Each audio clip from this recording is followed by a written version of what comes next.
board. Eco Alternatives Conclave அப்படின்றது ஒரு pioneering initiative அப்படின்னே சொல்லலாம். And today we're gathered here to celebrate that very milestone. As we begin our proceedings, நம்ம ஸ்க்ரீனில் பார்த்துட்டு இருக்கிற அந்த ஒரு தருணங்கள், very special moments, beginning our off-stage proceedings, the stall visits by our chief guests. Ladies and gentlemen, today we're celebrating the beginning of a lovely journey, promoting sustainable lifestyle, embracing eco-friendly alternatives that minimize waste and leave a lasting positive impact. Today, as we also get started, Bathon அப்படின்ற ஒரு அழகான தருணத்தின் winners இந்த பிளாட்ஃபார்மில் நம்ம பார்க்க போகிறோம். அது மட்டும் இல்லாமல் beautiful launch moments await us. Before we begin all our proceedings, if I may please request your attention to the screen as we take a look at the Eco Alternatives Conclaves 2024 installs.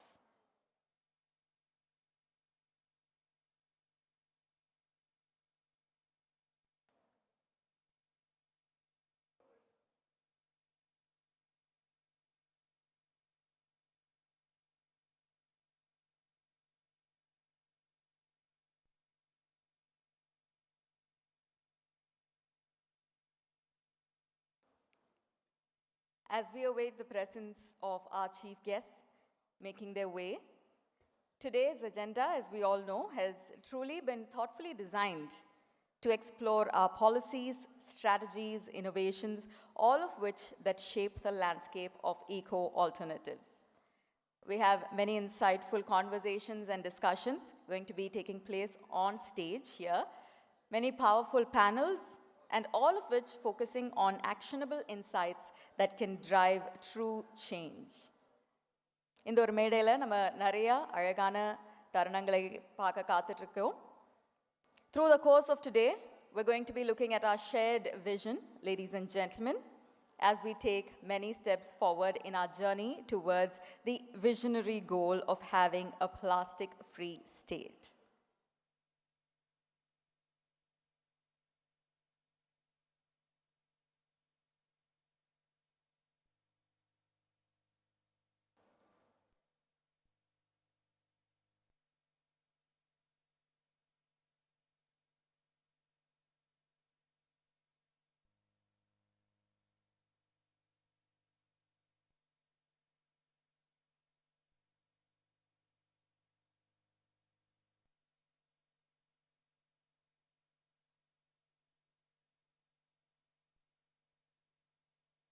Shortly, we're going to be joined by the Honorable Minister for Finance and Environment, Climate Change, Government of Tamil Nadu, Thiru Thangam Thennarasu avargal, who's going to be joining us for our on-stage proceedings.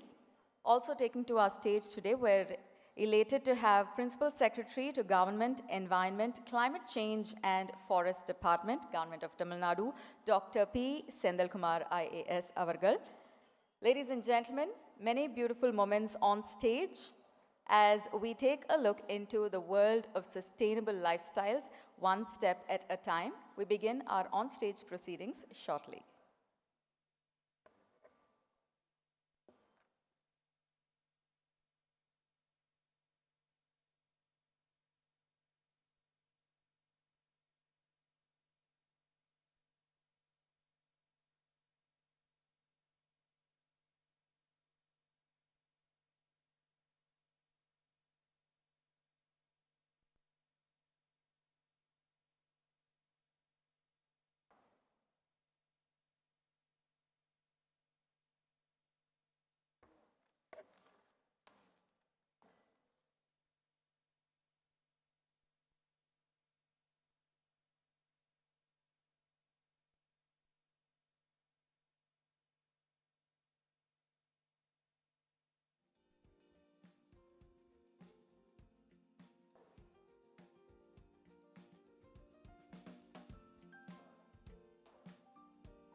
Ladies and gentlemen, on screen, நம்ம பார்த்துட்டு இருக்கும் காட்சிகள் மீண்டும் மஞ்சப்பை அப்படின்ற ஒரு அழகான இனிஷியேட்டிவோட ஒரு beautiful moment with the Honorable Minister himself.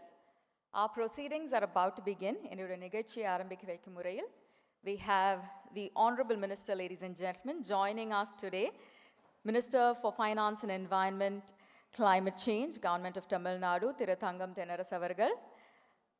Vanakkam, sir. We're also joined today by Dr. P. Senthilkumar, IAS avargal, Principal Secretary to Government, Environment, Climate Change and Forest Department, Government of Tamil Nadu. Ladies and gentlemen, if I may invite our dignitaries to join us on stage as we begin our proceedings. We also have Dr. Jayanti M. IFS, Chairperson, Tamil Nadu Pollution Control Board. Thiru R. Kannan avargal, MTech, Member Secretary, Tamil Nadu Pollution Control Board. Vanakkam, sir.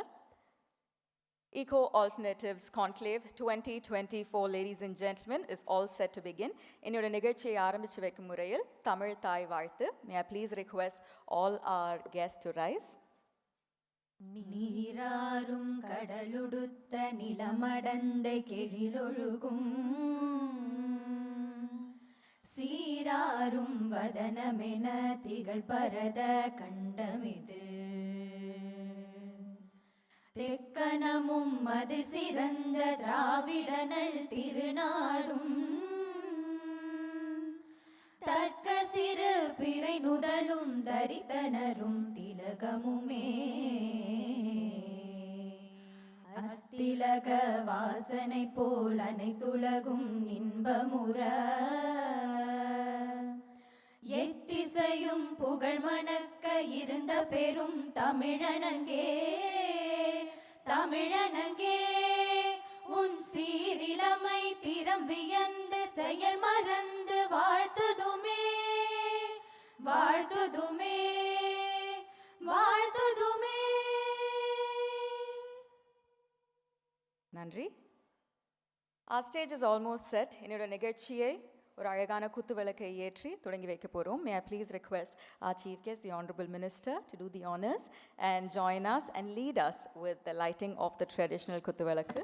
I'd also like to invite the Principal Secretary to the Government to join us and lead us with the lamp lighting. On stage, Dr. Jayanti M. Ladies and gentlemen, Thiru R. Kannan avargal. அழகான குத்து விளக்கை ஏற்றி Eco Alternatives Conclave 2024 ஆரம்பித்து வைக்கலாம்.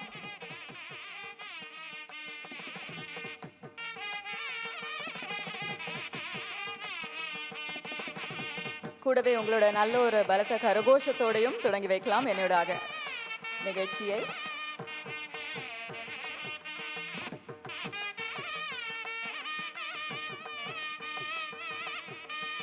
நன்றி.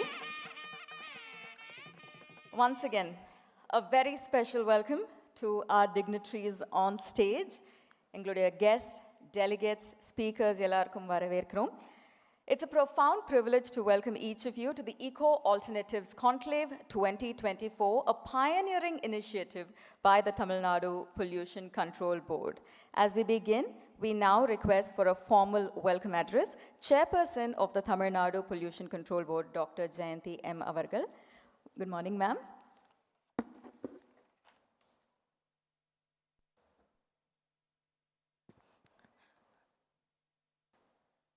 Good morning to one and all. Ellarku Kale Vanakkam. Respected Honorable Minister for Finance, Environment and Climate Change, Government of Tamil Nadu. Respected Principal Secretary to Government, Environment, Climate Change and Forest Department, my colleague, Member Secretary of Tamil Nadu Pollution Control Board, distinguished panelists, honored guests, industry representatives, academicians, innovative entrepreneurs, officers from the other line departments, my colleagues from Tamil Nadu Pollution Control Board, ladies and gentlemen. It is a great privilege to stand before you today at the Eco Alternative Conclave 2024, a visionary initiative by the Tamil Nadu Pollution Control Board. Today we gather to explore eco-alternatives to single-use plastics and to take decisive, impactful steps towards building a sustainable future for our state, country, and for this world. The conclave is a significant milestone as it represents the progress we have made since the national level Eco-Alternative Expo, which we have conducted in the year 2022. Today, we bring together varied stakeholders to bridge the gap between the demand and supply of eco-alternatives, making sustainable choices accessible to all and help us in the fight against single-use plastic. As a part of the conclave, sir, we have organized a series of panel discussions. So there are 4 panel discussions today, and the first is on policies and best practices for promoting eco-alternatives. In this session, we have chairperson from Kerala State Pollution Control Board. We have the member secretaries from Orissa and Himachal State Pollution Control Board. We have the member secretary from Delhi Pollution Control Committee, technical advisor from Maharashtra Pollution Control Board, regional director from CPCB, that is the Central Pollution Control Board, Chennai, and Deputy Commissioner GCC as the panelists. The second panel is on industry insights on demand of eco-alternatives. The panelists are from Tamil Nadu Hotel Association and one of the hotel member representative, that is Geetham, ITC Packing Division, Zomato, Nestle, etc.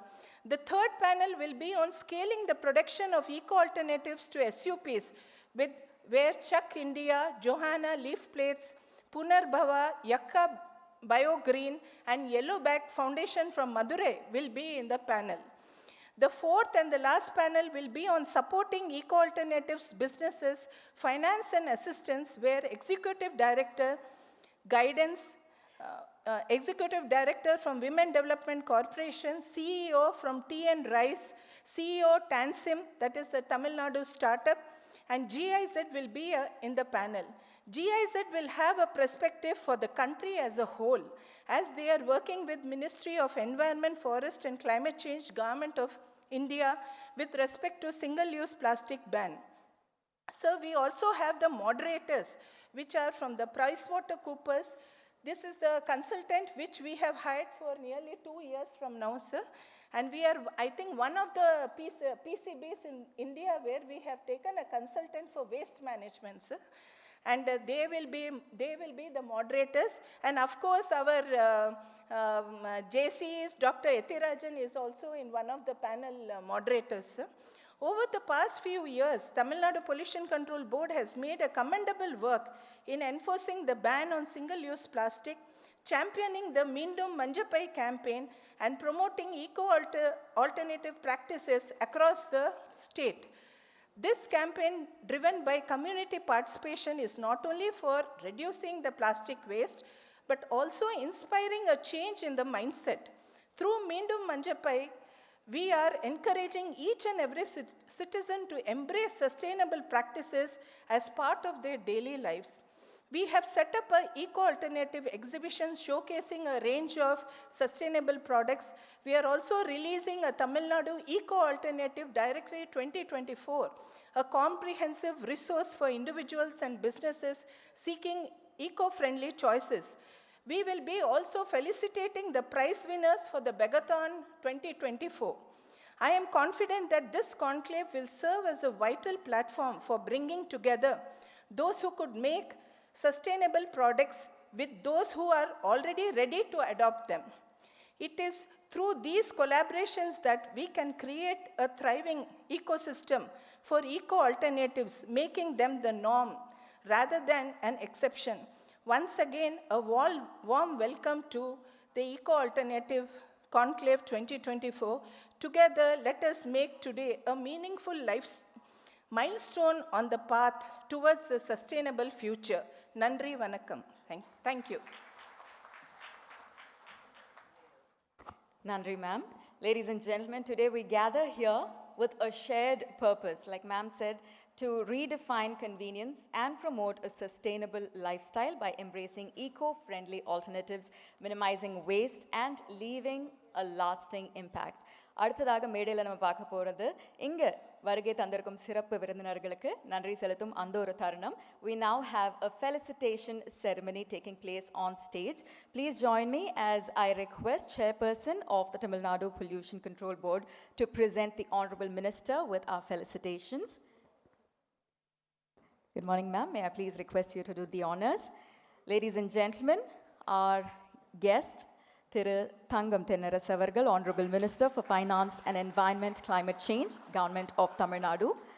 Thank you, sir, for joining us today. May I also invite Thiru R. Kannan avargal to present the Principal Secretary to of the Government, Dr. P. Senthilkumar IAS avargal, with a memento extending our warm welcome.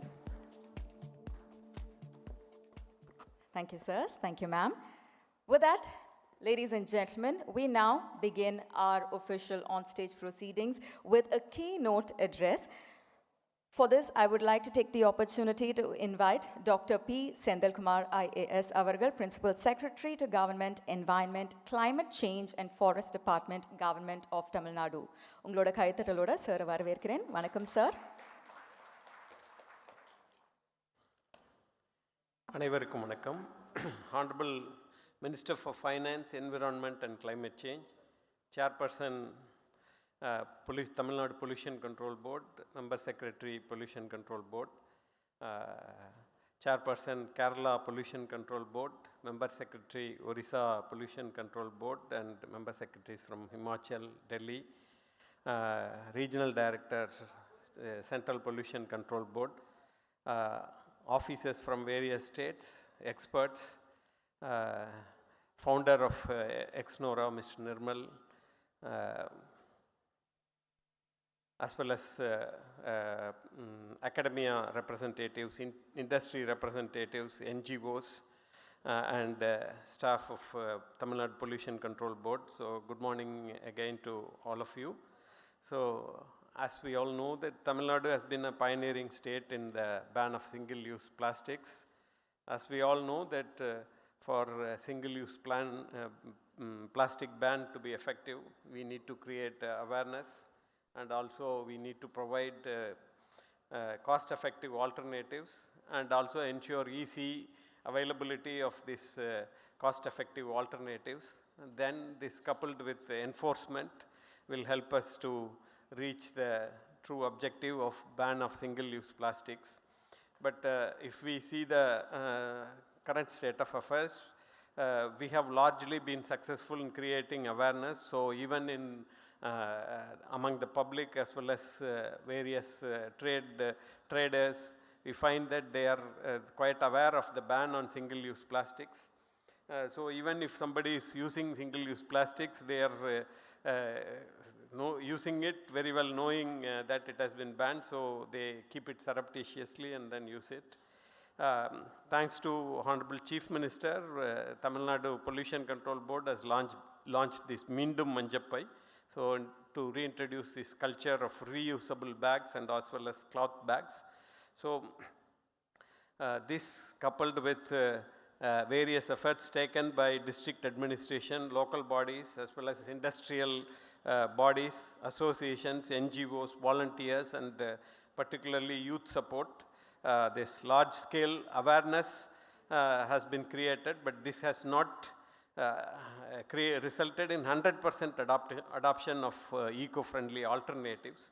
So one of the many reasons is that we are still finding that despite closure of single-use plastic production units, there are some illegal units, and also there are movements from other places which have not fully enforced it.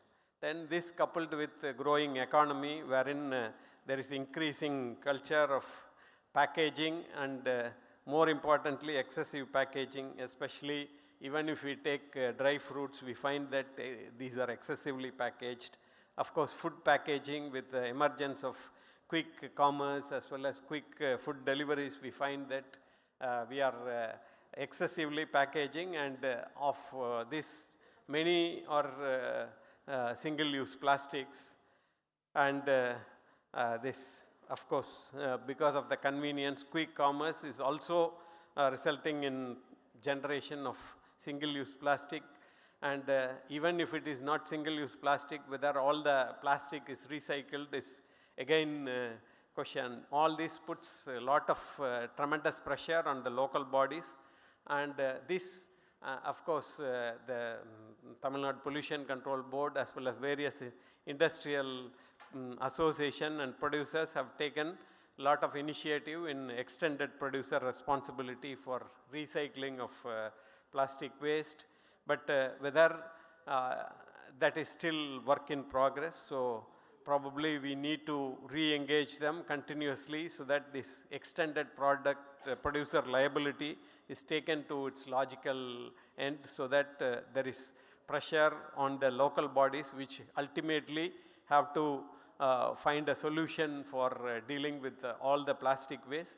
It gets reduced. So on similar lines, I'll request Tamil Nadu Pollution Control Board to have a EPR conclave wherein we can engage meaningfully with the producers for better management of these plastics, including the single-use plastics which escape the ban. So the most effective way to counter SUP is of course finding a convenient as well as cost-effective solution. Sometimes these are cost effective but may not be convenient, but some are convenient but not cost effective. So best bet is to find a solution which meets both, so that people don't find it very inconvenient to use it. So I thank Pollution Control Board for conducting Bathon and other periodic events to promote innovation in cost-effective solutions. So, and in today's event also, they have found some entrepreneurs who have come out with a good solution. So this any problem offers tremendous opportunities. So this is against gives lot of opportunities. So Tamil Nadu government has been promoting startups, including eco startups and social enterprises. So this offers tremendous opportunity to come out with a solution, so which offers scope not only in Tamil Nadu, then all over India, and even the globe is open for successful solutions. So I am hopeful that today's deliberation, including the 4 panel discussion with the experts, will give valuable insights into the problems being faced within the state and outside the state, and also solutions which have been found inside as well as outside. And I request all the participants to be very actively participate in the deliberations. So this will really help us in finding a key solution and also opportunities for new enterprises, so that we can truly achieve the objective of single-use plastic ban, as well as and related solutions within the state and as well as outside the state. I once again take this opportunity to thank Pollution Control Board for organizing this conclave. So thank you very much.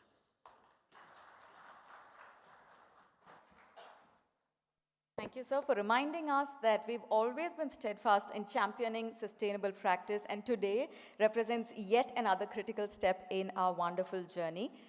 We're here, ladies and gentlemen, to explore, innovate, and shape solutions that serve both the environment and the community. In line with that, on stage, we're about to witness a very beautiful unveiling ceremony. Tamil Nadu Eco Alternatives Directory 2024 is going to be launched and unveiled on this very stage. May I please request the Honorable Ministers and the dignitaries on stage to do the honors and join us with the unveiling. Eco Alternatives பொறுத்த வரைக்கும் ஒரு one-stop shop resource அப்படின்னே சொல்லலாம் இந்த ஒரு directory. Ladies and gentlemen, this is going to be the one resource that you need for a sustainable practice. உங்களோட பலத்த கரகோஷத்தோட Tamil Nadu Eco Alternatives Directory 2024 being unveiled here on stage.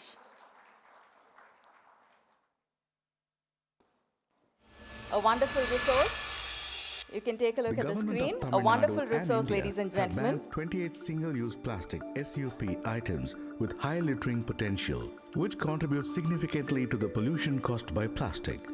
Following this, the Tamil Nadu government launched the Meendum Manjappai campaign, promoting sustainable, eco-friendly alternatives to SUPs and moving towards a cleaner and greener future. Today, we are happy to unveil the updated Eco-Alternative Directory, a comprehensive guide providing district and item-wise information on eco-friendly manufacturers across Tamil Nadu. This directory with supplier contact details makes it easy for caterers, hoteliers, event organizers, and citizens to select sustainable solutions and join the combat against plastic pollution. The directory lists eco-alternative manufacturers across Tamil Nadu's 38 districts, covering the products made from various eco-friendly raw materials such as cotton, areca, jute, palm leaves, bagasse, bio-based products, wood, paper, aluminium, banana fiber, coconut coir, clay products, etc. With this directory, we invite everyone to embrace sustainable alternatives and support Tamil Nadu's mission for a plastic-free future. Together, let's create a cleaner, greener world for all. A round of applause, ladies and gentlemen, as we welcome Tamil Nadu Eco-Alternatives Directory 2024. Our next order of proceedings focuses on the Bathon. Bathon அப்படினாலே நம்ம எல்லாருக்குமே தெரிஞ்ச ஒரு விஷயம், ஒரு competition that truly has transformed into a platform, a mission to generate impactful ideas, to develop affordable, eco-friendly cloth bags that can replace single-use carry bags in our everyday lives. Ladies and gentlemen, through the Bathon, we have witnessed a valuable platform for entrepreneurs, innovators, designers to collaborate and create cloth bags that are practical, appealing, and most importantly, affordable. Before we take a look at our winners, may we please have an AV showcasing Bathon. Single-use plastics have been banned in Tamil Nadu since 2019. The Meendum Manjappai campaign is inspiring a return to eco-friendly cloth bags. But there is how can we make these alternatives more affordable and accessible? Bathon. A statewide hackathon was conducted from August to September 2024 to create low-cost, durable cloth bags that everyone can use. Innovators, designers, and entrepreneurs from across the state participated to develop practical, durable, and cost-effective under ₹5. 86 applications were received, and 15 number of applicants were shortlisted for finals, and top 5 innovative ideas were selected. From new materials to game-changing machinery, ideas can make a real difference. Salvage waste to bag. Salvage is originally used for cleaning transports. This waste is now recycled into fabric to create eco-friendly bags. These sustainable bags are produced at just ₹8 each. Using fresh damaged dhoti. India, dhotis, traditional garments made from cotton or silk, are produced in large quantities. Pre-consumer waste, including fabric scraps and leftover threads, is then used to create eco-friendly bags made at just 4.4 to 4.6 each. Rasate garments. Real multi-purpose cotton bag has double layers for extra durability and a reversible design. It's made with upcycled tailoring waste to support textile waste management in India, and it's just ₹5 each. Excel Industries Eco Bags.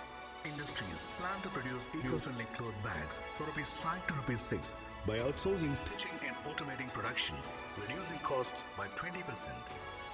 Biobag. Biobags are eco-friendly bags from banana fibers. With mass production of 10,000 bags, the cost comes down to just ₹4.5 per bag.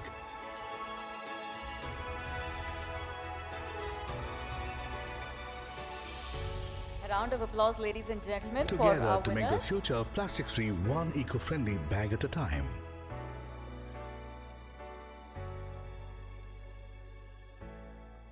Winners உடைய பேரை பார்த்தாச்சு. It's time for us to meet and congratulate them. And with that, it is my pleasure to invite the Honorable Minister to present our winners with their prizes. Starting with our first prize winners, there are Harish Dakshinamurthy from Revive AB, which is a startup from Dharmapuri.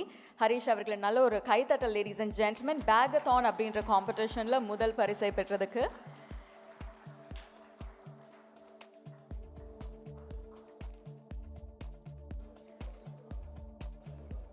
நம்மளுடைய பேகத்தான் காம்படிஷனோட winners from Revive AB தர்மபுரியிலேருந்து Harish Dakshinamurthy receiving the wonderful prize from our Honorable Minister. இன்னும் நல்ல ஒரு கைத்தட்டலோடு let's congratulate them. Sustainable practices அப்படின்னா அது ரொம்பவே அஃபோர்டபுளாக இருக்க முடியும் அப்படின்னு எடுத்து காட்டினதுக்கு மிக்க நன்றி. அடுத்ததாக another first prize winner, ladies and gentlemen, திரு பரணி முருகேசன் அவர்கள், அருணை creations from Erode.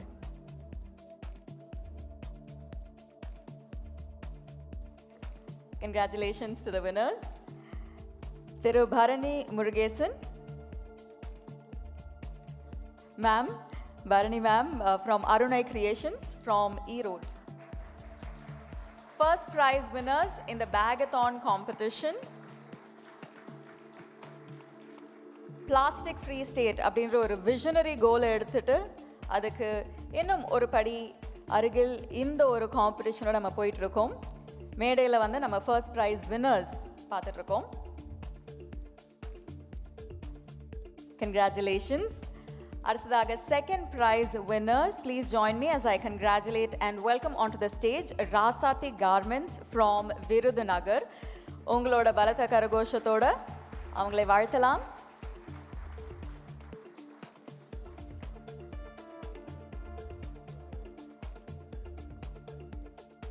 Eco Alternatives Conclave 2024ல இப்போ நம்ம பேகத்தான் காம்படிஷனோட செகண்ட் ப்ரைஸ் வின்னர்ஸை மேடையில் சந்திச்சுட்டு இருக்கோம், வாழ்த்திட்டு இருக்கோம். Rasathi garments from Virudhunagar.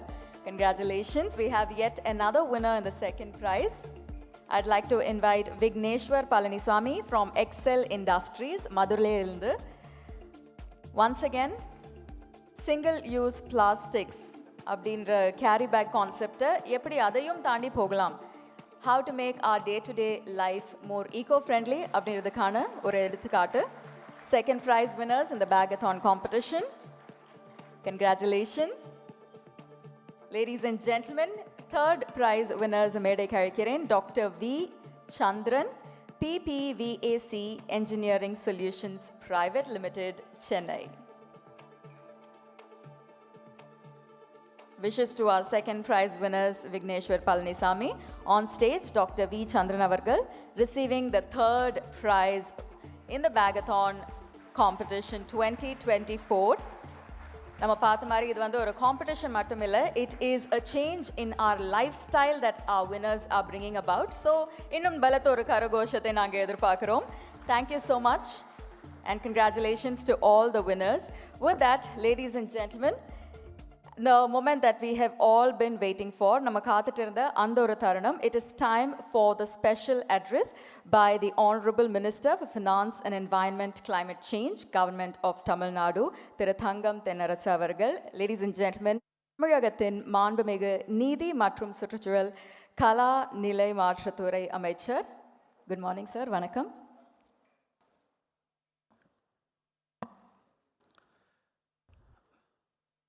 சுற்றுச்சூழலுக்கு உகந்த பொருட்கள் குறித்த கலந்தாய்வு கூட்டம், an agenda for eco alternatives conclave 2024.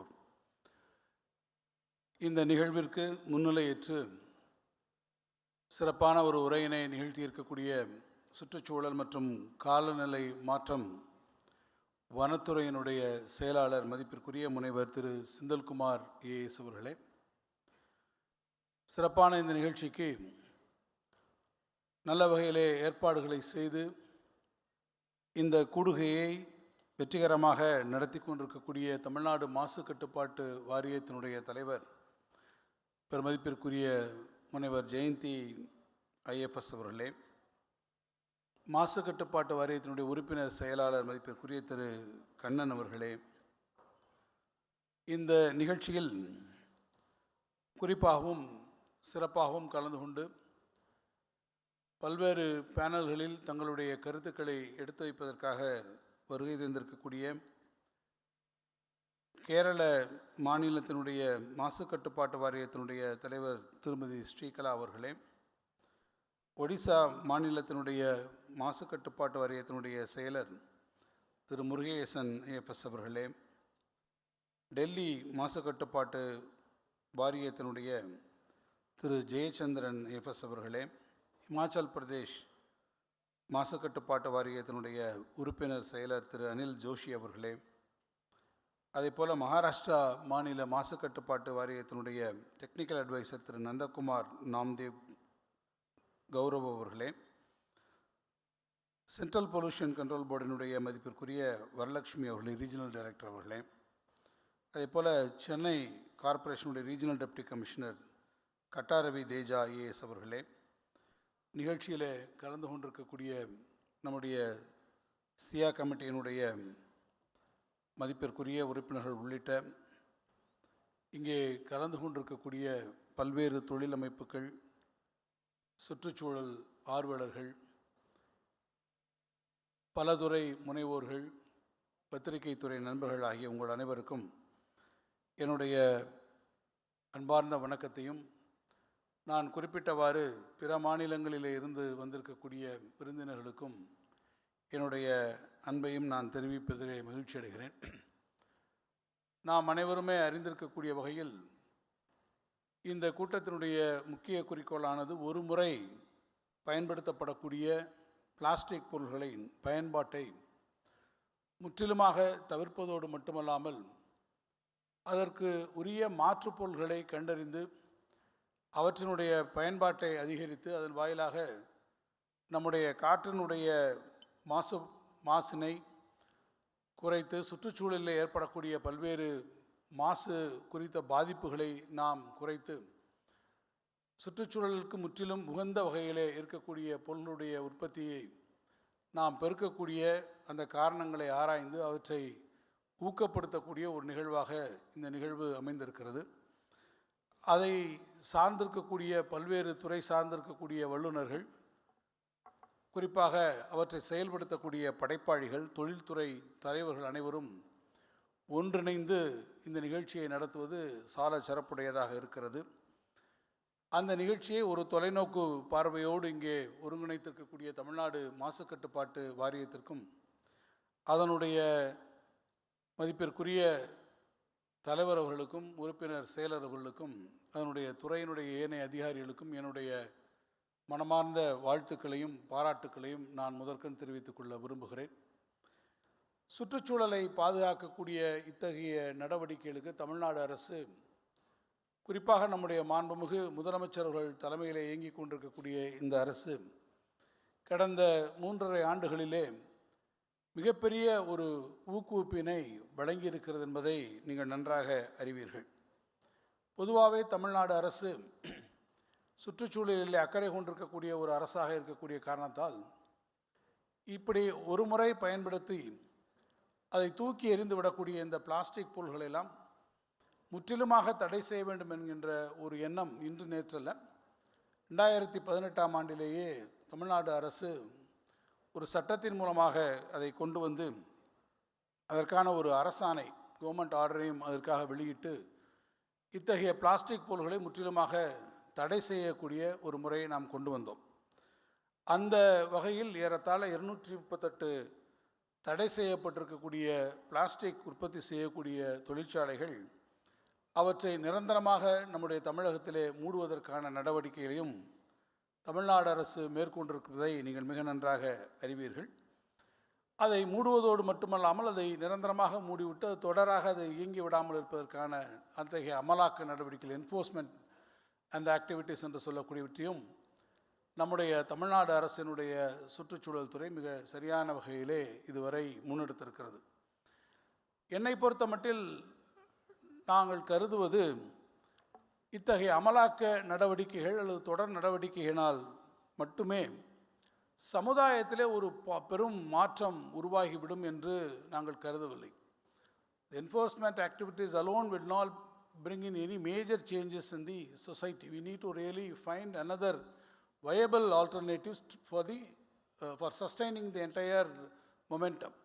Especially when bringing awareness among the society, we need to really go in for viable alternatives, and we have to really explore the possibilities which will eventually lead to such an environment wherein we will definitely have a very safe environment which is completely free from all the pollution issues. So எனவே அந்த வகையிலே நீங்கள் பார்ப்பீர்கள் என்று சொன்னால் இத்தகைய நடவடிக்கைகளை உருவாக்குவதற்கு அரசின் சார்பிலே நாம் மிகுந்த ஒரு முன்னெடுப்புகளை நாம் மேற்கொள்ள வேண்டும் என்கின்ற வகையிலே மீண்டும் மஞ்சப்பை என்கின்ற ஒரு பெரிய இயக்கத்தை நம்முடைய மாண்புமிகு முதலமைச்சர் அவர்கள் 21ஆம் ஆண்டு அவர்கள் துவக்கி வைத்தார்கள். இன்றைக்கும் கிராமப்புறங்களிலே சராசரியாக இருந்த பை, கிராமங்களிலிருந்து வரக்கூடியவர்களே ஒரு காலத்திலே மஞ்சப்பையோடு வந்தால் அவர்களை எள்ளி ஏளனம் செய்யக்கூடிய ஒரு காலகட்டம் இருந்தது. கிராமத்திலிருந்து வந்தால் கிராமத்தான் என்று யாரையாவது ஒருத்தரை அடையாளம் காட்ட வேண்டும் என்று ஒரு படமோ ஒரு திரைப்படமோ அல்லது ஒரு எந்த விதமான ஒரு பிரதிபலிப்பும் அதில் வருகிறது, ஒரு பிக்டோரியல் ரெப்ரசன்டேஷன் வருகிறது என்றால் முதலிலே அவனை காமிக்க வேண்டியது அவன் கையிலே ஒரு மஞ்சப்பையை கொடுப்பதுன்னு தான் அதில் காமிப்பது. அந்த மஞ்சப்பை என்பது ஒரு காலத்தில் ஒரு சிம்பிள் ஆஃப் இக்னரன்ஸ் என்பதை காட்டக்கூடிய ஒரு காரணமாக இருந்தது என்பதை தாண்டி அந்த மஞ்சப்பை தான் இப்போது இருக்கக்கூடிய நம்முடைய இனோவேட்டிவ் இனிஷியேட்டிவுக்கு அதுதான் அடையாளம் என்பதை நம்முடைய மாண்புமிகு முதலமைச்சர் அவர்கள் அந்த மஞ்சப்பையை இன்றைக்கு ஒரு அடையாளமாக மாற்றியிருக்கிறார் என்பதை நாம் மறுத்துவிட முடியாது.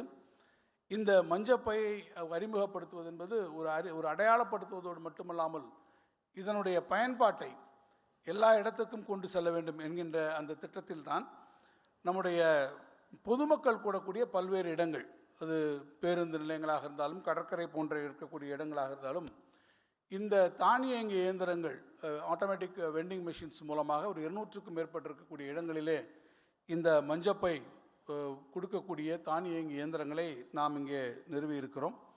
இந்த முறையை பின்பற்றி தமிழ்நாட்டிலே மாத்திரமல்லாமல் இந்தியாவினுடைய பல மாநிலங்களிலும் இந்த மஞ்சப்பை தானியங்கி இயந்திரங்கள் வெண்டிங் மிஷின்ஸ் வைக்கக்கூடிய அவற்றை பல மாநிலங்கள் பின்பற்ற துவங்கி இருக்கிறது என்பதை நான் உங்களிடத்தில் குறிப்பிட்டு சொல்ல விரும்புகிறேன். எனவே இந்த விழிப்புணர்வை தீவிரப்படுத்தக்கூடிய நோக்கில், பொதுமக்களிடத்தில் இதனுடைய நன்மைகளை எடுத்து வைக்கக்கூடிய நோக்கில் இந்த மஞ்சப்பை மக்களிடத்திலே கொண்டு சேர்க்கக்கூடிய வகையில் மஞ்சப்பை படையினர் என்கின்ற படை அணியினர் என்கின்ற ஒரு அமைப்பையும் உருவாக்கி அவர்கள் ஒரு 4 சக்கர மின்சார வாகனங்கள் மூலமாக பொதுமக்கள் கூடக்கூடிய இடங்களிலே அவர்களை அதை எடுத்து சென்று அவற்றையெல்லாம் விநியோகிக்கக்கூடிய ஒரு நல்ல முறையை நம்முடைய துறை இன்றைக்கு மேற்கொள்ளப்பட்டு வந்திருக்கிறது. இது நான் துவக்கத்திலே குறிப்பிட்ட ஒன்றை போல ஒரு முறை பயன்படுத்திவிட்டு தூக்கி எறியக்கூடிய அந்த பிளாஸ்டிக் பொருளுக்கு பதிலாக மாற்றுப் பொருள்களை பயன்படுத்த வேண்டும் என்பதை வலியுறுத்தக்கூடிய வகையிலே இந்த பிரச்சார விழிப்புணர்வு பயங்கள் நடைபெற்று கொண்டிருக்கிறது. இதனுடைய மிக முக்கியமான ஒன்று, இதை பயன்படுத்த வேண்டும் என்று சொன்னாலும் கூட பயன்படுத்தக்கூடிய அந்த தொழிலகங்களுக்கு உரிய அளவில் அது ஊக்குவிப்பினை அளிக்க வேண்டும், அவர்களை நாம் என்கரேஜ் பண்ண வேண்டும். அப்படி பண்ணுவதன் மூலமாக தான் இதனுடைய உற்பத்தியை கூட்ட முடியும் என்கின்ற வகையில் அத்தகைய தொழில் நிறுவனங்களுக்கு 25% மூலதன மானியம் நாம் கொடுக்கக்கூடிய வகையில் ஏறத்தாழ 1,80,00,000 ரூபாய் வரை இந்த கேபிட்டல் சப்சிடி என்று சொல்லக்கூடிய மூலதன மானியத்தை கொடுக்கக்கூடிய இந்த முறையை நாம் இப்போது நீட்டித்திருக்கிறோம். எனவே இது இந்த பொருள்களை வேகமாக தயாரிப்பதற்கும் உரிய வகையிலே சிறந்த முறையிலே உருவாக்குவதற்கும் இது பயன்படும். அதை விரைவான வகையிலே சந்தைகளுக்கு கொண்டு வருவதற்கும் இது நல்ல முறையிலே அமையும் என்பதை நாம் சொல்லியிருக்கிறோம். அப்படி கொண்டு வருகிற போது ஏற்கனவே என்ன ஆயிற்று என்று பார்த்தால், இப்படி தயாரிக்கப்படக்கூடிய பொருள்களின் விலை சற்று அதிகமாக இருக்கிறது என்று நம்முடைய மாண்புமிகு முதலமைச்சர்கள் கருதினார். ஒரு பையனுடைய விலை 10 ரூபாய் 15 ரூபாய் என்று வருகிற போது சாதாரண பொதுமக்கள் அதை வாங்குவதிலே சில தயக்கங்கள் இருக்கும். Not every one can afford buying these products when it is priced little higher என்கின்ற வகையிலே நம்முடைய மாண்புமிகு முதலமைச்சர் அவர்கள் இந்த விலையை குறைக்க வேண்டும். அந்த விலையை குறைப்பதன் மூலமாக அது வெகுஜன பயன்பாட்டிற்கு வரக்கூடிய ஒரு பொருளாக மாற வேண்டும் என்று அவர்கள் தெரிவித்தார்கள். எனவே குறைந்த விலையிலே இத்தகைய பைகளை உருவாக்குவதற்கு ஒரு ஆரோக்கியமான போட்டியினை உற்பத்தியாளரிடத்தில் உருவாக்கினால் அது சிறப்பான வகையிலே அமையும் என்கின்ற வகையிலே இந்த பேக்கத்தான் என்கின்ற அந்த போட்டியிலே கடந்த அக்டோபர் மாதம் 9ஆம் தேதி நடத்தி இன்றைக்கு உங்களுடைய முன்னிலையில் அதில் வெற்றி பெற்றிருக்கக்கூடிய அந்த தொழிலகங்களுக்கு, அந்த தொழில் முனைவோர்களுக்கெல்லாம் அவர்களுக்கு நாங்கள் பரிசுகளை வழங்கி அவர்களை பெருமைப்படுத்துவதாக இல்லை, அவர்களை பரிசுகள் வழங்குவதன் மூலமாக எங்களை நாங்களே பெருமைப்படுத்தி கொள்ளக்கூடிய ஒரு வாய்ப்பை உருவாக்கி கொண்டிருக்கிறோம். அவர்கள் எந்த வகையிலே அந்த மலிவு விலையை கொண்டு வந்திருக்கான்னு பார்த்தால் ₹5 நீங்களே பார்த்திருப்பீர்கள். ₹4.50 அல்லது ₹4.80 அல்லது ₹5 என்று அந்த விலையினை குறைத்து அதன் வாயிலாக அந்த பொருட்களை சந்தைப்படுத்துகிற போது நிறைய பேரிடத்திலே அதனுடைய பயன்பாடு போய் சென்றடையக்கூடிய வகையிலே அவர்கள் அதை உற்பத்தி செய்திருக்கிறார்கள். எனவே அவர்கள் அனைவருக்கும் நான் உங்கள் அனைவரின் சார்பாக மீண்டும் ஒரு முறை என்னுடைய மனதார்ந்த பாராட்டுக்களை, அவர்களுக்கு வாழ்த்துக்களை நான் தெரிவித்துக் கொள்ள விரும்புகிறேன். இது மற்றவர்களுக்கும் ஒரு முன்னுதாரணமாக அமைந்து தொடர்ந்து மற்றவர்களுக்கும் இத்தகைய பொருள்களை உருவாக்குவதற்கு ஊக்குவிப்பினை தரும் என்று நான் திடமாக நம்புகிறேன். அதே வரிசையில் தமிழ்நாட்டில் இன்னொரு முக்கியமான விஷயத்தை பார்த்தேன் என்று சொன்னால், மகளிர் சுய உதவி குழுக்கள் இந்தியாவிலே மற்ற எந்த மாநிலத்தை காட்டிலும் தமிழ்நாட்டிலே அது மிகப்பெரிய ஒரு சக்தி வாய்ந்த ஒரு இயக்கமாக இருக்கிறது.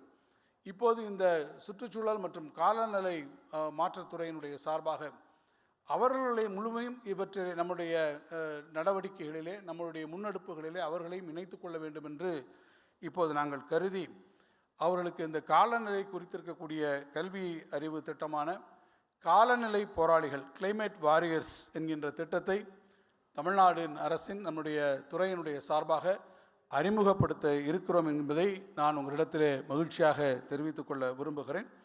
எனவே அவர்கள் மூலமாகவும் இத்தகைய ஒரு மாற்று பொருள்களை, ஒரு நிலையான சஸ்டைனபிள் ப்ராடக்ட்ஸ் என்று சொல்லக்கூடிய நிலையான ஒரு பொருள்களை உருவாக்கக்கூடிய அந்த முயற்சியை நாம் செய்து தர முடியும் என்று நினைக்கிறோம்.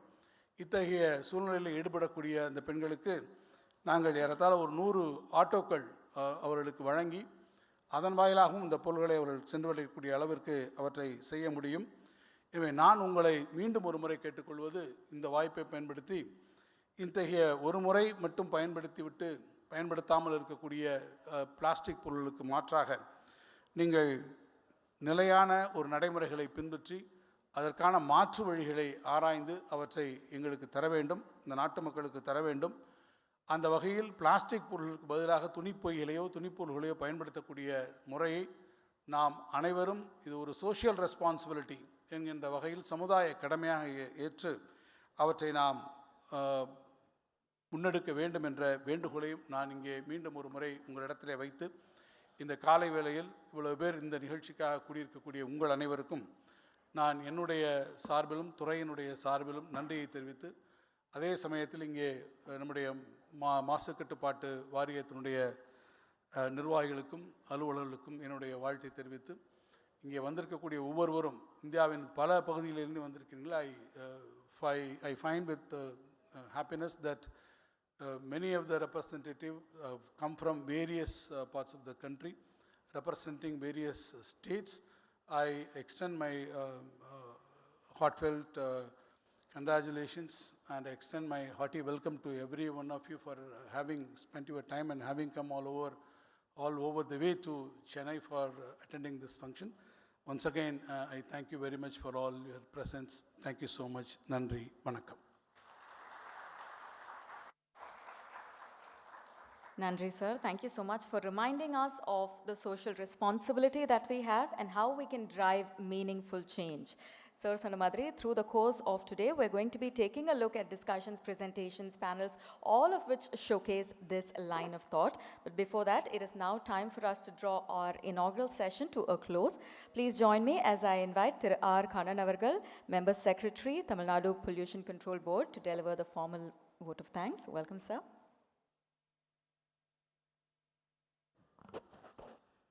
Good morning, everyone. On behalf of the Tamil Nadu Pollution Control Board, I extend our heartfelt gratitude for making today's Eco Alternatives Conclave a remarkable success. We are privileged to have had such a distinguished assembly of experts and dignitaries who share our commitment to a sustainable and eco-friendly future. This event is going to be the ground-level challenges. It's going to reveal the ground-level challenges in eliminating single-use plastics and highlight the demand for viable, eco-friendly alternatives, charting a clear path forward. Firstly, we express our sincere thanks to our Honorable Chief Guest, Honorable Minister for Finance and Environment, Climate Change, Government of Tamil Nadu, for his esteemed presence at the conclave and for releasing the Eco Alternative Directory. Sir, your commitment to this cause has made the event impactful and has strengthened our transition to eco-friendly alternatives, sir. We also extend our heartfelt thanks and appreciation to the Principal Secretary to Government, Environment, Climate Change and Forest Department, whose insights and dedication are instrumental in driving the state's environmental sustainability initiatives. Our deep thanks to go as well to the Chairperson of Tamil Nadu Pollution Control Board, whose vision and guidance continue to lead the shift towards eco-alternatives and the elimination of single-use plastics.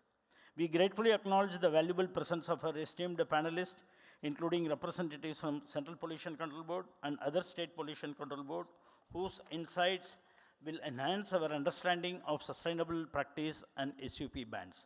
Thank you all for honoring us with your presence and for contributing your invaluable perspectives on the panel, sharing experiences on implementing SUP bans and advancing sustainable practices. Additionally, we would like to express our gratitude to the businesses that have set up stalls showcasing a diverse array of eco-friendly alternatives. Your displays provide valuable insights and inspires others in the industry to invest in this sector. Special thanks to the TNPCB team, whose dedication and hard work made this event possible. Finally, to everyone here, the audience, our organizers, and each contributor, thank you for your commitment to a cleaner, more sustainable Tamil Nadu. Your participation is invaluable, and together we are redefining convenience and reducing waste through eco-friendly alternatives. Thank you all once again for your dedication to choosing eco-friendly alternatives over single-use plastics. Together, we are paving the way for a cleaner, more sustainable future. Thanks. Thank you. Thank you, sir. As we draw our inaugural session to a close, we now have the national anthem. May I please request all our guests to rise? हनमनहतिनायक जय हे भारत भाग्य विधाता पंजाब सिंधु गुजरात मराठा द्राविड उत्कल बंगा विंध्य हिमाचल यमुना गंगा उच्चल जलधि तरंगा तव शुभ नामे जाहे तव शुभ आशीष माहे गाहे तव जय गाथा जनगण मंगलदायक जय हे भारत भाग्य विधाता जय हे जय हे जय हे जय जय जय जय हे. Thank you.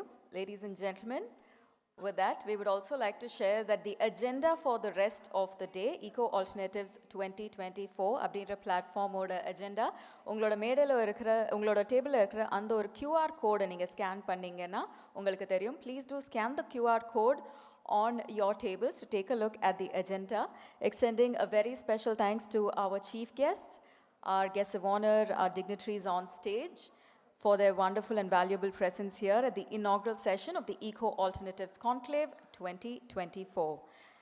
Through the course of the day, ladies and gentlemen, we're going to be focusing on a lot of important topics, policies, strategies, innovations within the realm of eco alternatives. Our hope with the Eco Alternatives to Conclave 2024 is to create actionable insights that will drive meaningful change in adopting eco-friendly practices and embracing sustainable alternatives. Ladies and gentlemen, our first panel discussion is going to be on navigating a successful single-use plastic ban, policies and best practices for promoting eco-friendly alternatives. We begin our very first session at 11:30. Please do join us within the next couple of minutes for tea and coffee. Refreshments are being served outside. We begin our on-stage proceedings shortly after. Our first panel discussion, ladies and gentlemen, on navigating a successful single-use plastic ban. Once again, thank you so much for your presence here. We look forward to your participation through the course of the day. Thank you.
கரெக்டாக இருக்கா?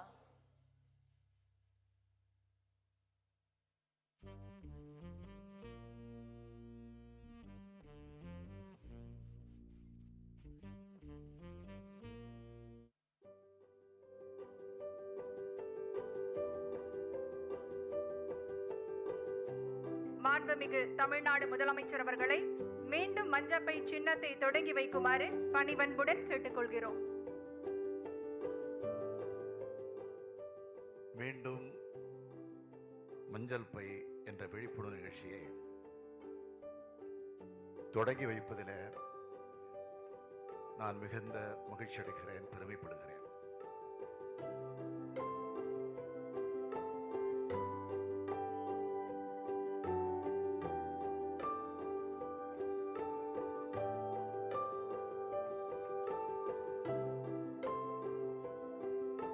இந்த கண்காட்சி அரங்கில் plastic பொருட்களுக்கு மாற்றாக பயன்படுத்தக்கூடிய பொருட்கள் குறித்து அரங்கில் காட்சிக்கு வைக்கப்பட்டிருக்கின்றன.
கடற்கரைகளை பிளாஸ்டிக் மாசுபாட்டிலிருந்து பாதுகாக்கவும் நமது கடற்கரைகளை பாதுகாப்பதன் முக்கியத்துவம் குறித்து விழிப்புணர்வை மக்கள் மத்தியில் ஏற்படுத்தவும் தமிழக அரசு நீல சுற்றுச்சூழல் படையை அறிமுகப்படுத்தியிருக்கிறது. இந்த நீலப்படை குழுக்கள் இருசக்கர மின் வாகனங்களில் பயணம் செய்து பிளாஸ்டிக்கால் ஏற்படும் தீமைகள் குறித்து விழிப்புணர்வை பரப்பும். மேலும் மீண்டும் மஞ்சப்பை பிரச்சாரத்தின் மூலம் சுற்றுச்சூழலுக்கு உகந்த மாற்றுப் பொருட்களை பயன்படுத்த ஊக்குவிக்கும். மேலும் அவர்கள் கடற்கரை மட்டுமல்லாமல் அதன் அருகிலுள்ள பள்ளிகள், சந்தைகள் மற்றும் வழிபாட்டு தலங்களுக்கு சென்று மக்களுக்கு விழிப்புணர்வை நடத்துவதன் மூலம் அழகிய கடற்கரையோரங்கள் பாதுகாக்கப்படுவது உறுதி செய்யப்படும். இது மட்டுமல்லாது இப்படையினர் தடை செய்யப்பட்ட ஒருமுறை பயன்படுத்தும் பிளாஸ்டிக்கை கண்காணித்து உடனடி நடவடிக்கைக்காக உள்ளாட்சி அதிகாரிகளுக்கு தேவையான தகவல்களை வழங்குவார்கள். இச்சீரிய முயற்சியின் மூலம் நமது அழகிய மற்றும் தூய்மையான கடற்கரைகளை பின்வரும் சந்ததியினருக்கு அளிப்பது மட்டுமல்லாமல் மாண்புமிகு முதலமைச்சரின் குறிக்கோளான பிளாஸ்டிக் இல்லாத தமிழ்நாடு என்ற நிலையை அடைய உதவும்.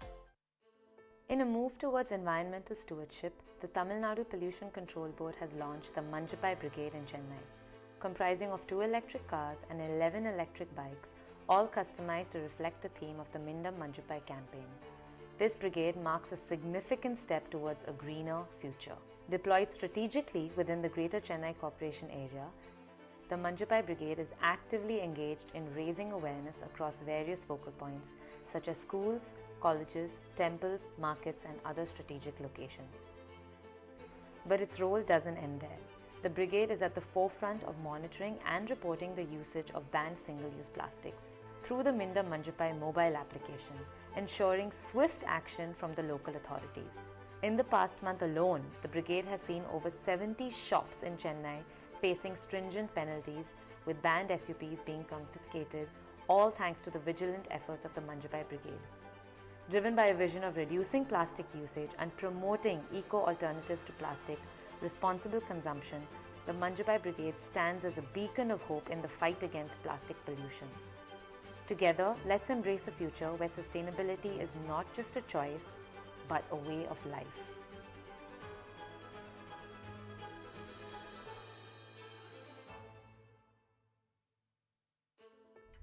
Earth's clock is ticking. Every effort counts in the fight against climate change. Climate change doesn't wait. It demands action now. Our planet's future hinges on our choices. Climate change demands action, and these women are answering the call. In Tamil Nadu, a movement is brewing. Women from self-help groups are becoming climate warriors. Empowered with electric vehicles, these women are turning entrepreneurs, championing green initiatives and... Ladies and gentlemen, we begin our first panel discussion at 11:15. We have an exciting day ahead of us. As we begin, if I may please invite our guests, our speakers, our delegates to join us within the hall as we get started with our first panel discussion at 11:15. Thank you very much.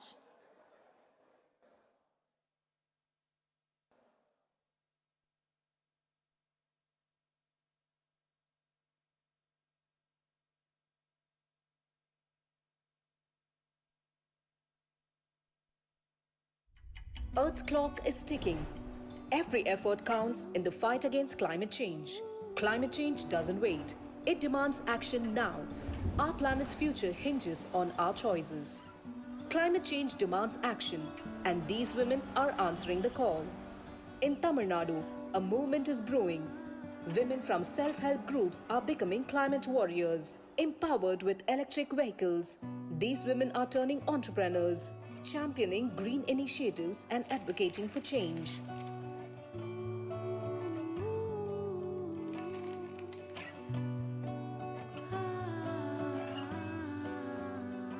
They drive e-autos, not just to sell eco-alternatives, but to ignite conversations on climate change and sustainable living. With painted vehicles and persuasive messages, they are reshaping mindsets, urging action for a greener tomorrow. These women are more than entrepreneurs. They are ambassadors for a sustainable future. Join their movement, support these climate warriors. The future is in their hands. Climate warriors, pioneering change, empowering future.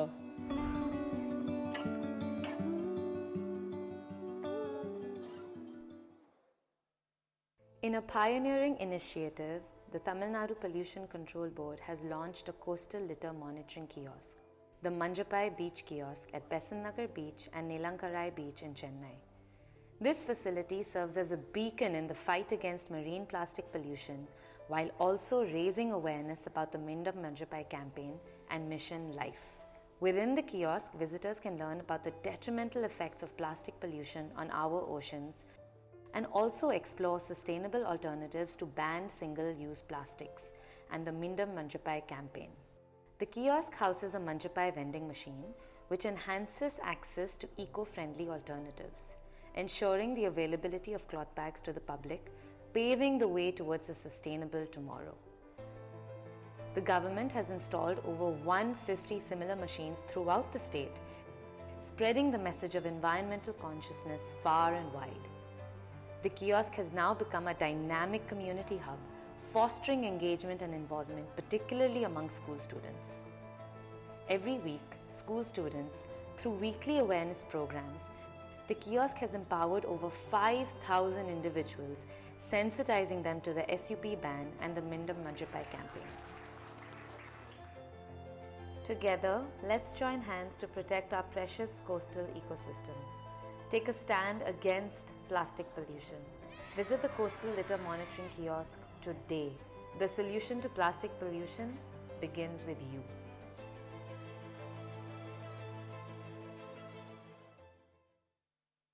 நாங்கள் சொன்னதை கேட்டிருப்பீங்க, செஞ்சீங்களா? இது உங்களுக்காகவோ இல்லை எங்களுக்காகவோ இல்லைங்க, இது நமக்காக, நம்மளை நம்பி இருக்கிற வருங்காலத்துக்காக. ஊர்லேருந்து கையில் மஞ்சப்பையோடு வந்தேன்னு சொன்னவங்களை கேள்விப்பட்டிருப்போம், கேலியும் பண்ணியிருப்போம். ஆனால் இனிமேல் நம்ம ஊரில் ஒவ்வொருத்தர் கையில் இருக்க போகிற மஞ்சப்பை தான் நம்ம ஊரோட அடையாளமும் பெருமையும். நம்மளை நம்பி இருக்க இந்த உலகத்துக்கு நாம தாங்க நம்பிக்கை கொடுக்கணும். நாங்கள் இருக்கிறோம், நாங்கள் உன்னை பத்திரமா பார்த்து போகணும். மீண்டும் மஞ்சப்பை, பிளாஸ்டிக்கு சொல்லுவோம் good bye.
Welcome back, ladies and gentlemen.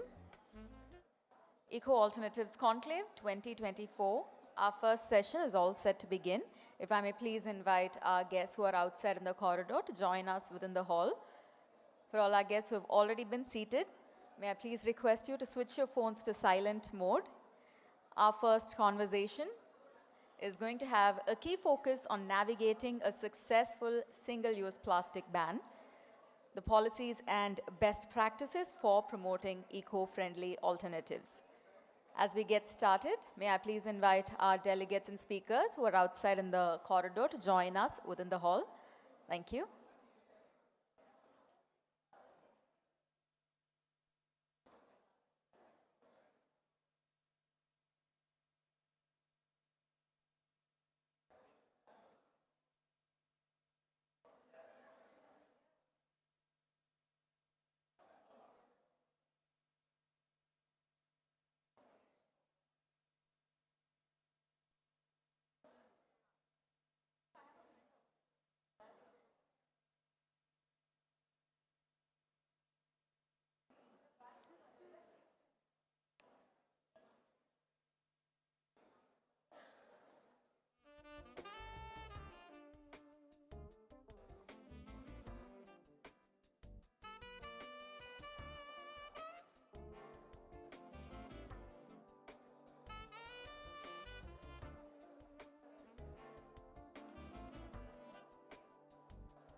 Welcome back, everyone.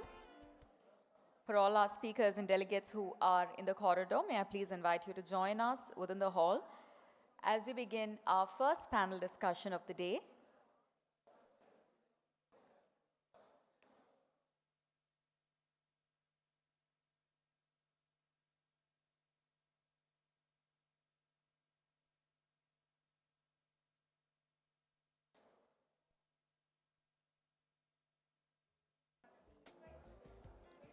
Ladies and gentlemen, welcome back. We begin our first panel discussion on a topic that is truly becoming more urgent and important by the day: navigating a successful single-use plastic ban, policies and best practices for promoting eco-friendly alternatives. According to the latest ICUN report, over 460 million metric tons of plastic are produced every single year for use in a wide variety of applications.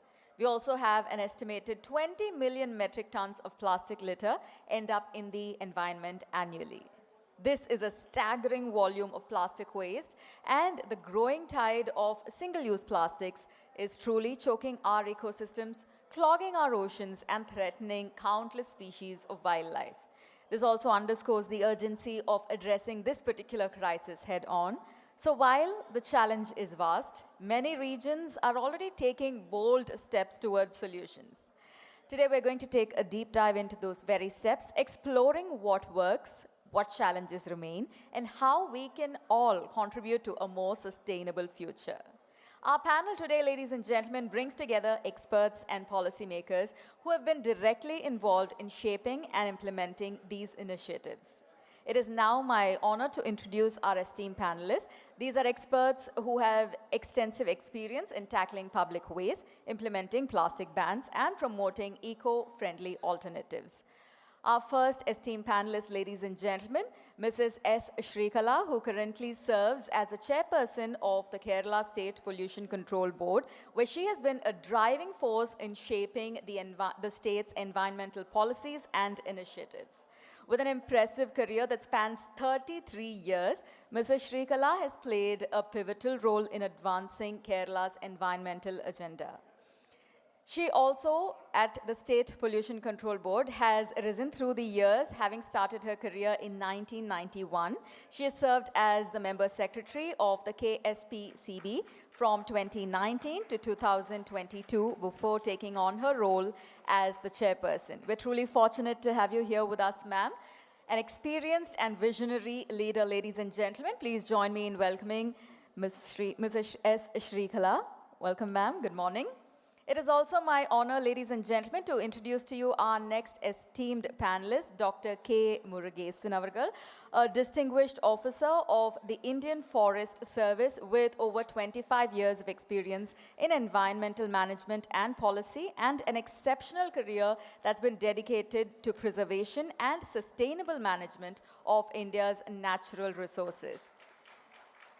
Sir is also a graduate in agriculture with a PhD in entomology and from the Indian Agricultural Research Institute. He has held key positions in both the state and national government and has also led forest administration and worked with the Institute of Wood Science and Technology.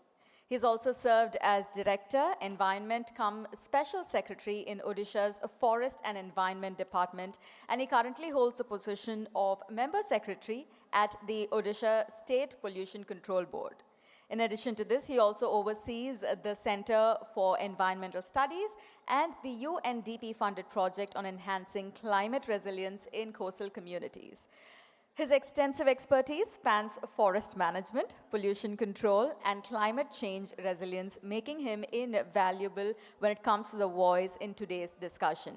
Ladies and gentlemen, a round of applause for Dr. K. Murugesan as we welcome him this morning. Welcome, sir. It is also my pleasure to invite our esteemed panelist, Dr. K. S. Jayachandran. Ladies and gentlemen, a distinguished member of the Indian Forest Service 2006 batch and, of course, a seasoned expert in environmental governance. Dr. Jayachandran holds a doctorate in horticulture from the Indian Agricultural Research Institute, New Delhi. With a diverse and impactful career, he began his journey as a forester in Assam and Arunachal Pradesh, and of course from there on managing forests and protected areas before advancing to roles at the Directorate of Forest Education, Government of India, where he built capacities for forest management across the country. Currently, Dr. Jayachandran serves as the Special Secretary, Environment and Forests and Special Secretary, Urban Development in the government of NCT of Delhi, in addition to his role as Member Secretary of the Delhi Pollution Control Committee. With his extensive expertise in forestry, environmental policy, and digital governance, Dr. Jayachandran brings invaluable insights to our discussion today. Welcome, sir. Good morning. With that, our next esteemed panelist, ladies and gentlemen, Mr. Anil Joshi. A loud round of applause for someone who currently serves as the Member Secretary of the Himachal Pradesh Pollution Control Board. Mr. Joshi plays a pivotal role in environmental regulations and ensuring compliance with environmental laws across the state of Himachal Pradesh. He's also responsible for overseeing environmental regulations and ensuring compliance with environmental laws. His work primarily involves collaboration with various government departments, local authorities, and the public to address pollution challenges. He was also responsible for planning, preparing, and implementing environmental policies and promoting sustainable practices. His leadership is essential in balancing development, especially when it comes to ecological sustainability in a state known for its natural beauty and diverse ecosystems. We're fortunate to have him here with us. Ladies and gentlemen, a round of applause for Mr. Anil Joshi. Welcome, sir. It is my honor to introduce to you our next esteemed panelist, Mr. Nandakumar Namdev Gurav. Ladies and gentlemen, a seasoned environmental professional with over 3 decades of dedicated service in the Maharashtra Pollution Control Board. Welcome, sir. This is when he played a pivotal role in managing various environmental sectors, including hazardous waste, battery waste, e-waste, and municipal solid waste, amongst many others. He has been instrumental in drafting the Maharashtra plastic waste management rules and, of course, played a key role in the state's initiative to ban single-use plastics. Throughout his distinguished career, Mr. Nandakumar has held various leadership positions, including the regional officer in charge of multiple environment sectors such as biomedical waste, plastic, and construction waste. Mr. Nandakumar's expertise, ladies and gentlemen, also spans environmental governance, laws and policies, urban pollution control, and industrial environment management. His vast experience in the environmental regulation, policy making, and ongoing supervision brings valuable insights to our discussions today. So please join me as I extend a very warm welcome to Sir. Our panel, of course, is going to be made all the more special with our next esteemed panelist, Mrs. H.D. Varalakshmi, the Regional Director of the Central Pollution Control Board, Ministry of Environment, Forest and Climate Change, Government of India, based in Chennai. Ladies and gentlemen, Mrs. Varalakshmi has been serving in this pivotal role since December 2021, overseeing a vast region that spans 3 states, Tamil Nadu, Andhra Pradesh, Telangana, and the Union Territory of Puducherry. As the regional director, she is also at the forefront of coordinating with the state pollution control boards and pollution control committees, providing her technical expertise and also ensuring the effective implementation of critical environmental policies, standards, and guidelines that have been issued by the CPCB. In addition to her work in regulatory enforcement, she also plays a key role in guiding the action plans for non-attainment cities, addressing pollution-related challenges, and of course, managing the National Green Tribunal matters. We're indeed fortunate to have her here with us as she shares her wealth of knowledge coupled with her extensive experience in the field. Ladies and gentlemen, please join me as I welcome ma'am. Welcome, ma'am. It's my honor, ladies and gentlemen, to introduce to you our next esteemed panelist, Mr. Katta Ravi Teja, an officer of the Indian Administrative Service from the 2020 batch. He has made numerous significant contributions in various key roles within the government of Tamil Nadu and currently serves as the Regional Deputy Commissioner North for the Greater Chennai Corporation, where he plays an instrumental role in the administration and development of the city. Before his current position, Mr. Teja served as the sub-collector of Tindivanam in Veluppuram district, Tamil Nadu, where he gained extensive experience in governance, rural development, and public administration. An alumnus of the prestigious IIT Delhi, he brings a unique blend of technical expertise and administrative acumen to his work. Ladies and gentlemen, please join me as I extend a very warm welcome to Sir. And with that, to guide us through this insightful discussion, it is my pleasure to invite our moderator for the session, Mr. Rahul Malik, who is a director with PricewaterhouseCoopers Private Limited and has almost been 2 decades of experience in the field of waste management and plastic waste management. He's also leading a team to support the Tamil Nadu Pollution Control Board on waste management and circularity initiatives. It is a pleasure to invite you all to pay close attention to our very first panel discussion. Ladies and gentlemen, our stage is all set. I'd like to invite our moderator to take the session forward. Good morning, sir.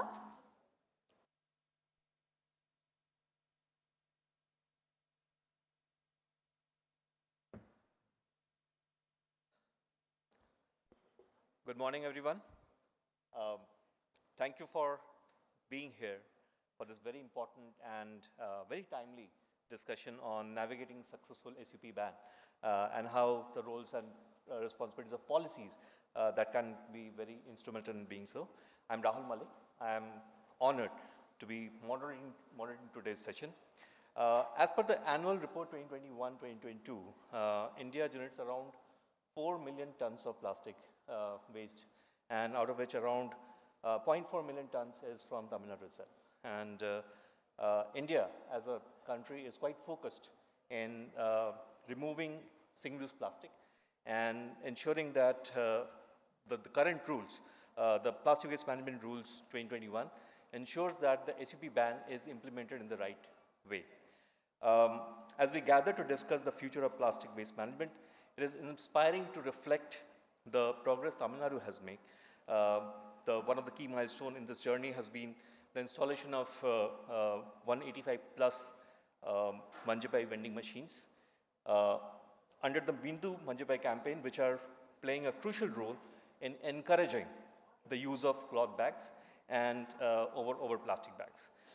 Through these machines and other initiatives, almost 9 lakh yellow Manjapai bags have been dispensed, symbolizing sustainability, have been distributed across communities to empower individuals to make transition from single-use plastic to reusable, eco-friendly alternatives. It is dovetailed with almost 1.8 lakh awareness campaign activities which the state has taken so far. These collective efforts have helped prevent almost 2,500 tons of single-use plastic from not getting diverted into the oceans. So this accomplishment highlights the power of collaborative, innovative, and grassroots actions, and serves as a testament to the cultural shift that we are beginning to witness towards more sustainable and sustainable practices. As we move into our panel discussion, we have opportunity to dive deep into these efforts and identify the key steps for scaling these solutions. And I request our esteemed panel members here to give us insights on the initiatives that they have taken in their states so that we can learn from each other and be better organizations to work in.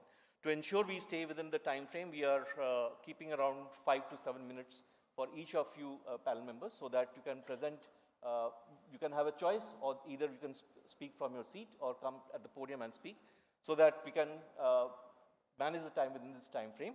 And after that, we have a couple of rounds of questions to each panel member, so that to be based on the work that you have done. Thank you so much for giving this opportunity. May I just open this session? And first, may I request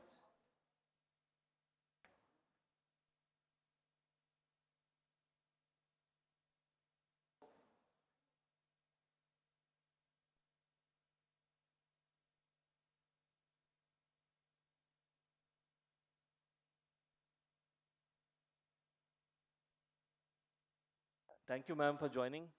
May I, ma'am, first request you to spare some time to understand how Kerala has dealt with the SUP ban, and what are the learnings and the key challenges, and how have you pivoted through in this entire journey, ma'am? Yes, you may go to the podium. Am I audible? Distinguished delegates, good morning to all. I am so pleased to sit here as a panel member from Kerala, representing Kerala PCB. So I thanks to Jayanti ma'am, Kannan, and Tamil Nadu State Pollution Control Board for inviting Kerala officials for attending this great event on conflict of these alternative materials, eco-alternative materials to single-use plastics. So all we know, we have 2011, the plastic waste management and handling rules. After that, we have 2016 plastic waste management rules. So either these two rules, 2011 and 2016 rules, doesn't make a drastic change on the plastic waste management, especially on this enforcement body like Pollution Control Board. So we all know this Pollution Control Board is an enforcement body, so we are not the implementing agency. So we are set at an arm distance from the government, we are giving directions to the government only. So sometimes a misinterpretation that we are the officers to do the things in field. Note, the implementing agencies and the stakeholder department has to do the things in the field. So we are giving directions and advice to the government, that is the section 17(1) of the Water Act. So based on that, the rules comes under this Environment Protection Act 1986. So it was very drastic method to implement these plastic waste management in our state. So we have made so much of actions on this, because especially in the case of these use and throw materials like single-use plastics, in case of the events which are happened, we all know this, we have an abundant source of water resources in Kerala. We have around 44 rivers in state, and we have 2 major Ramsar site like Vembanad and Ashtamudi Lake. So, and so many tributaries are joining to these rivers. Some creeks are there, then we have 590 kilometers of coastal line. So majority of the districts are abutting to this coastal line. So we have a water abundance of source of water there. So much of littering of the plastic waste are there around this coastal region, as well as this water body. So it was made much difficult for choking of this water, stagnation of the water. Other health hazards are continued mainly due to these activities. So we are major NGT cases are also came on based on this, including this comes under the solid waste as well. 2016 onwards, it was very difficult. And in 2019, we did so much of dialogues and discussion with the government departments, and we have made a committee, technical committee and a technical task force under the leadership of Principal Secretary Environment. So at that time, I think 6 or 7 member technical officers are there. I was also a member at that time, because 2019-22, I am the chairperson, member secretary of the Pollution Control Board. So we made a list, so we made a GO in 2020, effective from 1/1/2020. So we made a list of materials, single-use plastics for banning. So that was the first things we made complete ban for the materials. And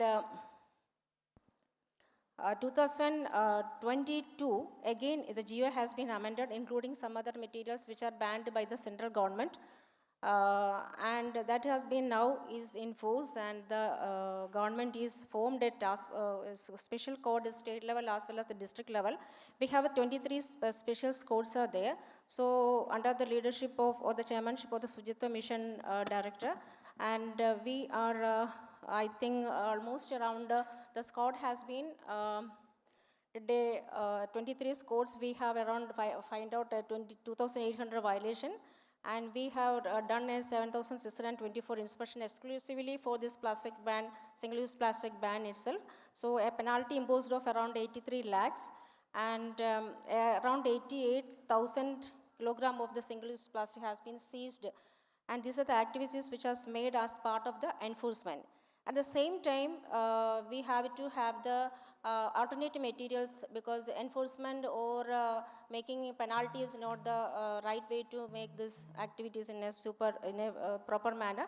So we made the alternative materials. So we don't know how much is the materials or where the sources are existing. So we did a collaborative study with the KSPCB, GIS and DOECC of the state of Kerala.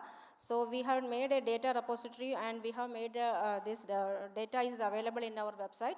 So in that we have made, so in 2022, the 2022 GO, the banned materials, at the same time, what the material we can replace, the alternative materials also there in the GO. So that we have made in, is there in our website. So that data, so we have made in such a way that the industry, small scale industries, we are categorized, state PCB has categorized these small scale industries under green, white categories, and given permission for 15 years on-time registration for promoting these type of alternative materials. And at the same time, as a part of the enforcement, we have revoked the consent to operate of the single-use manufacturing materials. And so many cases and WCPs are filed in the High Court of Kerala. So it was very challenging to make the enforcement of this single-use plastic here, because the plastic manufacturers, the manufacturers of the single-use materials are, their livelihood has been changed, and so it was very difficult to teach their materials, teach on these materials to single-use, these alternative materials. So things for the Kerala is that the material, we are densely populated state, and we have the agricultural land normally are converted into their construction activities. So the natural sources for material, the agricultural land is very less. That's the main challenge is what we are facing. So we have to get materials from the other state as well. And now in lakes, we have so much of these water hyacinth materials. So researchers are going on to identify these materials to get the fiber from this water hyacinth to make the this single-use alternative materials. These are the normal things now we are going on here. So other things, it's a part of the discussion, we will include additionally we can. Thank you, ma'am. That was very insightful. And the aspect of water hyacinth that you mentioned is would be something I'd possibly try to kind of understand from off the stage. Thank you for this insightful point. Also, going forward, may I request Dr. Murugesan from the PCB of Odisha to kind of please share your points as to how. Yes, I understand you have a presentation. So,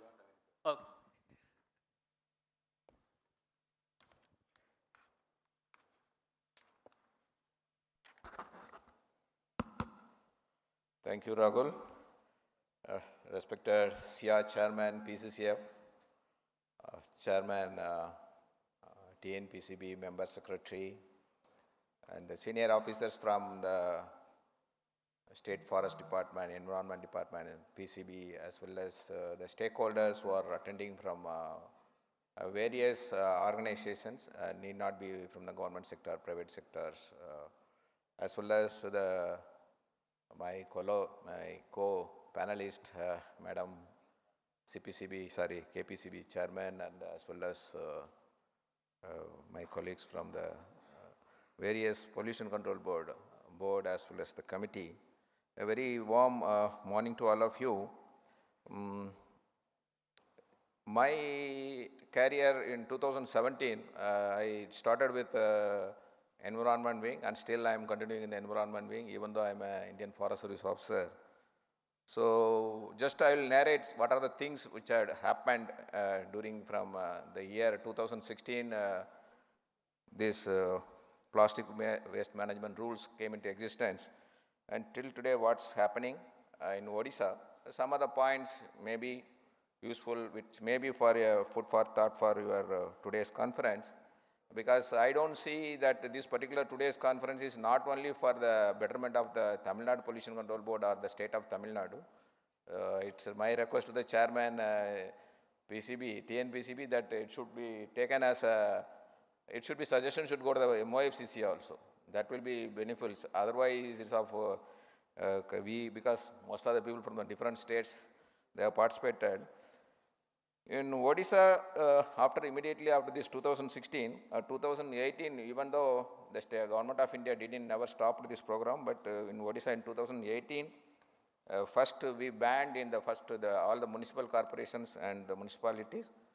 You must be knowing what are the things which has been banned, like even all the types of carry bags and everything.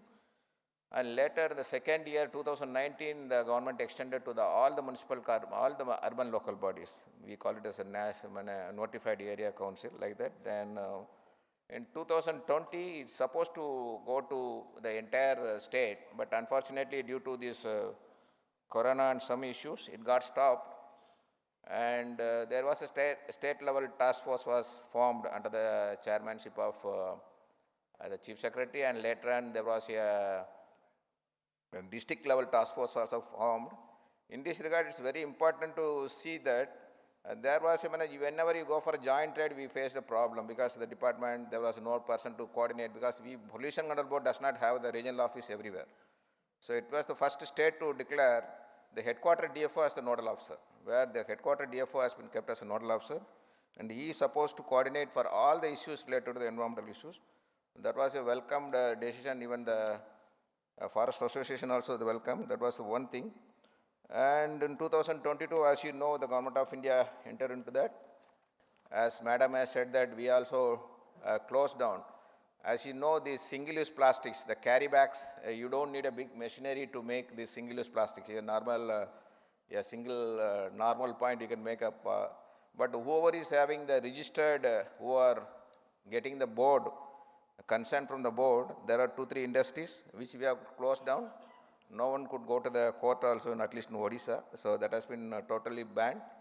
And it is a mandatory for all the cement plants and for using this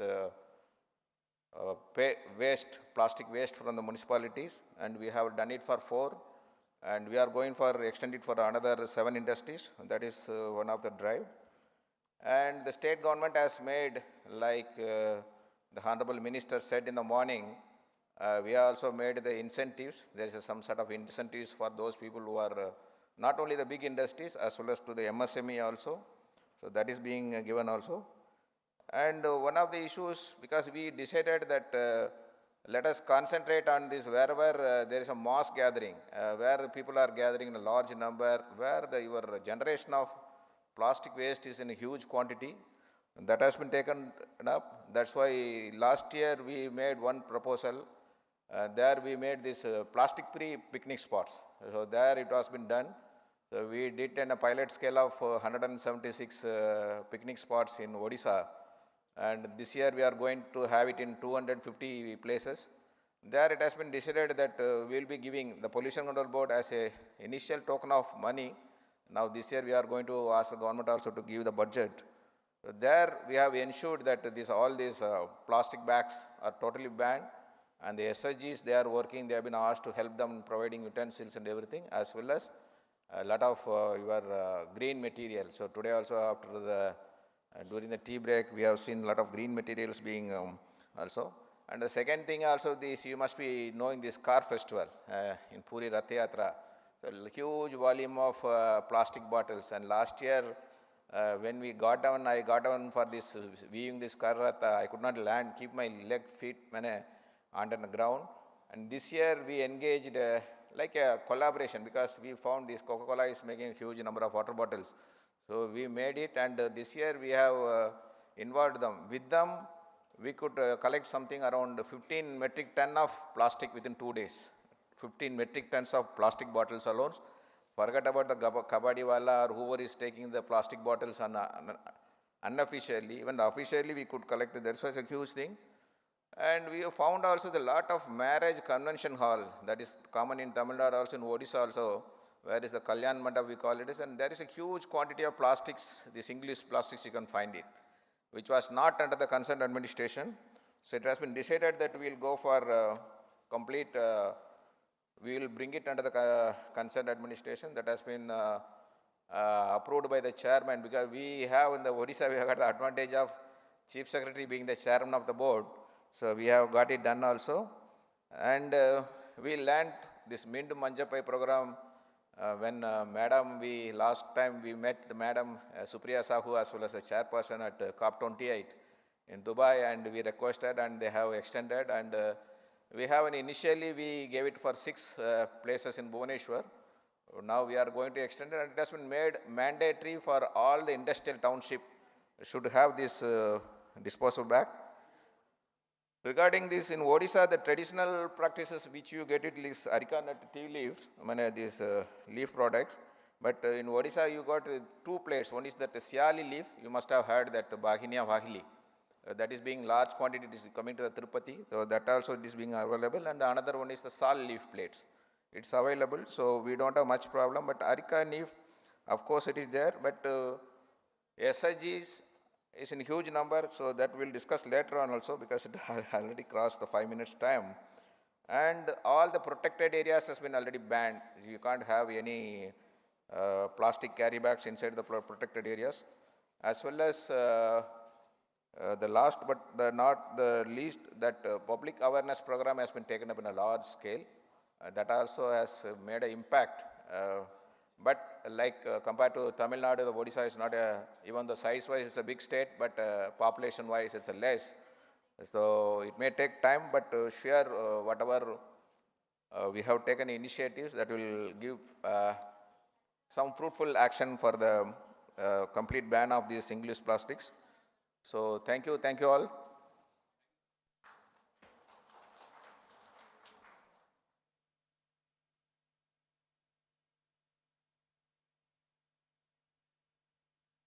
That was very insightful, sir. Thank you for sharing these experiences. May I now request Dr. K.S. Jayachandran to please share his, yes, I'll ask. Team, can you please run the slides?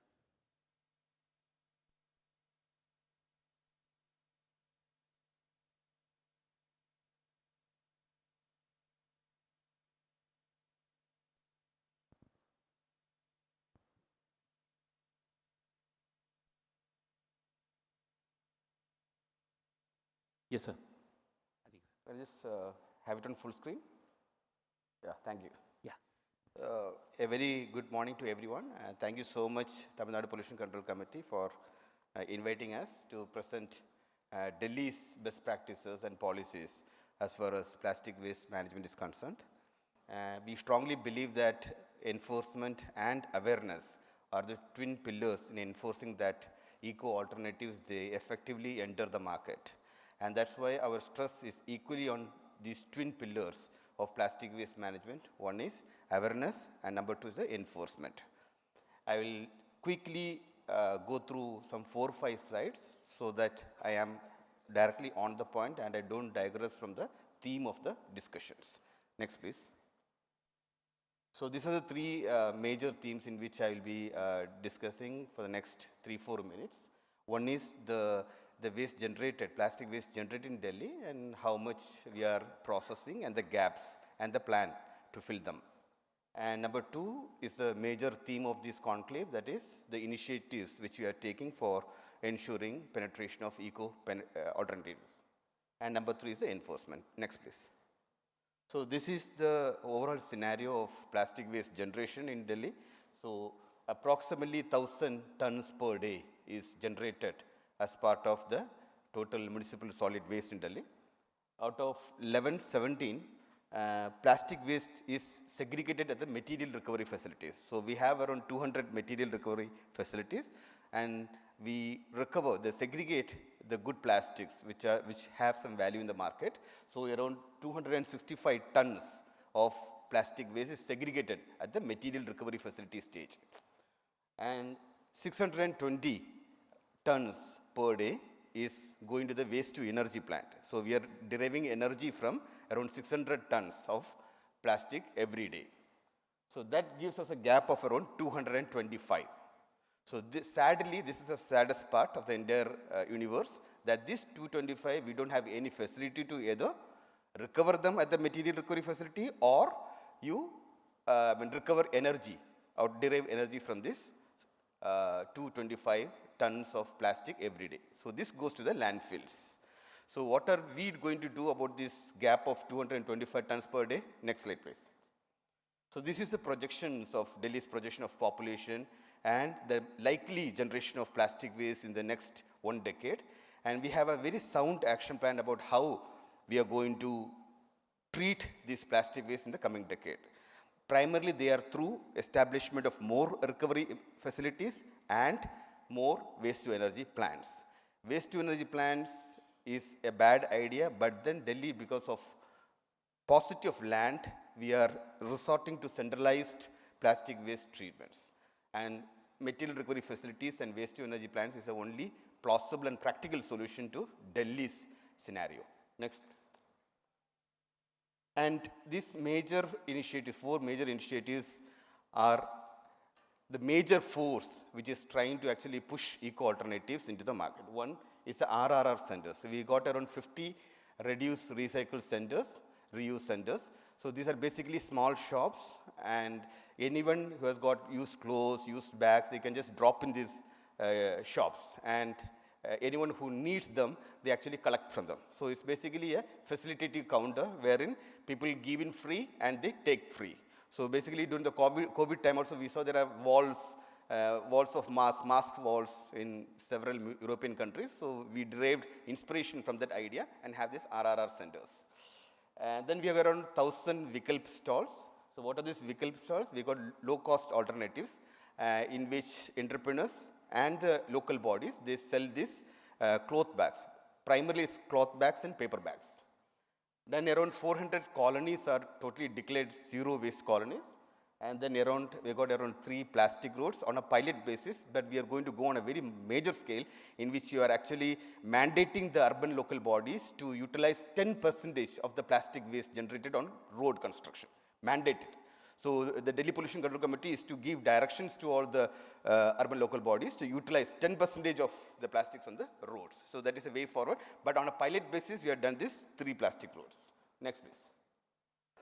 Then we got this general, frequent campaigns, special campaigns in which we distribute plastic toolkits to schools, around 3,000 schools.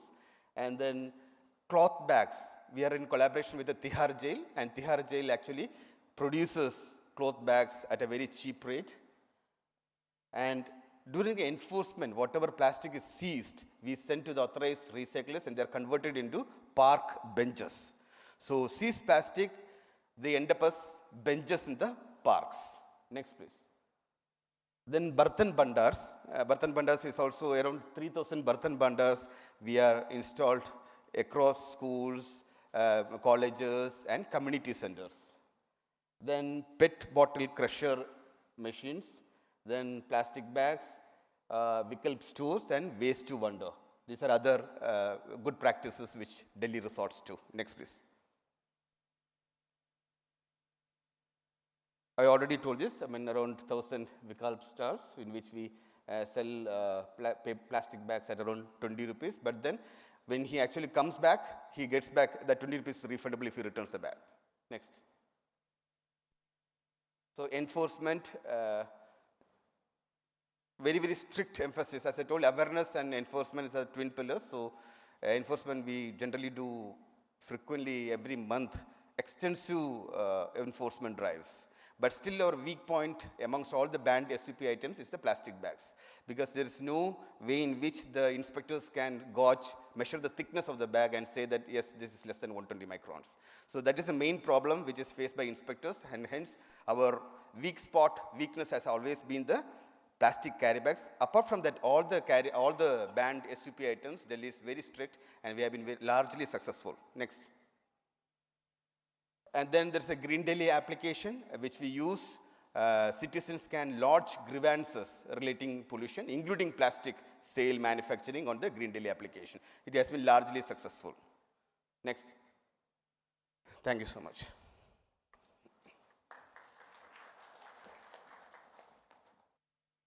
Thank you, sir, for very insightful initiatives taken by the Government of Delhi. In fact, I have some follow-up questions which I might request you to kind of delve upon. So may I now move to the next panelist. I have with us Mr. Anil Joshi, Member Secretary, Himachal Pradesh Pollution Control Board. Hello. Sir, may you please? We'll go with presentation. Yes. Presentation.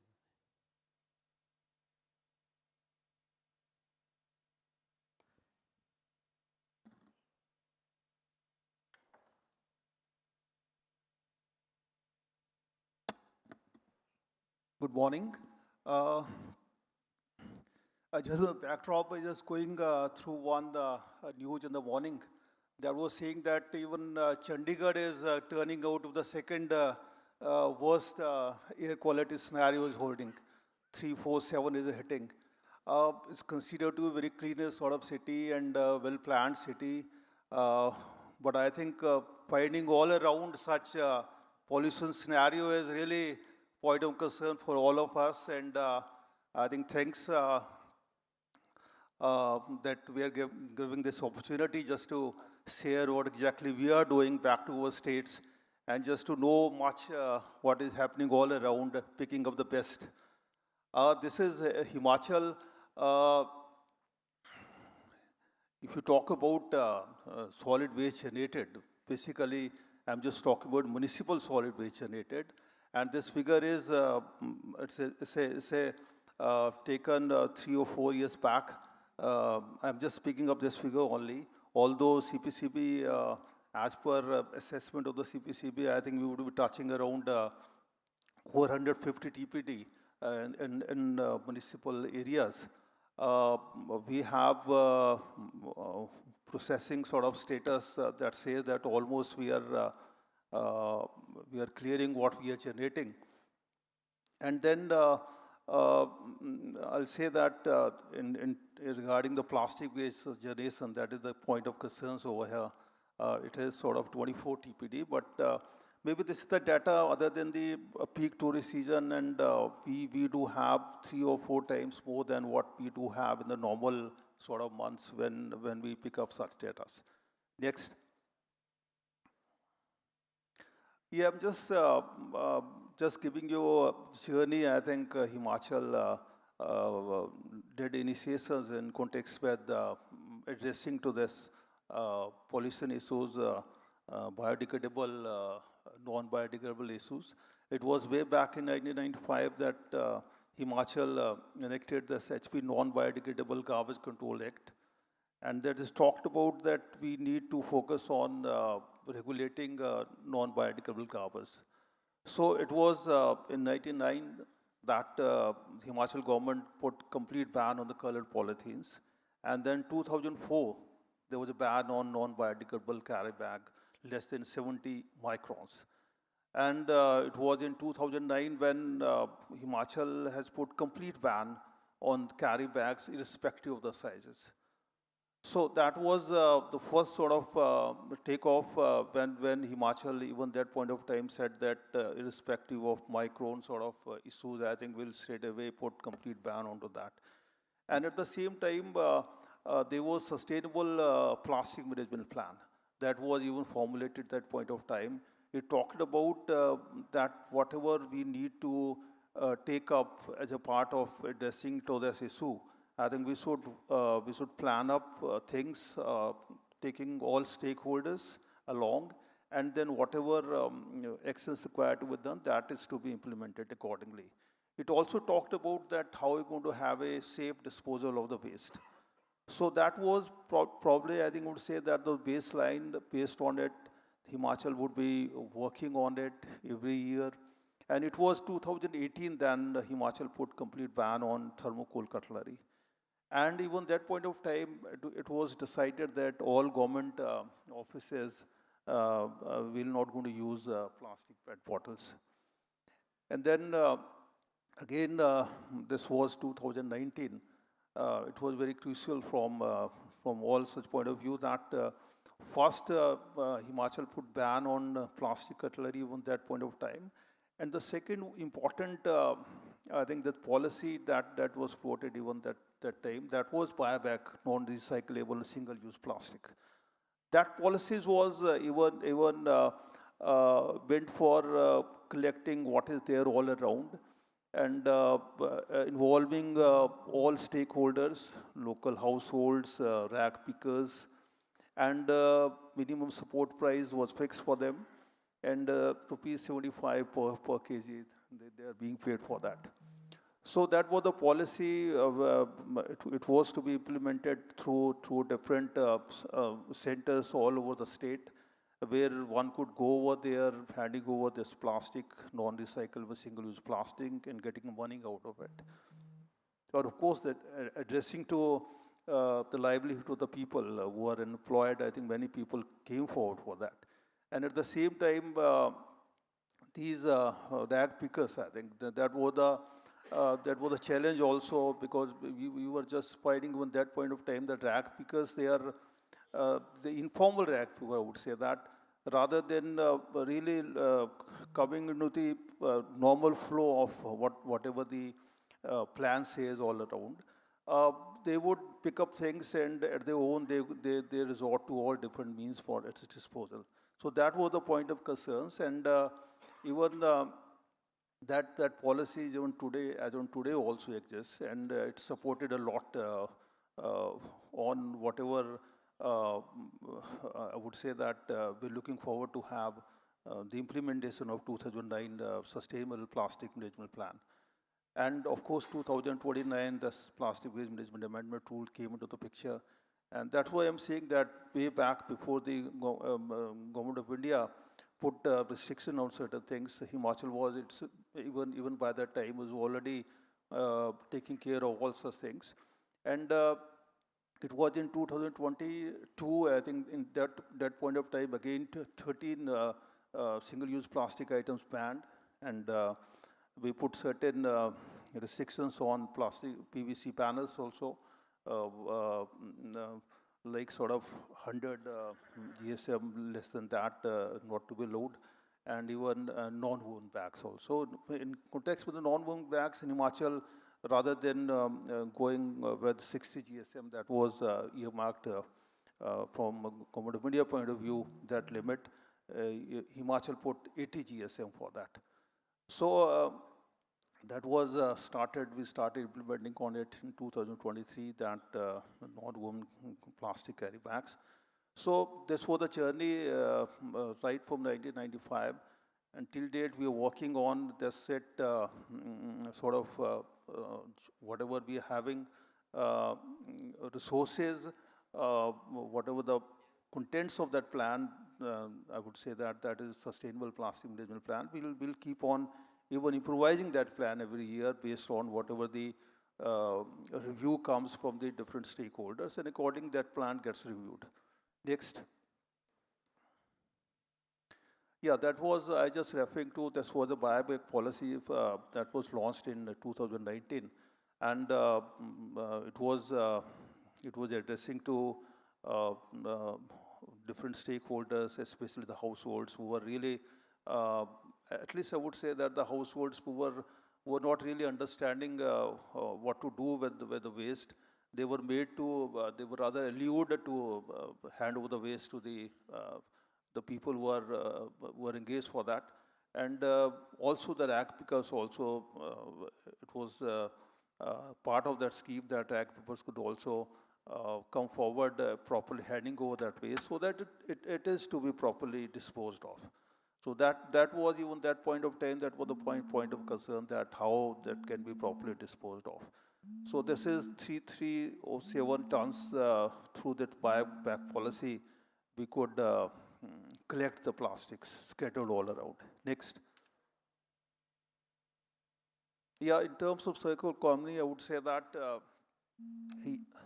Himachal government decided that each PW division is to take up the target of taking up at least 1 kilometer road through this, using this plastic. So what is done is that it is just getting collected, it is then shredded, and then it is transported to the local already set centers, and accordingly mixing up the bitumens, it is put in use. So till date, Himachal could come up with road constructions in 111 kilometer road constructed using plastic and bitumens mixed with that. And of course the patchworks was also part of that. And it's sort of 21,000 quantity of the plastic used for that purpose. Next. Another thing is that co-processing. We have different cement industries in Himachal, and it's a part of the mandatory requirement for these industries that they'll meet with 1% of their fuel through adopting alternate modes for that. And as in system is in place is that local urban bodies, they are connected with the cement industries, and cement industries, because themselves they are involved into taking that what of the raw material from there, because it's a part of their mandatory requirement, and then ultimately they are co-processing it in the units. So I don't want to go detail into that co-processing. Just this is what we are doing in Himachal. Next. And this is what more than 1 lakh metric ton plastic waste that is consumed through this mean, and because this is already said that this is a mandatory requirement for them. Next. And of course, we've started working on from PET to yarn manufacture unit. The different units now coming up all around the state, and as I think there's already, I could find in every part of the country, you find that people now started adopting to different ways as an alternate to plastics. And similarly, I think we're also doing small entrepreneurs being encouraged to come up with such projects, startup projects being funded to Environment Department, being funded through different projects also in Himachal. Next. And this is what the different ways we are also doing it, like I could find it here also in exhibitions also. Next. Yeah, this is very important that I could still find long back there would be this practice of using local leaves from begonia trees, from sal, from ficus. I think we could find that the last 10-15 years span of that, people almost stopped even that point of time using such things. Now it is very vehemently government decided that we must encourage this thing, because the point was, even that point of time, even the local people, they would be manually they would be stitching these leaves. Now, because of interventions all around and different projects, Forest Department is also coming forward supporting local entrepreneurs to establish their units, providing them mechanized sort of inputs. And now I think almost in every districts, people are coming forward to have such plates, and because there is a I think you'll find everywhere there's people using such plates for dining purposes.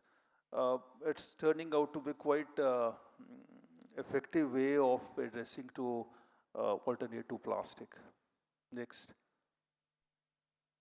Yeah, this is all, this is, I think, as I said that different units, they are in place, they're working on, there is a compostable carry bags also we find now units coming up for that.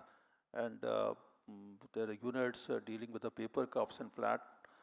Next. So this is all, I think, these, yeah, this is everywhere. Next. I would say that addressing to such issues all around, as the Honorable Minister said that this is, of course, I think we need to look ahead addressing to such problem by putting stern actions onto the violators. But yes, we also doing to that, but that is not, as is already said, that is not the only way to deal with that. We need to address to some other way to motivate people, to aware people how to switch over to alternate way of plastic. And this is what Himachal is also doing on that. We have been having scores of seminars, workshops, meetings with the different stakeholders, and we are ensuring it that all functions, local melas, national, international level melas that are generally held in Himachal, that we do have this exhibitions making people aware of switching over to this mode. And of course, talking about enforcement, we have been doing it under HP Non-Biodegradable Control Act. The 14 different departments, they have been empowered to take actions onto that. And this is what almost 28 lakhs challan imposed upon people who are using banned plastic. Next. And this is another innovative approach I'll talking about IEC, that Pollution Control Board took a lead in coming up with one sort of this comic book. It was prepared involving the local stakeholders, NGOs, so that we could pick up the right thing, making people aware of exactly how to address to such issues. And it reached to almost 18,000 schools in the state, and 8 lakh children got benefited out of it. It was passed on to all schools people. Pollution Control Board worked as a facilitator in making people aware of that. Next. And of course, this is an important support, extended power responsibility.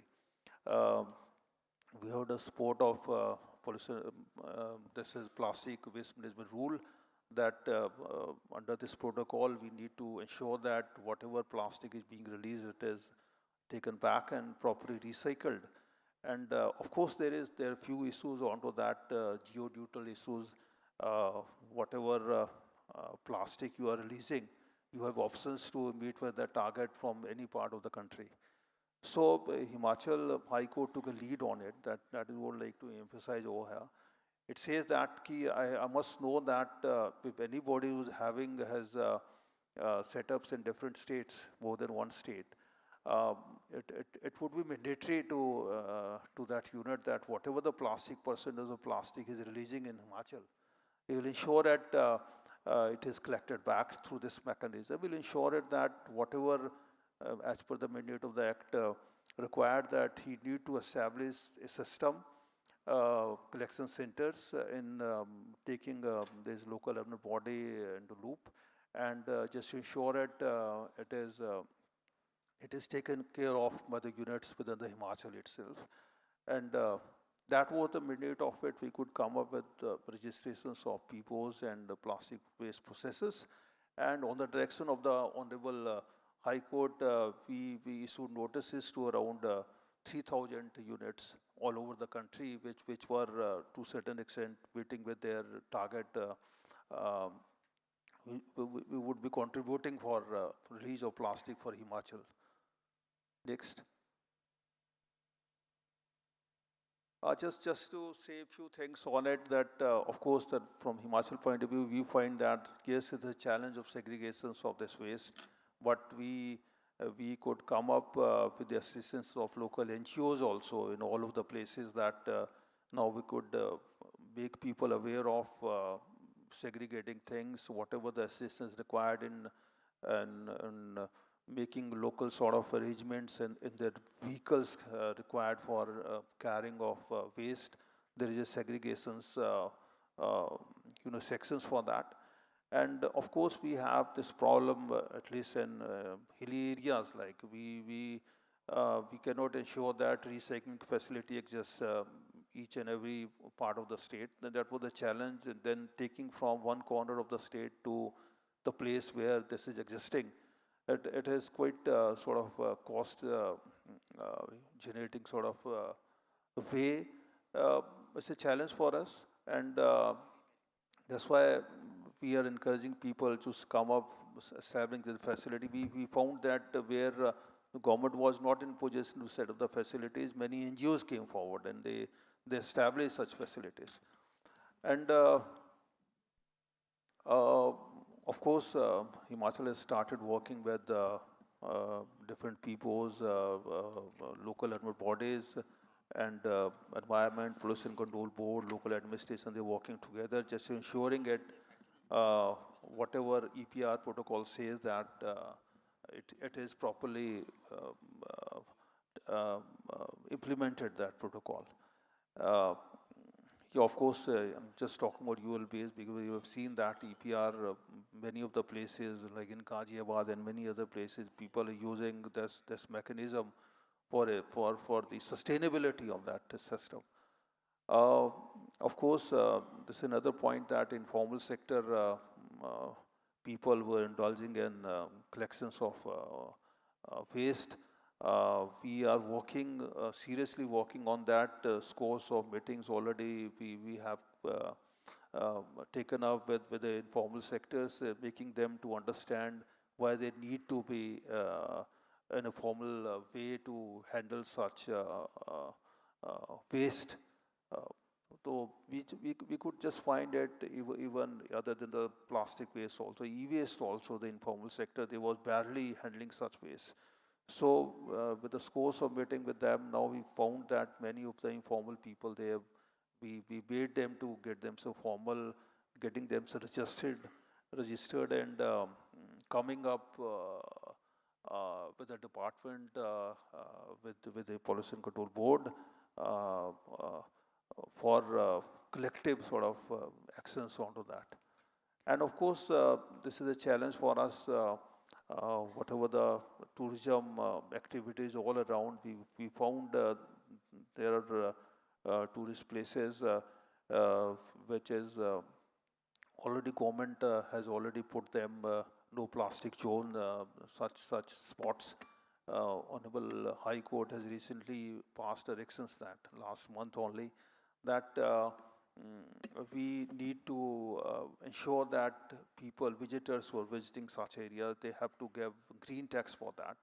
And the local administration, the government is to ensure that taxes get back to the system, ensuring it whatever they're releasing, that is taken back.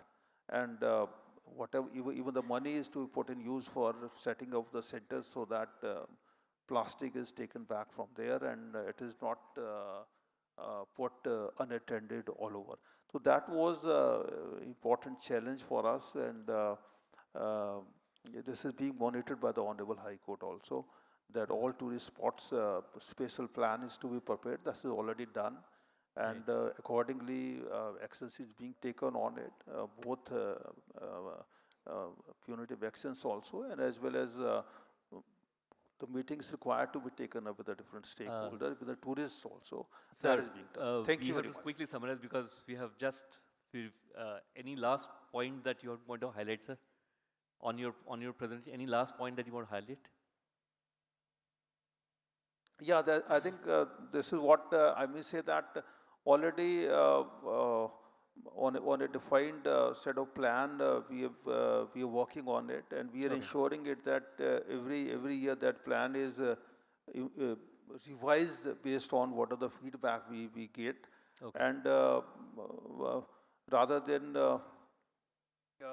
working waywardly, we are focusing on working what we have as a plan with us. Sure. Thank you so much, sir. That was very insightful. Looking to the next panel member here, may I please request Mr. Nandakumar Namdev? Yes.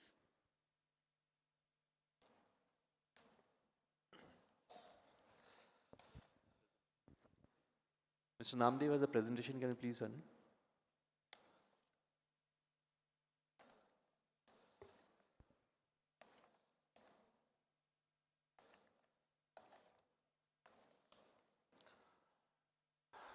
First of all, I thank Tamil Nadu Pollution Control Board for inviting Maharashtra states for sharing our experience with respect to the implementation of single-use plastic ban notification.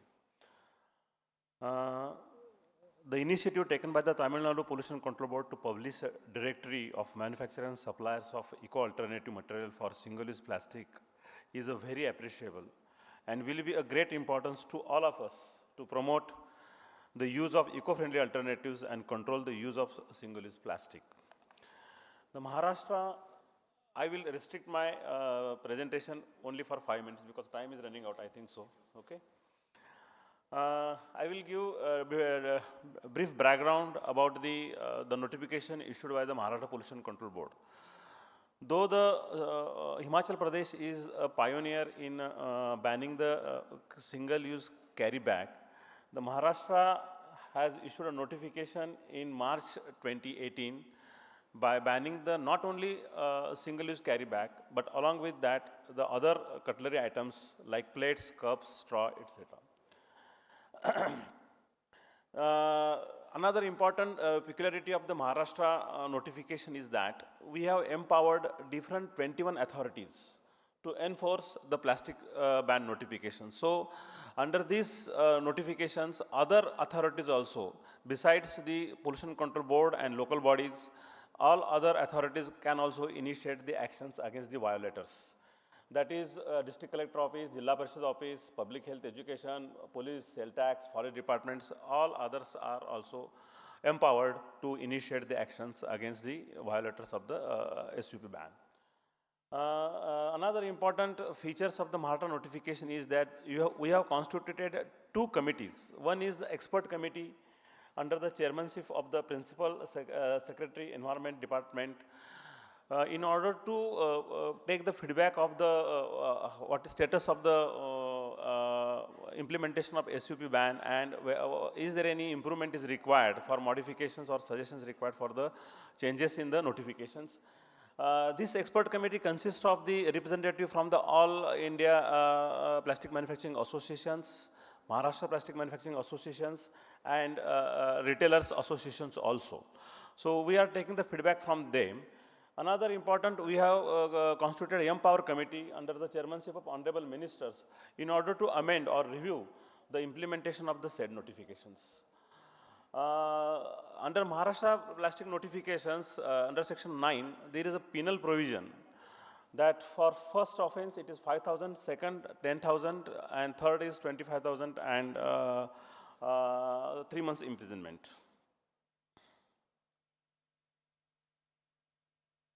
I will not go in details of comparison of the this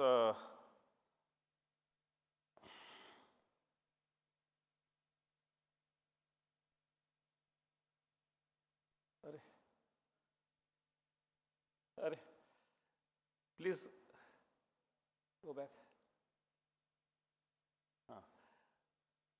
Go back. Go back.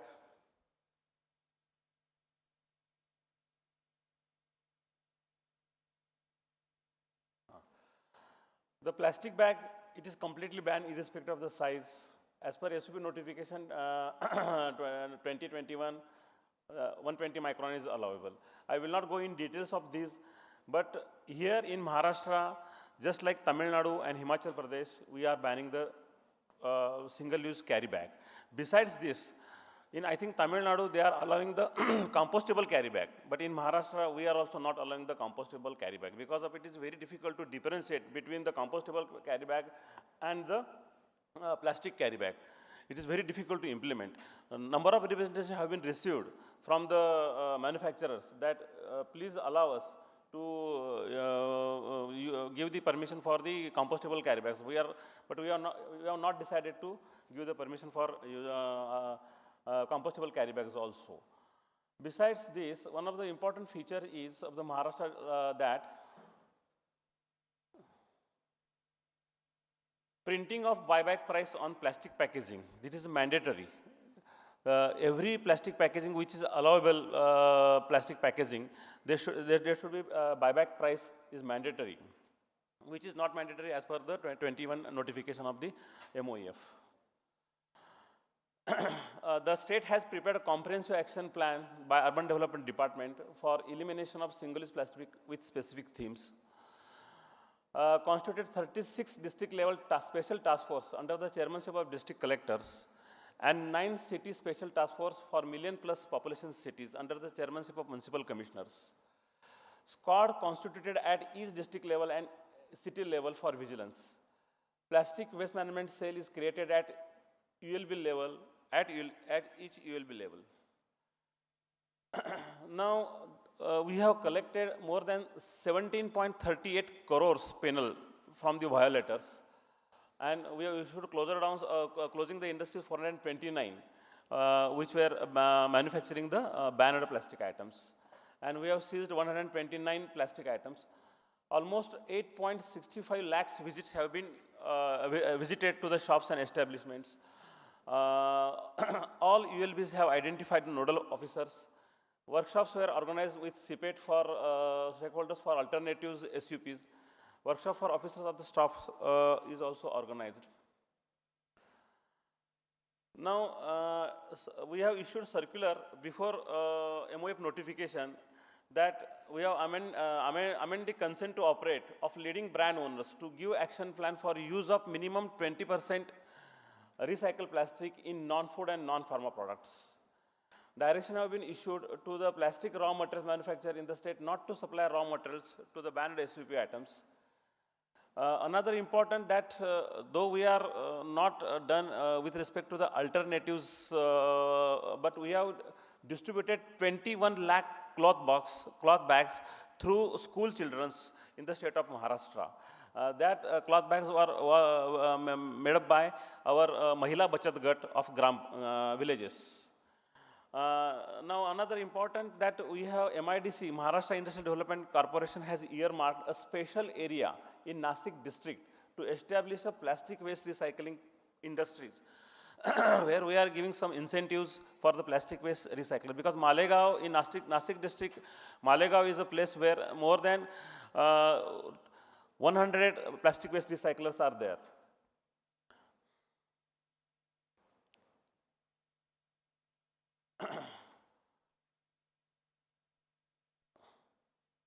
Now, there are 45 numbers of industries are in operation in the state of Maharashtra, which are manufacturing the alternative plastics, generally which are paper cups, plates, bags, boards and pouches. In Jalgaon district, there are some small cottage industries manufacturing the cups and plates by using the bag leaves. This is the Maharashtra, we have taken initiative. Though there is we have done a lot of implementation through enforcing by collecting 17 crores and visiting 8.85 lakhs. But still there are some places where we are observing the banned single-use plastic item, especially with places like vegetable markets, flower markets, and these are it is very difficult because the fine provision is 5,000 is very difficult. So unless and until we are not creating awareness programs or we are not giving cost if affordable alternatives to the common people, it will be very difficult to achieve the 100% results of the SUP ban. So initiative taken by the Tamil Nadu Pollution Control Board, especially we saw today morning that Bathon that cost affordable carry bags. It is one of the, I think, best solution for the successfulness of our SUP ban. Thank you.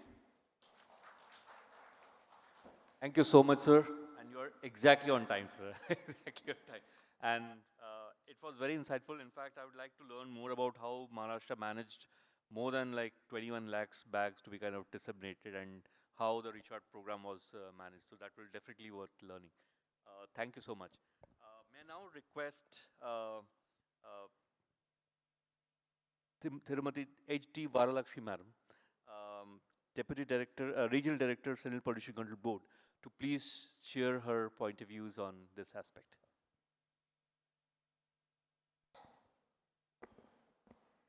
Yes, sir. Good afternoon to one and all present in this conclave. I think so everyone already aware about CPCB initiatives with respect to SUP ban and introduction of eco-alternatives. So just it's like recalling what CPCB taken initiatives to implement this SUP. So soon after announcement by our Honorable Prime Minister regarding SUP, so CPCB has taken steps to first identify which are the single-use plastics required to be banned. Okay, and then accordingly we notified, and also we prepared a comprehensive action plan.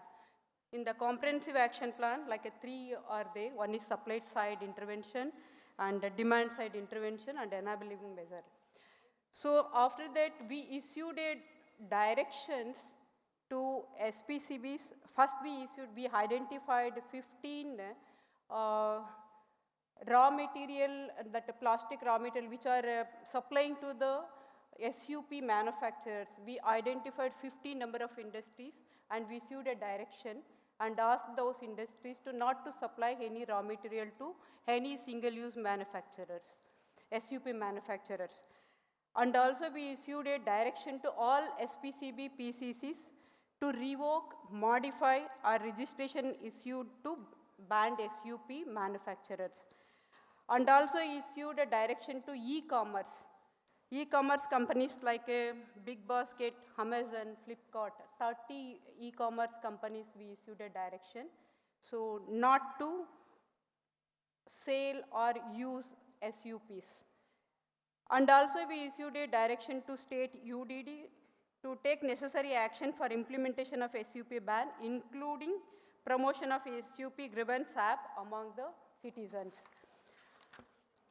Under enabling measures by CPCB, what we have taken, that the promotion of alternative to SUPs. So under this program, we encouraged for compostable manufacturers and asked to register. So as of now, we already given a registration for 265 manufacturers.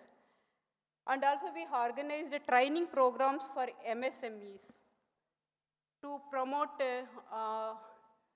alternative, SUP alternatives. So in collaboration with the CPET, SPCB, PCCs, MSME Institute, and we conducted 14 workshops across the country. And also we conducted 11 workshops for stakeholders, 11 workshops for stakeholders across the country. And also after this, we initiated an enforcement drive, joint enforcement drive with the SPCB, PCC, CPCB, and by involving the concerned municipalities. So under this drive, so every month, 4 days we dedicated for this enforcement drive. So since from last July, 2022 July. Okay, so under this program, jointly inspected around 62,014 entities. And we observed that around 10% of entities are violating still. And then we seized 114.25 metric tons of SUPs, and 120 lakhs fines were imposed. And also we developed web portals. Okay, through these web portals, we asked all SPCB, PCCs and municipalities to upload the inspection reports. And also we developed a SUP grievance readdressal app. And you all know we also introduced EPR regime for 4 categories of plastics.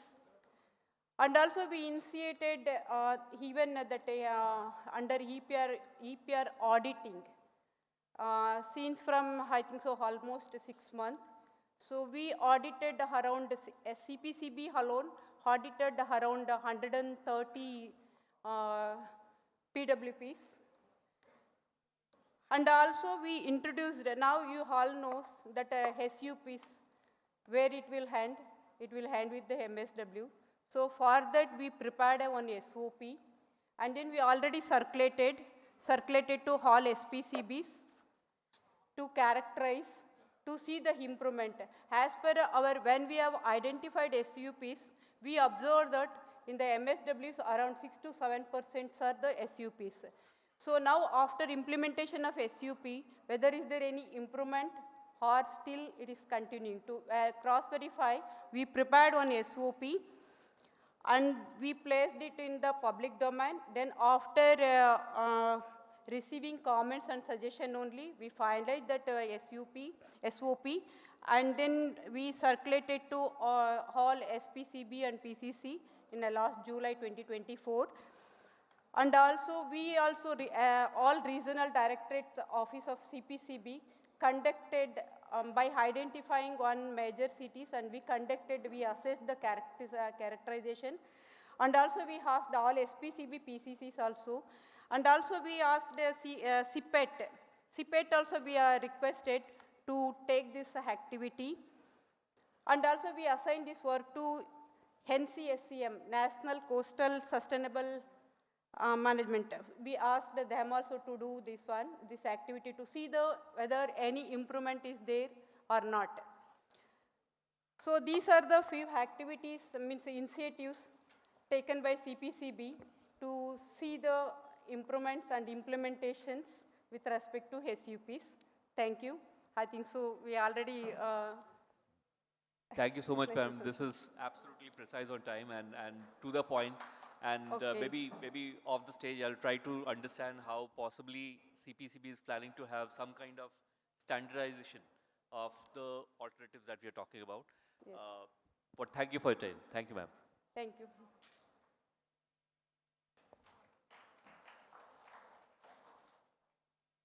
We have our last panelist, Mr. Kattaravi Teja.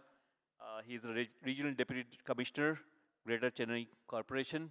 And as a head of organization implementing these bans, it's very important for us to understand how GCC is kind of planning and implementing these aspects. Sure. Thank you, sir. So, to all the esteemed panelists here, a very good morning, and to all the members in the audience.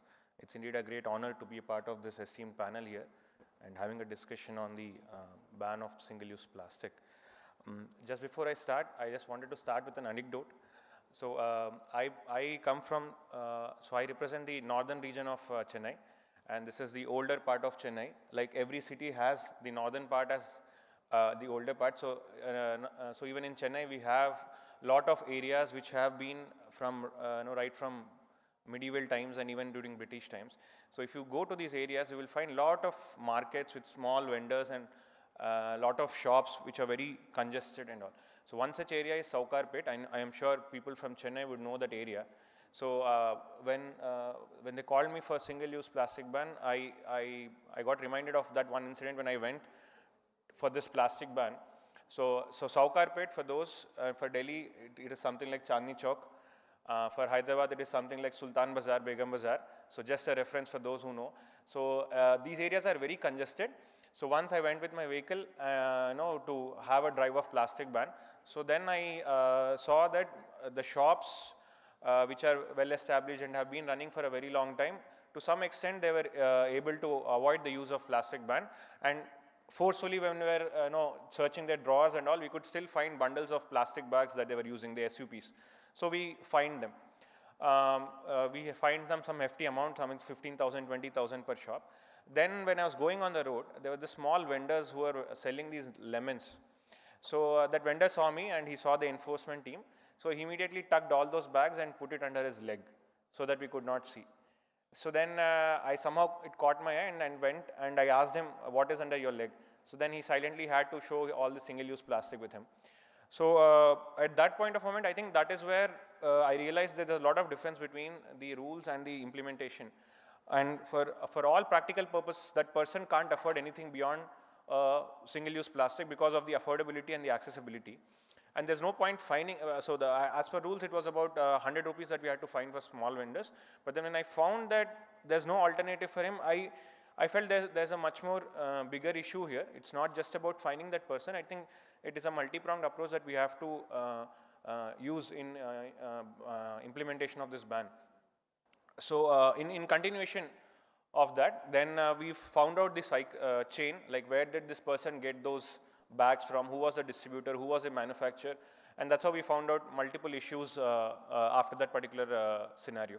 So as far as Chennai Corporation is concerned, so we receive a really 6,200 metric tons of solid waste per day, out of which nearly 600 metric ton of plastic waste we are processing, and we are sending to multiple cement manufacturers for reuse of this plastic.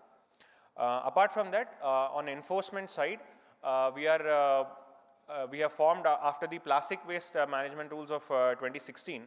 Chennai Corporation itself has framed its own rule in the year 2019, and from then on we have been enforcing fine amount in such market areas, and so far we have collected 7.3 crores amount in fine. And one interesting pattern we found is, in spite of our multiple increase in the amount of rates, the amount that we are collecting is decreasing. So I feel that is a healthy indicator that the use of plastic has considerably reduced over the past 2-3 years. And now if you see in the field, the major observation has been that the big manufacturers as well as the medium big users as well as the medium users, to some extent they could completely reduce and they've gone to the alternatives. But still there's a prevalence of single-use plastic among the small vendors and roadside vendors. So this has been the pattern over the past 3-4 years. With multiple enforcement activities, we could reach to this state. And I'm sure in the coming days we will try to avoid even such scenario. As far as our strategy is concerned, as the esteemed panelists have also told, it's a two-pronged strategy. Definitely enforcement as well as the encouragement of alternatives should be there. On the part of enforcement, as of now, Chennai Corporation is doing spot fine that we have introduced recently. We are going and spot fine, and we are taking it only in the UPI payments or credit card payments. We are not taking it in cash payments. Apart from that, we have now also going to the shopkeepers directly, and there's no check, fine or nothing, because the pinch has to be known directly. It can't be passed on by giving some other kinds of payments. Apart from this, what we also feel is, and what I personally also feel, is this amount of fine that we are putting is mostly on the shopkeepers or on the distributors. The fine amount to the public per se is still in absentia. So I think once we start fining the public, that also is a way of knowing the pinch to the public that, okay, we should ourselves not in. So behavioral change comes with multiple stages. So I think fining the public also who are using this plastic waste will ensure that this message is reached further.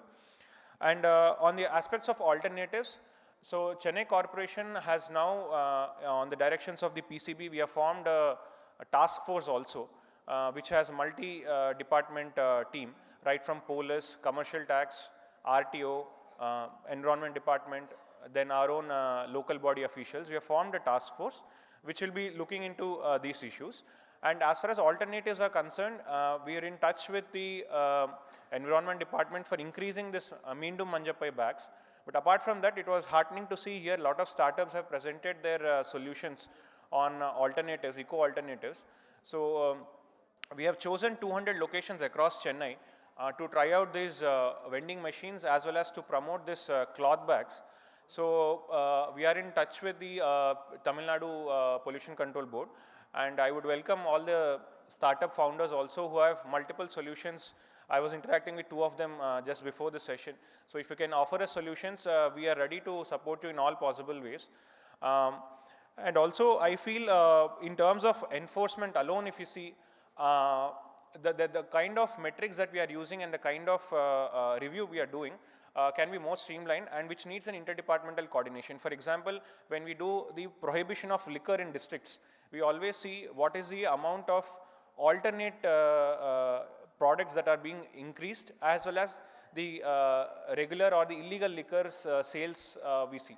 So logically, the illegal liquor sales should decrease and the alternate liquor sales should increase. So in similar way, in this plastic ban also, if we can have some metric which can say that in this particular month, which can be a month-on-month average, we have reduced so much sales of plastics and we have increased so much sales of cloth bags or other alternatives, that I think would be a better way of reviewing, which I think is currently a gap in the system on reviewing these aspects. And this obviously would need the data from the commercial tax department, from the transport department, from the police department. So if we can have a framework on this, I think the corporations, the big size corporations can take this initiative to a logical end. And lastly, I would like to say that in spite of multiple efforts, I think this is still happening. So that there must be some policy or a decision to be made that designated location should be made as completely plastic free. For example, the government offices can be a start where we can take a bold step of ensuring that these designated locations or spaces should be completely devoid of any plastic. So I think, and that implementation would be easier, and also that would send a message to the public at a large.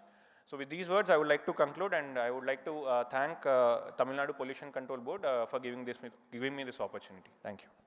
Thank you. Thank you, Mr. Ravi Teja. In fact, with this Bathon event, there are 3-4 very good options of alternatives to plastic that we have found out. We will definitely look to see that how we can collaboratively work to ensure that these options could be utilized, and maybe alternatives to plastic can be sought through. And also, Madam was indicating that in Kanyakumari, there is a very good option of lotus leaves being used as an option. So we can definitely look into how these new and local options can be used instead of plastic. So thank you for your insights. Thank you.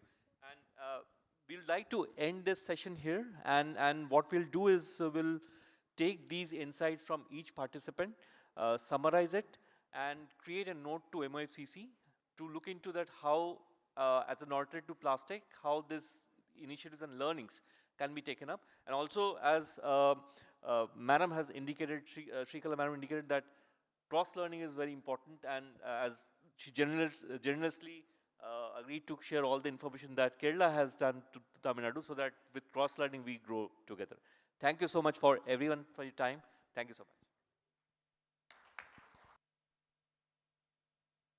Before we draw the session to a close, we'd like to extend our heartfelt gratitude to our speakers. And of course, for that, to do the honors, I'd like to welcome onto the stage Dr. Jayanti M. IFS, ladies and gentlemen, Chairperson, Tamil Nadu Pollution Control Board. May I please invite ma'am to present a memento to Tirumati Shrikala S. Welcome, ma'am. It's been a lovely session, ladies and gentlemen, navigating a successful single-use plastic ban. We've had a look into the policies, the practices for promoting eco-friendly alternatives. May I also request ma'am to present a memento and extend our thanks to Dr. K. Murugesan. Thank you so much, sir, for sharing your valuable inputs.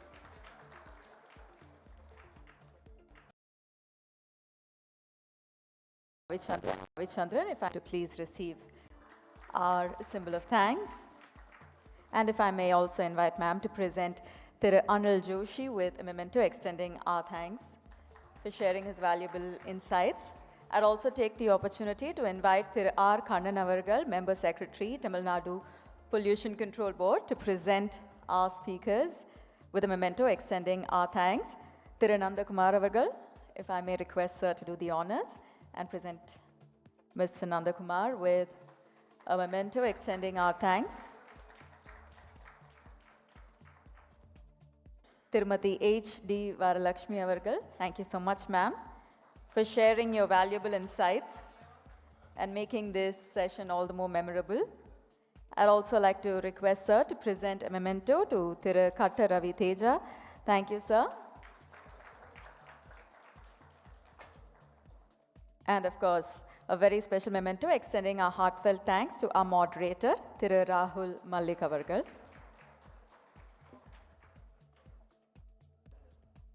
If I may invite our speakers and our presenters to join us for a picture.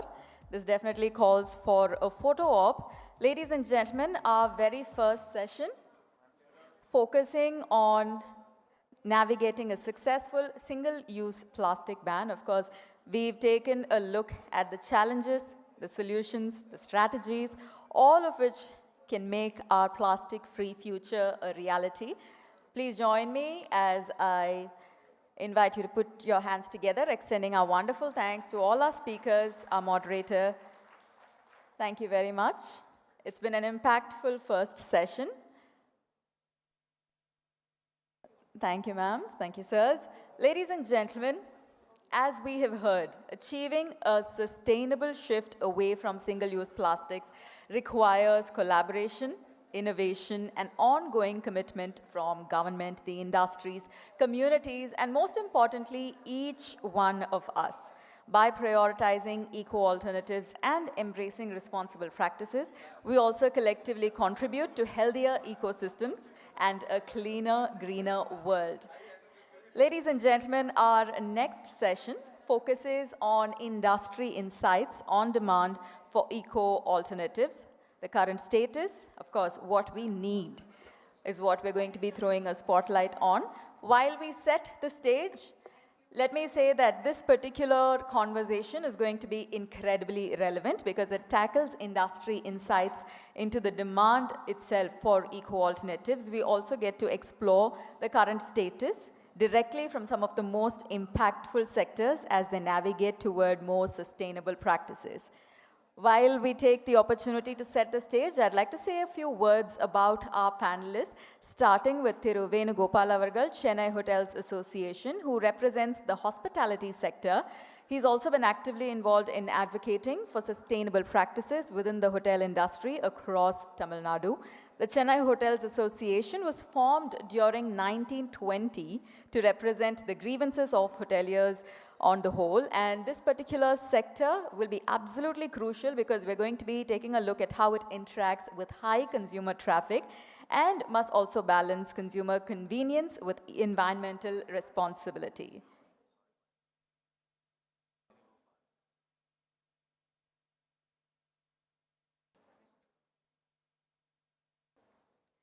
We're happy to have with us the president of the Chennai Hotels Association, ladies and gentlemen, Thiru Ravi Vasant Avargal.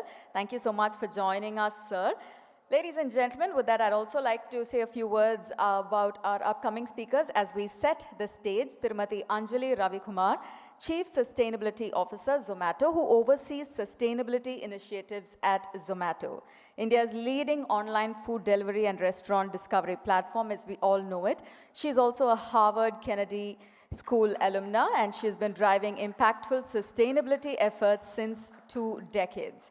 At Zomato, she leads initiatives like climate-conscious deliveries, plastic-neutral deliveries, and the Differently Abled Delivery Partner Program.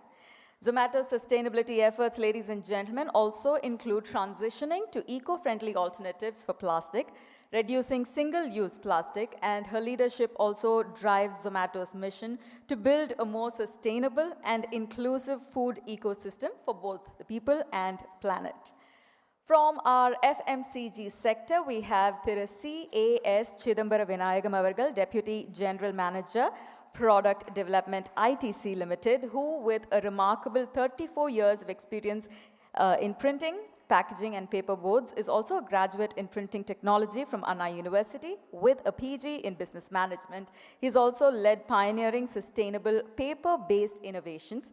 Representing ITC Limited, of course, one of India's leading consumer goods companies, has also been one of the platforms where they pioneer eco-friendly practices, whether it is packaging, production, and they're also known for their eco-friendly alternatives, emphasizing biodegradable and recyclable packaging solutions. Ladies and gentlemen, we have a few more speakers joining us for this impactful session. Our next panelist is Thiru Maheshwaran, All India Secretary, National Association of Street Vendors of India, representing the vital perspective of street vendors across India. Thiru V. Maheshwaran Avargal is a dedicated social worker with over 4 decades of experience working with the unorganized sector workers in India. As the All India Secretary of the National Association of Street Vendors of India, he's also been instrumental in the formation of welfare boards that also support street vendors, manual workers, and other unorganized sector, and Central Act for street vendors. He's truly known for his commitment to social justice and sustainable livelihoods, and has made a significant impact on the lives of countless individuals across the state and beyond. It's my pleasure to introduce to you our next panelist, ladies and gentlemen, Thiru Murali N. Bhatt Avargal, founder of Geetham Veg Restaurants, who with over 20 years in the food industry is the visionary behind Geetham Veg Restaurants, where he actively champions sustainable practices in the food service industry. Under his leadership, Geetham Veg has not only become a popular destination for vegetarian cuisine, but it also stands as a model for sustainable practices within the food industry on the whole. Mr. Bhatt's commitment to eco-friendly practices aligns closely with Tamil Nadu's broader environment goals, such as the reduction of single-use plastics in the hospitality sector. With that, it is my pleasure to introduce to you our moderator for this session, Dr. R. Ethirajan Avargal. Ladies and gentlemen, the Joint Chief Environmental Engineer at the Tamil Nadu Pollution Control Board, who will be leading this insightful session. He brings over 3 decades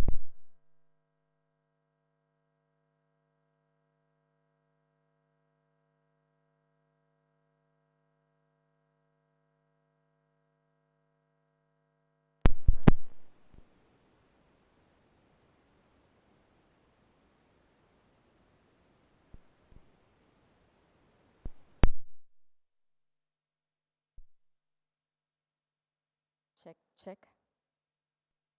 He brings over 3 decades of experience, ladies and gentlemen, when it comes to environmental monitoring, air pollution control, and impact assessment. With a PhD from IIT Madras, his work in compliance control and source apportionment of air pollutants is highly respected. So this is definitely going to be an interesting, thought-provoking session. Without further ado, I'd like to hand the floor over to our moderator.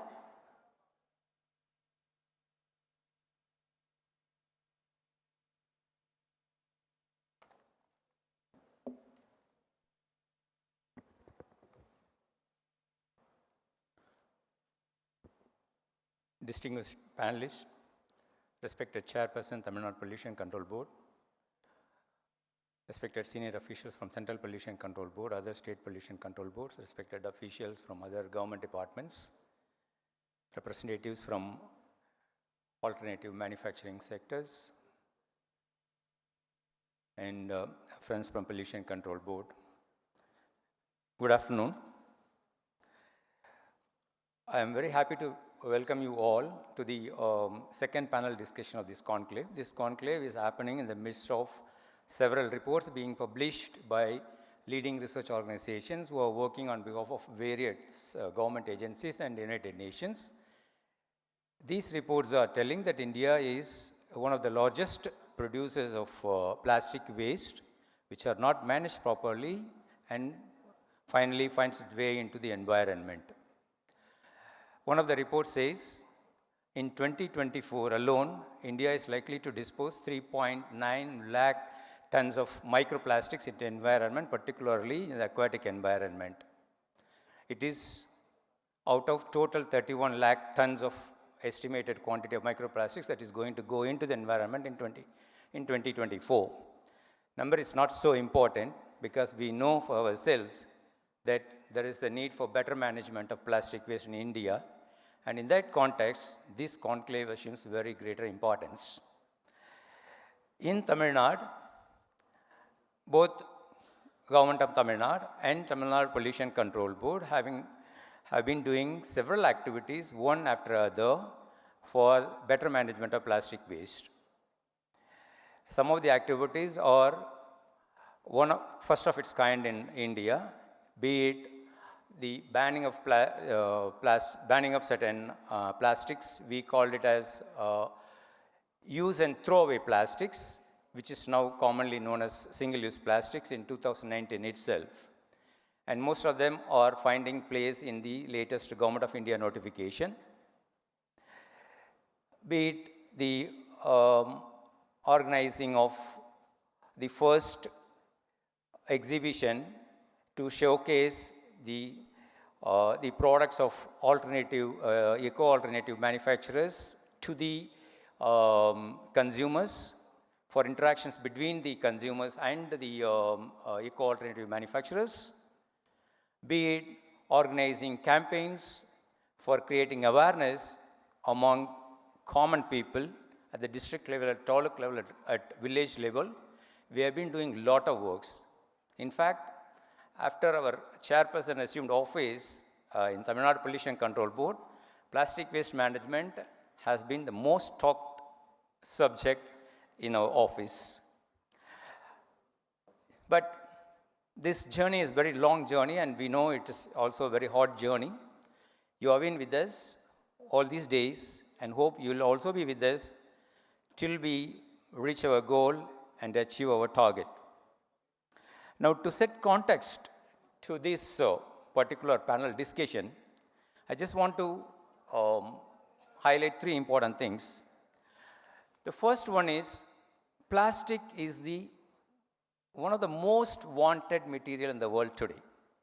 It was introduced in 1950, became most common commodity in 1975, in 70s, and in 50 years, we have almost consumed 10 billion tons of plastics. It indicates how important the plastic is, how much is wanted. It has been there in every sector. Every other product we use is a plastic product. Take a sector like transport, health, agriculture, construction, entertainment, any sector, you cannot run a sector without plastic now. And in fact, it is most wanted in some of the sectors like food sector, because about 1.8 billion tons of food is getting wasted before it is being consumed. And a lot of people are undernutritioned, and a lot of people are going to bed without food. So in that context, plastics is a kind of a boon material for the food manufacturing and transporting sector. And in Europe, they are very proud that they have reduced the food waste by 3% only because of use of plastic packaging in food deliveries and food storage. And in developed countries, in developing countries, it's around 40% of food is getting wasted. So it's so wanted material in several sectors, but that is one side of the issue.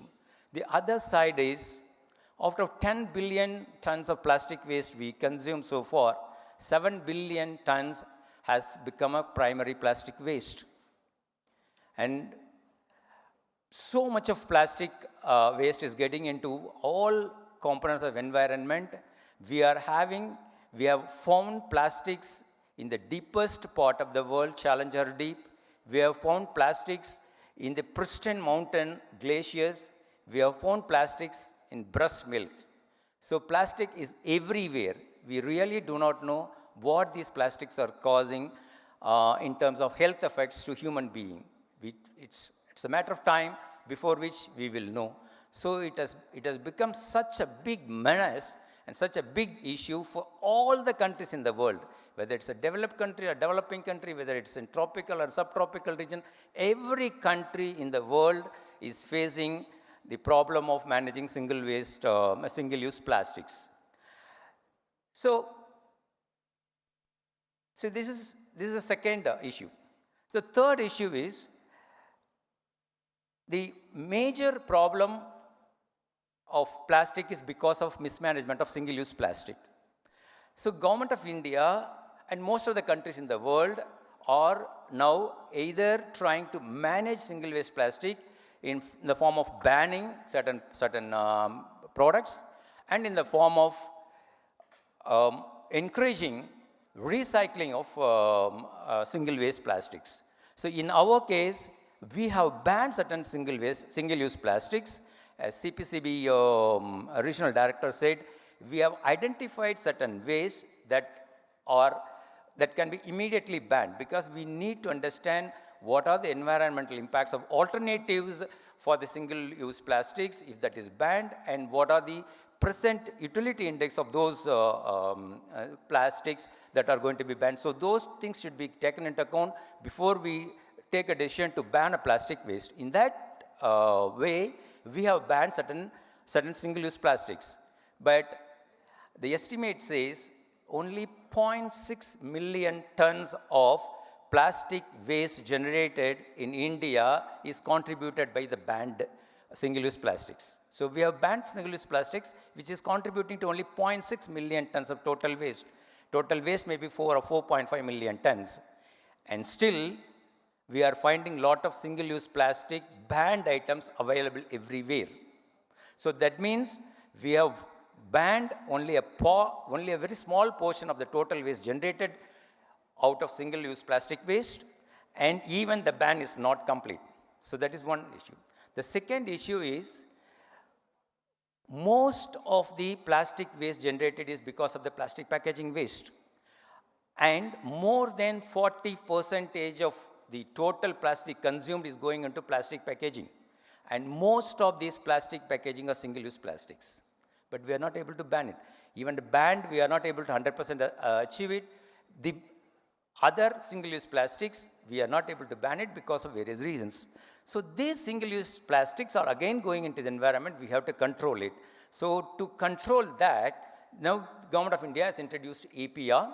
And by way of EPR, we want to make sure those single-use plastics which are not banned, but still going into the environment, are taken back, recycled, and the environment is protected.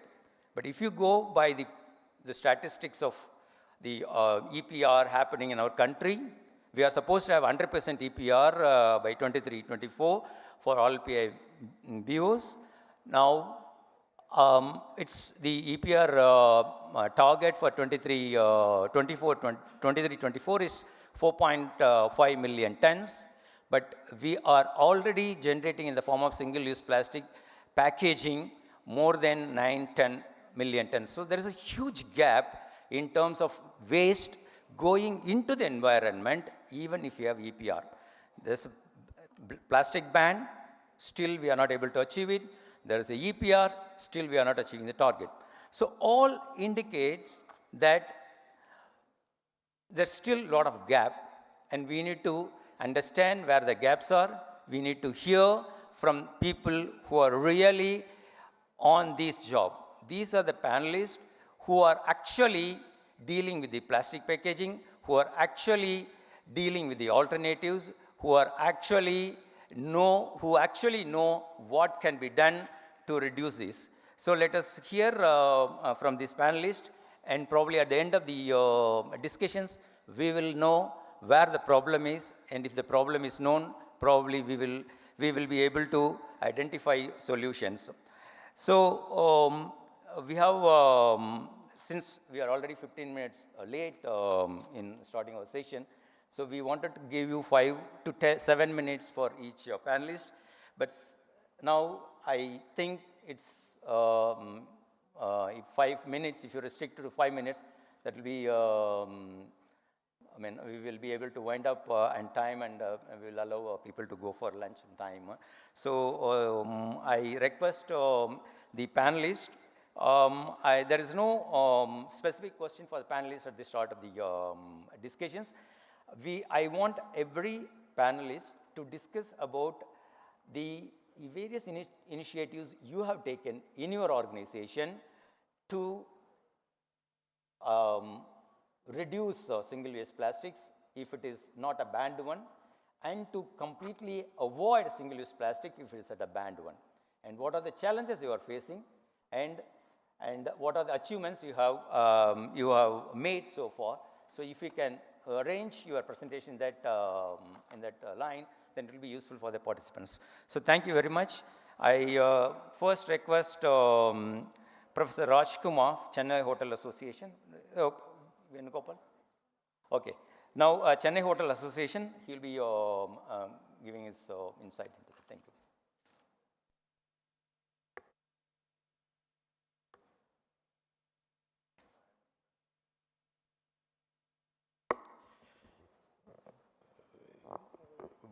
Very அனைவருக்கும் காலை வணக்கம். ஏன்னா நம்ம தமிழ்நாட்டில் இருக்கோம், தமிழ்லே பேசலாம். So நம்ம என்ன தெரிஞ்சுக்கணும் அப்படின்னா, எங்களோட இண்டஸ்ட்ரி, நான் வந்து சென்னை ஹோட்டல் அசோசியேஷன் சார்பாக தலைவர் முறையில் இங்கே வந்து பேசுகிறேன் உங்கள்கிட்ட. எங்கள் இண்டஸ்ட்ரியை பொறுத்த வரைக்கும் 85 to 90% we already changed. ஏன்னா பேப்பர் பேக்ஸ் இருக்கிறதுனால we already changed. Only one problem we have, that அந்த மினி மீல்ஸ் இருக்குது பாருங்கள், அதில் வந்து எங்களுக்கு கொடுக்கக்கூடிய கண்டெய்னர் இனியும் எங்களுக்கு கிடைக்கல. அதுக்கு உண்டான வேலைகள்லாம் பண்ணிகிட்ருக்கோம். மேபி இட் இஸ் ஃபினிஷ்ட் மோர் தென் 6 monthsக்குள்ளே அதை பண்ணிடலான்னு நினைக்கிறேன். ஸோ ஹோட்டல் இண்டஸ்ட்ரி வந்து தமிழ்நாடு அசோசியேஷன் அண்டு லோக்கல் பாடியோட நிறைய மீட்டிங் இது விஷயமாக நாங்கள் கலந்துட்ருக்கோம். ஸோ நிறைய மீட்டிங்கில் இதை பற்றி பேசியிருக்கோம். ஸோ இதில் வந்து எங்களோட சப்போர்ட் 100% உங்களுக்கு எப்போதுமே இருக்கும். அதே வேளையில் இதில் மேற்கொண்டு நிறைய R&D பண்ண வேண்டியிருக்கு. ஆல்டர்னேட்டிவ்ங்கும் போது எந்த பிளாஸ்டிக்கு வந்து ஆல்டர்னேட்டிவ் வந்து ஜப்பானில் கூட இல்லை. நான் போன ஒரு 10 நாள் அங்கே இருந்தேன். ஸோ அங்கேயும் இனியும் நம்ம வந்து பிளாஸ்டிக் தான் வச்சுருக்காங்க. ஆனால் ஒரே ஒரு டிஃப்ரென்ஸ் நான் பார்த்தேன். எப்படின்னா, அங்கே கார்பேஜ் பின்னுங்கிறது எந்த ஸ்ட்ரீட்லேயுமே இல்லை, எந்த ஒரு 5 ஸ்டார் ஹோட்டல்லையுமே இல்லை. உங்களோட கார்பேஜை நீங்களே ஒரு பேக்கில் போட்டு நீங்கள் தான் அது எங்கே போடணுமோ அங்கே போடணுங்கிற ஒரு சட்டத்திட்டம் அங்கே இருக்குது. ஸோ நீங்கள் ஒரு காஃபி வாங்கினீங்கன்னா அங்கே சாப்பிட்டுட்டு அந்த பேப்பர் கப்பை அந்த கடையில் மட்டும்தான் போட முடியும். பக்கத்து கடையிலையோ இல்லை மால்லையோ எங்கேயும் போட முடியாது. அந்த அளவுக்கு தேர் ஃபாலோ தேர் ரூல்ஸ். ஸோ அந்த மாதிரி நம்ம ஒரு சட்டத்திட்டங்கள் இனியும் சிறப்பாக இங்கே உண்மையில் என்ன சொல்கிறேன் அப்படின்னா, இந்தியாவிலேயே தமிழ்நாடு வந்து மிக சிறப்பாக செயல்பட்டு கொண்டிருக்கிறது. அதுதான் முக்கியம். ஏன்னா எங்களை மாதிரி இண்டஸ்ட்ரி வந்து பிளாஸ்டிக்லேயே வளர்ந்துட்டோம் பிறந்துட்டோம் அப்படின்னு சொல்லி எல்லாமே அதில் தான் இருந்தோம். ஆனால் லாஸ்ட்டு 2 இயர்ஸில் 3 இயர்ஸில் கவர்மெண்ட் நிறைய ஆல்டர்னேட்டிவ் வந்து இன்ட்ரடியூஸ் பண்ணி டிஎன்பிசி வந்து எங்களுக்கு நிறைய சப்போர்ட் பண்ணியிருக்காங்க. அதனால் we are already changed. But 10% only we want to change. அதுக்கும் நாங்கள் பேசிகிட்ருக்கோம். ஸோ பேனல் வந்து நீங்கள் சப்போர்ட் பண்ணிங்கன்னா வி 100% சேஞ்ச் வித்தின் 2025. ஸோ அதில் வந்து நாங்கள் இந்த இண்டஸ்ட்ரியை பொறுத்த வரைக்கும் ஃபுட்டுங்கிறது வந்து இப்போ நிறைய ஸ்விக்கி அந்த மாதிரிலாம் ஜொமேட்டோலாம் வந்ததுக்கப்புறம் பேக்கிங்கு வந்து நிறைய தேவைப்படுது. ஸோ அவங்களையும் இதோட சேர்த்து, ஏன்னா அவங்க தான் லார்ஜ் கொண்டு போய் சேர்க்குறது, உங்கள்கிட்ட கொண்டு போய் சேர்க்குறது ஃபுட்டை வந்து பேக் பண்ணி, அவங்களையும் இதில் சேர்த்துட்டு என்னென்ன ஆல்டர்னேஷன் இதில் பண்ணலாம், ரீயூஸபிள் என்ன பண்ணலாம். ஆல்ரெடி நாங்கள் யூஸ் பண்ணுற பேப்பர் கப்ஸ் ஆகட்டும், இல்லைன்னா பயோ இதாகட்டும், எல்லாமே உள்ளே வந்துடுச்சு. மெயின் ஒரு 10%க்கு வந்து எங்களால் ஒன்றும் பண்ண முடியல. ஸோ அந்த ஆல்டர்னேட்டிவ் வி வாண்ட். அதுக்காக நம்ம எல்லோரும் சேர்ந்து ஏதாவது ஒன்று பண்ணலாம். ஸோ அந்த அளவுக்கு நம்ம வந்து இதில் வந்து நிறைய சேஞ்சஸ் பண்ணிகிட்ருக்கோம். ஸோ உங்கள் சப்போர்ட்டையும் மேற்கொண்டு இதில் என்னென்ன இருக்கோ எங்களை கூப்பிட்டு பேசுனீங்கன்னா I will with you always. We support, we change the India, green India. Thank you so much.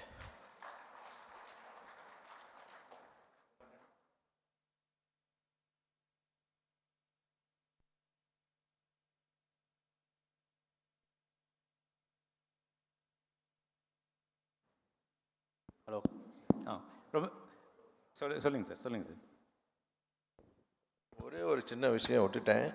இந்த பேக்குக்கெலாம் பார்த்தீங்கன்னா ஒரே டேக்ஸ் தான் இருக்குது. பிளாஸ்டிக் பேக்குக்கும் சரி, இந்த கிரீன் டெக்னாலஜி இருக்கக்கூடிய பேக்குக்கும் ஒரே ஜிஎஸ்டி போடுறீங்க. அதில் வந்து நீங்கள் தயவு செய்து இந்த பயோ பேக்ஸ் அந்த மாதிரி விஷயங்களுக்கு டேக்ஸ் இல்லாமல் பண்ணிங்கன்னா இது 100% போய் உங்களுக்கு தான் அது வந்து சேரும். ஏன்னா வி வாண்ட் டு சேஞ்சுன்னா அதில் நம்ம குறைக்கணும். ஸோ நீங்கள் அந்த ஜிஎஸ்டியை அவாய்ட் பண்ணுங்கள் தயவு செய்து. அதை சேர்மன் அவர்களிடம் கேட்டுக்கொள்கிறேன். நன்றி, வணக்கம். ரொம்ப நன்றி சார். நீங்கள் சொன்ன மாதிரி வந்து ஒரு 10% தான் கேப் இருக்குது. அதை நம்ம வந்து சரி பண்ணிட்டோம்னா நம்ம வந்து சிங்கிள் யூஸ் பிளாஸ்டிக் பிரச்சனையிலேருந்து சால்வ் பண்ண முடியும், நம்மளோட சேவ் பண்ண முடியும் நம்மளோட என்வாயர்மெண்ட்டை. பட் நான் அப்சர்வ் பண்ண ஒரு சின்ன விஷயத்தை உங்ககிட்ட ஒரே ஒரு விஷயம் மட்டும் கேட்கணும். இன்னொரு அடுத்த பேனலிஸ்ட் வர்றதுக்கு முன்னாடி, இப்போ ஒரு காலத்தில் வந்துட்டு சார் நம்ம ஸ்வீட் கடைக்கு போனீங்கன்னா ஸ்வீட் வாங்கும்போது ஒரு 1/2 kg ஸ்வீட்னா முதல்ல ஒரிஜினலாக எப்படி பண்ணிட்டு தான் தெரியல, பிளாஸ்டிக் வந்த பிறகு ஒரு ஜஸ்ட் ஒரு பிளாஸ்டிக் கவரில் they put 1/2 kg of sweet, அதுக்கப்புறம் நம்மகிட்ட கொடுத்துட்ருப்பாங்க. இன்றைக்கி வந்து if 1/2 kg sweet constitute 10 different sweet இருக்குன்னு வச்சுங்களேன். அந்த ஒன்றுத்துக்கும் ஒரு ரேப்பர், அந்த ரேப்பர் எல்லாத்தையும் திரும்பி வைக்கிறதுக்கு ஒரு பிளாஸ்டிக் ஒரு ட்ரே, அதுக்கப்புறம் அதை க்ளோஸ் பண்ணுறதுக்கு இன்னொரு plastic tray. Like that the 3 different layers of plastic packaging ஒரு 1/2 kg ஸ்வீட்டுக்கு நம்ம வந்து ஒரு பக்கம் பேன் போட்டிருக்கோம், இன்னொரு பக்கம் வந்து இந்த மாதிரி. இது வந்து என்ன கன்சியூமரால் வந்து இந்த மாதிரி ரெக்குவயர்மெண்ட்ஸா இல்லை இது எப்படி, இது how is it happening sir? நீங்கள் ப்ரெசன்டேஷன் வந்து ஹலோ ப்ரெசன்டேஷன் வந்து ரொம்ப இம்பார்ட்டன்ட் ஆயிடுச்சு. நவடேஸ் வந்து நீங்கள் பொருள் உள்ளே என்ன இருக்குதுன்னு தெரிய வேண்டாம், ஆனால் வெளியில் உங்கள் பேக்கிங் எப்படி இருக்குது அப்படின்னு சொன்னீங்கன்னா தான் வாங்குகிறாங்க. ஸோ நாங்கள் அதில் கூட பிளாஸ்டிக் இல்லாமல் தான் பார்த்துக்குறோம். இன்றைக்கெலாம் நிறைய பேப்பர் பாக்ஸ் வந்துருச்சு. ஸோ அதுலேயும் நாங்கள் சேஞ்ச் பண்ணோம். அந்த 10%ல் இது ஒன்று. ஸோ அதையும் கூடிய சீக்கிரமாக அவாய்ட் பண்ணிகிட்ருக்கோம்.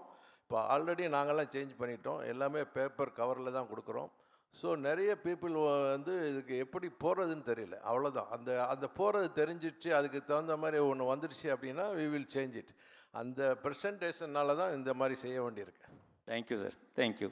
Now I request Tirumadi Anjali ma'am to present her case.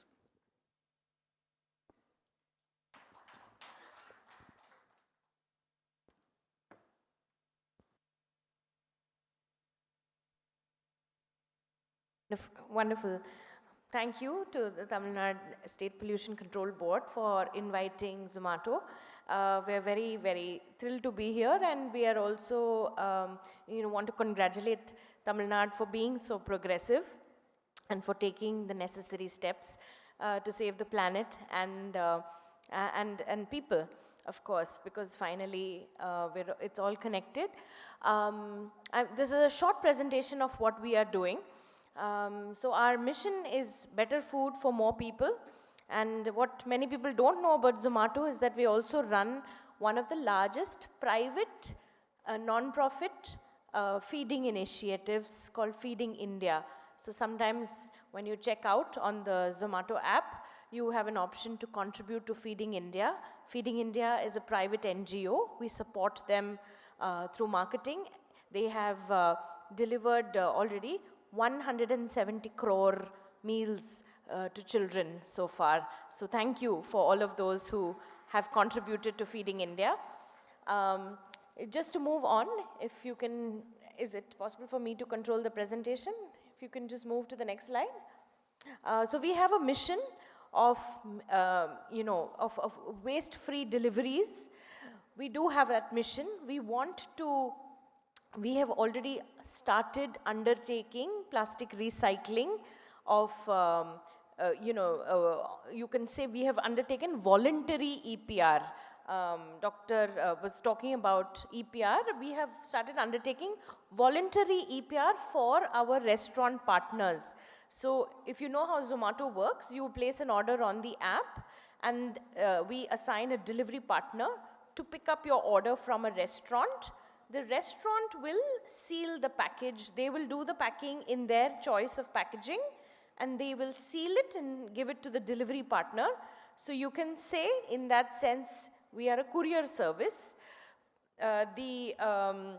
important thing is that the delivery partner is not allowed to open the package at all, because that would be tampering of a sealed package.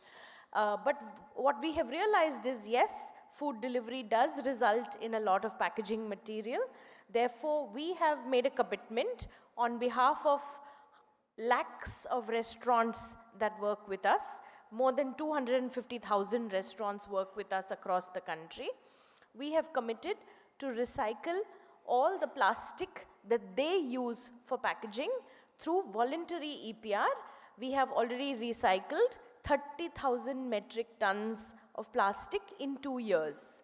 And that is slightly larger than what a Dabur and a Nestle also recycle. We also have committed to facilitating delivery of 100 million plastic-free orders. And I'll tell you a little bit about how we plan to do that. And of course, another area of concern is food waste, because it is as Doctor was mentioning, it is a serious issue. Food waste also contributes to emissions. Let me just tell you about how we have started addressing and helping the government in its mission to reduce plastic waste. Even before the single-use plastic ban started, we had a do not send cutlery option on the Zomato app. So when you order, if you're sitting in your house and you have access to cutlery and you don't need cutlery with your order, you can choose you can choose out of receiving cutlery, and you can even keep that as a sort of a standardized instruction on your orders. This has helped us reduce about 2,000 metric tons of cutlery waste. We also sent emails and messages to all our restaurant partners during the plastic ban. As I mentioned, for recycling, we have, using voluntary EPR, purchased 30,000 metric tons of recycling credits through a recycling partner, and therefore we are recycling on behalf of many, many restaurants. A third sort of program that we run is under the reward pillar. So I've talked to you about reduce, I've talked to you about recycle. We also reward startups. Last year we had our inaugural edition of a plastic-free Bathon, which celebrated about 85 startups who applied to us, and we invited the top 10 to present 2 restaurant partners in Delhi. And it was a wonderful first edition. We intend to run this every single year. And during the Bathon, we also introduced restaurants to alternative manufacturers. And finally, we believe that there are many, many wonderful restaurants that have already begun choosing alternatives. And I have to tell you that it's a very tough decision to choose an alternative that is more expensive, especially for a restaurant that is operating on tight margins. Therefore, we have said that we want to celebrate such restaurants, and we have given them a plastic-free orders banner on the app, and we intend to do more to highlight their positive contribution to the environment. So I'll stop there, but I do want to mention a lot of the challenges that are coming with, with going plastic-free. You should basically know the challenges fall under functionality, cost, and availability. There are multiple points here that we will probably discuss during the discussion, but this is a transition. It will take many years. We want to request you to be understanding towards restaurants, because restaurants will take time, but they are very committed, and we are also very committed to help them. And I'll end there.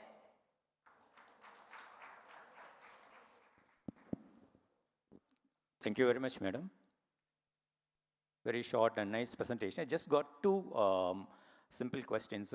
One is, see, you are telling that you are providing option for choosing packaging, cutleries when they order food. How the customers are reacting to that? Are they willing to do it? What is the kind of percentage of customers opting for that? What is the kind of percentage denying that? That's first question. The second question is, it's all plastic packaging, it depends on the restaurants. Are you giving kind of instructions to the restaurants that they should go for it, or it's their option? If they give plastic-free packaging, then you take it and then you deliver it. If they are not giving, then you just don't bother. How is that actually happening? So to answer the first question, we have been very thrilled to see customer support for our Do Not Send Cutlery initiative. 6 out of 10 customers choose to not receive cutlery. And therefore, this has contributed to lowering cutlery waste. Of course, now all cutlery is mostly wooden, but it is still a form of material waste. So we still are continuing with the initiative.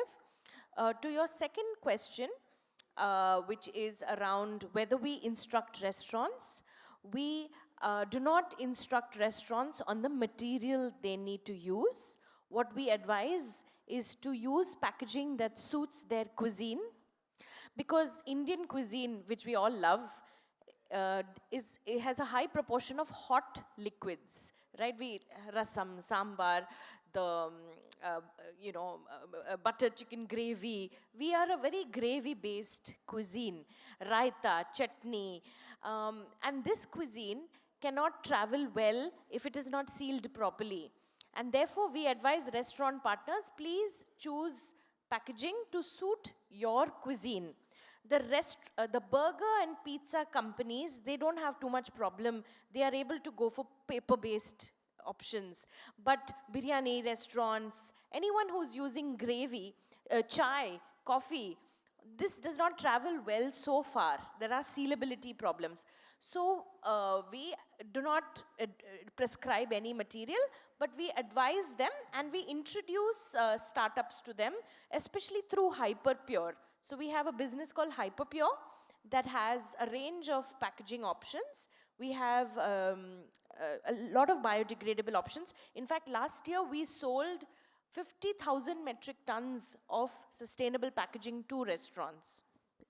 Of course, liquid food packaging is the greatest challenge. I mean, alternative to find packaging for the liquid food is a very challenging thing. Let us hope that in near future we will find some good alternative. Thank you very much for your presentation, madam. Now I request the third panelist, Mr. C.A.S. Chidambara Vinayagam, Deputy General Manager, ITC, to present his case.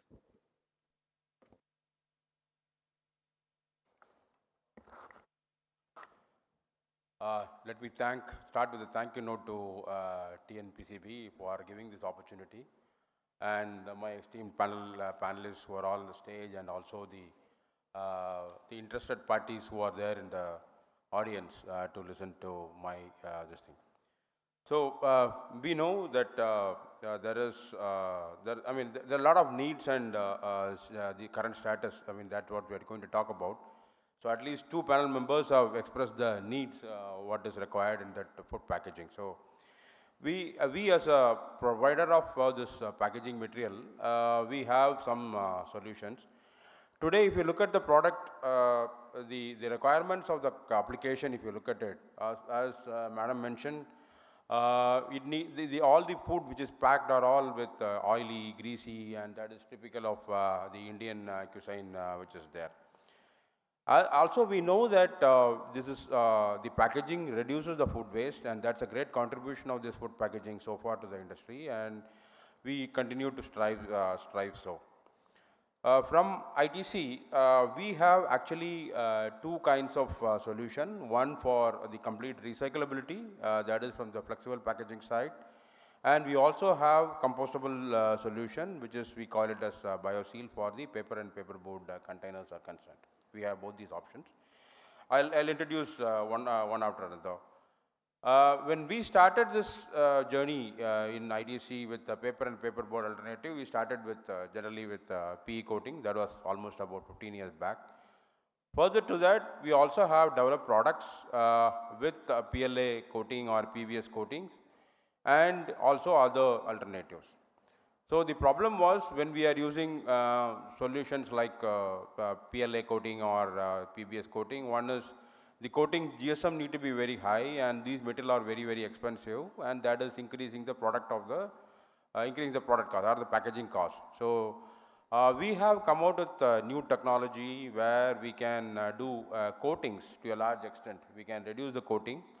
From 30 GSM, we are able to reduce it to about 6 to 7 grams of coating oil through coating route. That is also reducing the electrical consumption, electricity consumption, and the heat generated and all those things. So we are able to do that coating also. This is called something, a product called BioSeal that is there, and we also have another product called Philo series of products that is having an emulsion coating. That is also through coating route only we are going to give it to the customers. That also we are able to reduce the GSM of the coating from 30 GSM or 25 GSM to hardly about 6 to 7 grams. So these are all coming under 2 to 3% of the total package, and we have the compostability certificate from our CPET test concern. That certificates are also available. Coming to the other use, which is the product for recyclability, we have a solution called OxyBlock. With this, we are able to reduce the we are able to shift the customers from multi-layer packaging, that is PET poly, to monolayer, that is poly structures. We have the OxyBlock solution that is providing the other barriers like oxygen barrier and moisture vapor transmission rate barrier. Those solutions are also available with us. So this is completely recyclable. One of the challenge what we have in this product, which is the compostable material, which we are done with BioSeal, is even though we are able to collect it, when we are having the food waste, it is difficult to recycle it actually. So that is the challenge we have. So with the BioSeal and with the compostability certificate, whatever we have, we will be able to collect this and then compost it. So that is one solution we can offer with from the BioSeal product also. And as mentioned, the food waste is getting reduced, and now my point is though there is a lot of demand, there is a lack of alternatives. So with these products, with the available material, that also will drive the demand. We are able to offer products which will help the consumers today, consumers as well as the brand owners, to go for alternatives and able to either recycle the material or compost the material, which will generally get contaminated with the food waste or whatever it is. Those products are available.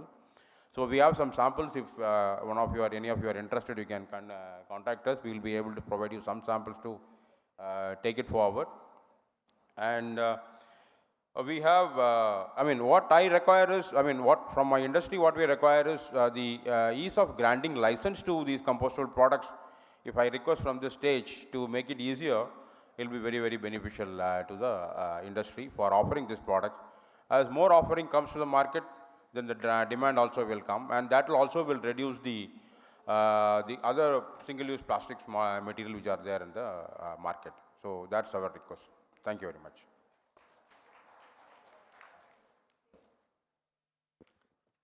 Thank you very much, sir. These alternatives like OxyBlock, is that alternative for multi-layer plastics, or it's totally a different kind of material?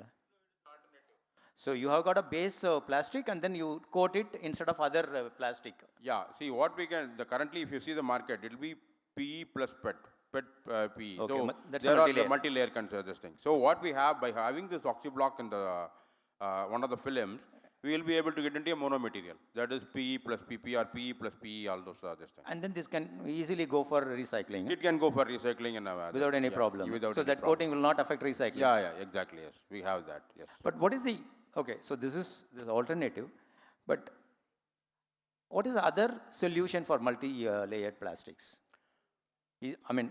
Other multi-layer packaging, we can go for something like compostable plastics, which are No, it's normal multi-layer plastics which we are actually using right now. Yeah. Any solution is there? No, so currently what we have is to make it recyclable, we can make it from a multi-layer to a mono-layer with the oxy block which is available. Otherwise, with the current multi-layer plastics, we should only go for Monolayer. like energy recovery from those Yeah, things. those Otherwise, things are recycling common. Like, is not possible. in the earlier discussion, the annual panel, they were talking about a lot of metal goes to the cement factories for energy and all those things. Yeah, that is one alternative. Okay. But more than burning it, we would like to recycle as much as possible. That's the correct. That's the requirement then. So we have some solutions for that actually.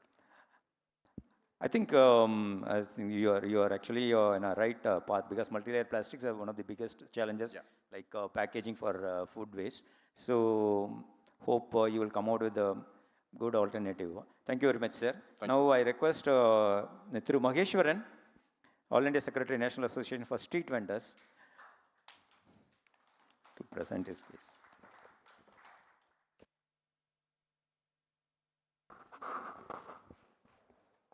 Before answering the moderator question, I like to take 2 minutes.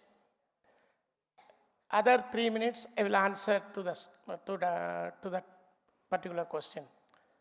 First of all, so Eco Alternative Conclave is a good, great and effective step has been taken by the Tamil Nadu government. First of all, I like to thank the Chief Minister of Tamil Nadu and the Honorable Minister of Finance and Environment, and also to the Pollution Control Board and my panel colleagues, my moderator, and so many people come from long away, all over India. So I must thank on behalf of NASFI. NASFI is an organization, consists of 3,600 organization. Every organization is having members in thousands of street vendors. I know the street vendors are a very important sector. They are using plastics. They are all in the roads, so that everybody now, the corporation official also, in his speech, he told that I went for the ride, that sub-corporate street vendors, they hide their plastics in their legs like that. So we are open. Actually, we are facing challenges to avoid evictions and police problems and other things. So first of all, we are fighting for our rights. And then not only we are fighting for our rights, also we are making awareness, and also we want to go along with the government policies. The street vendors are good, taking initiative. If the organization advises them, they are ready to take that advice. But what is the problem is, the practical problem, we want to ban the one-time use plastics. So that one time I went to Coimbatore. I told them, so you have to avoid these plastics. That time, one customer has came. He is asking carry bag. So in Corona time, we asked them to bring manjapai. So now the people are asking. So I am not justifying that. So definitely we are also giving awareness about the ban of one-time used plastics. Actually, we had a program with FSSI, Food Safety and Standards Authority of India. We gave training, nearly 20,000 street food vendors in Tamil Nadu. And also we are giving training all over India. Thousands of street food vendors are getting the training. It is serving safe food and hygiene food. That time we are taking this particular point that one-time use plastics should be avoided, should be banned. You take the alternative steps, you use the cloth bag and use another material, alternative material. But now the government of India and the government of Tamil Nadu is taking a good initiative. We are all thankful to them.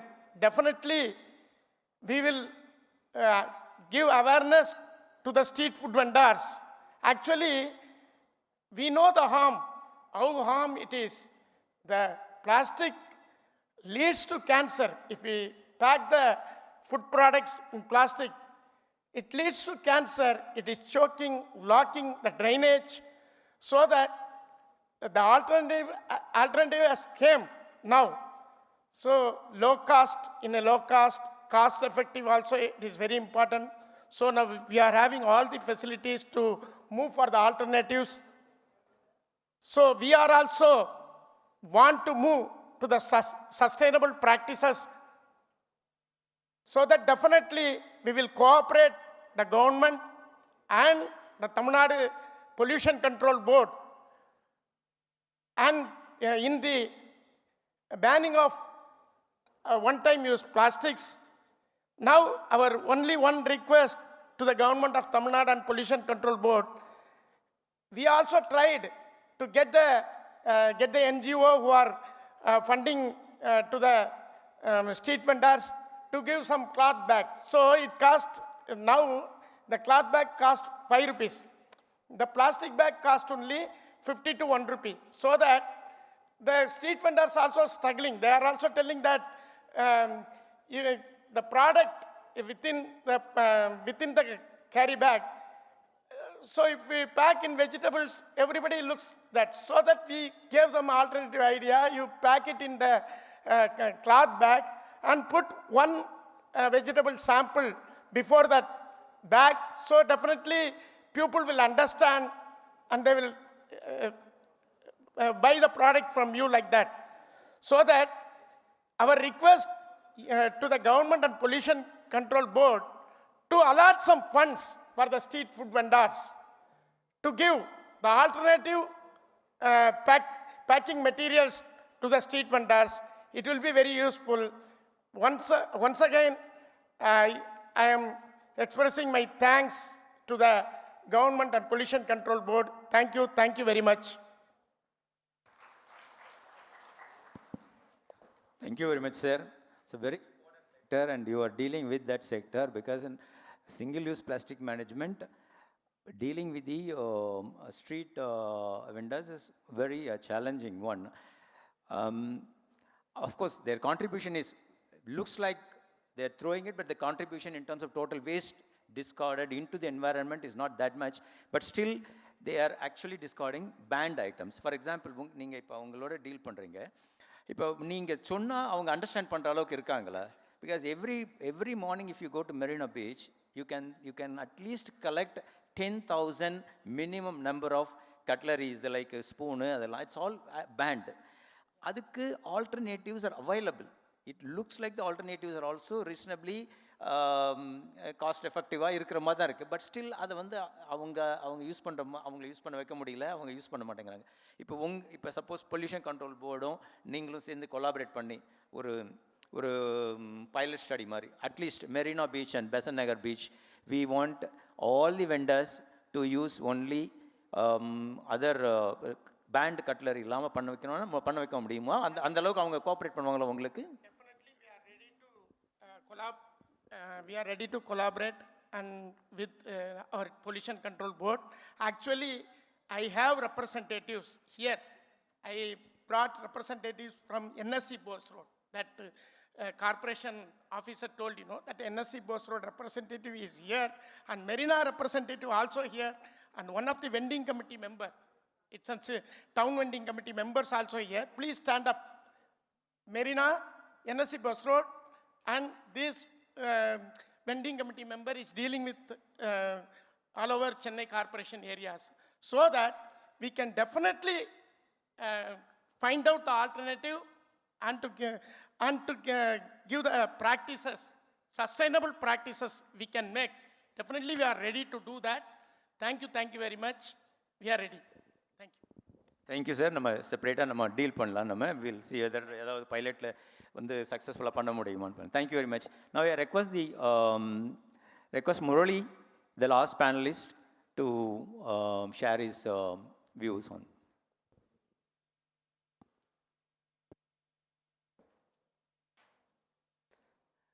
Good afternoon to all.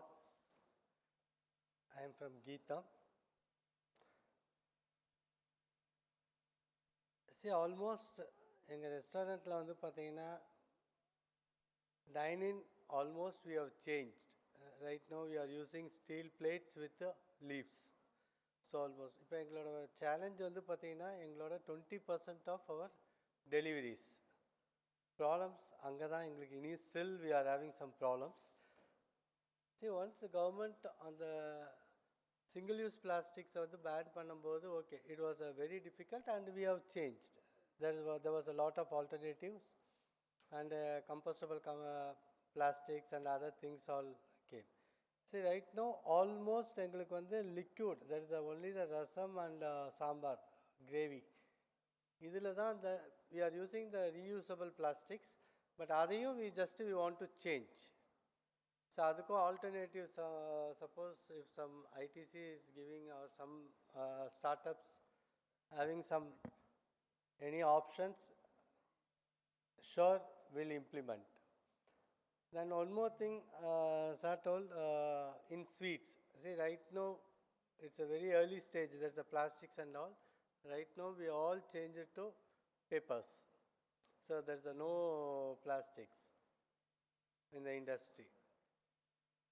See, இதுக்கு almost இதில் வந்து எங்களுக்கு என்னென்னா ஒரு 2 to 3% only we have some challenges right now.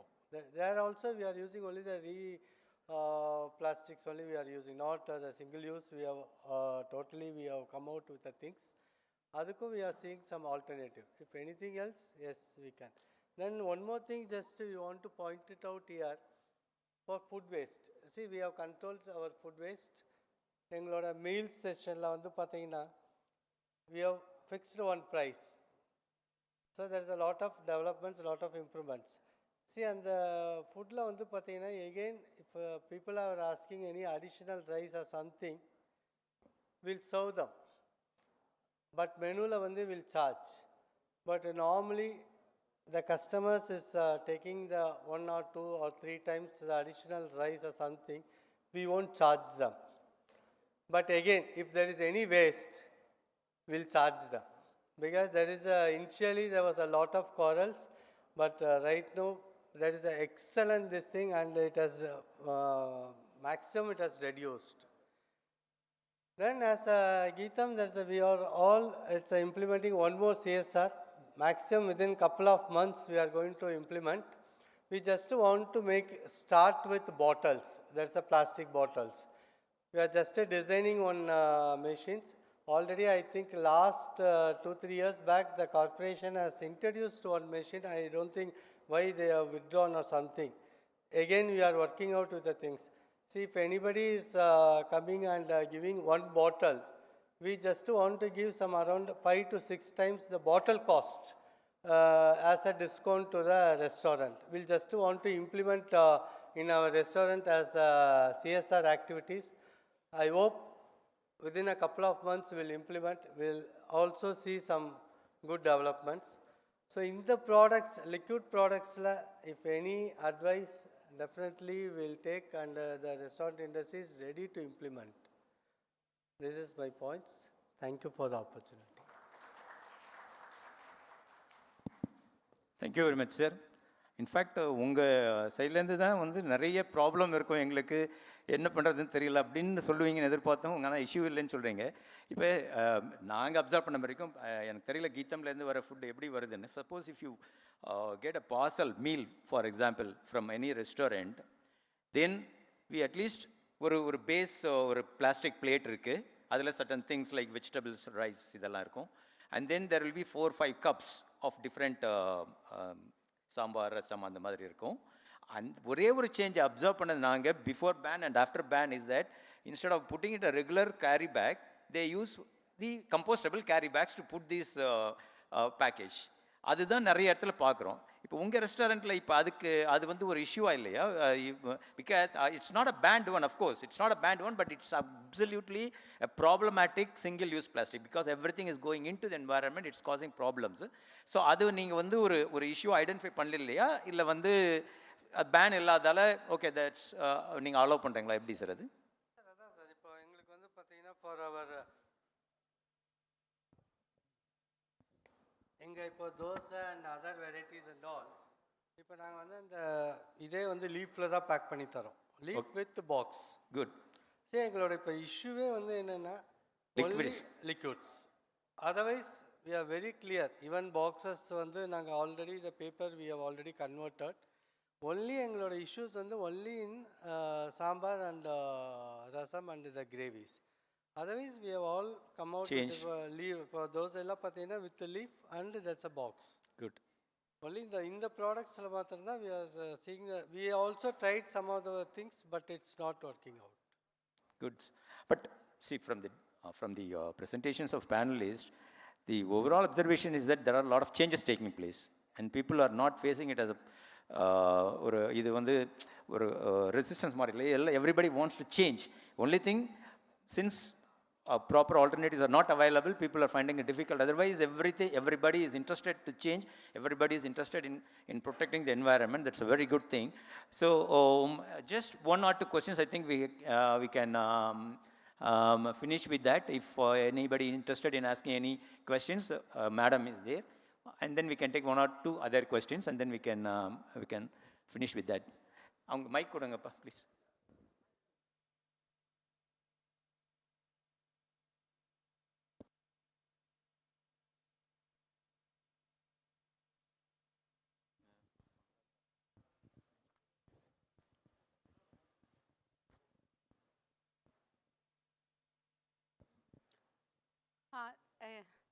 Yes, these questions to our vendor association person.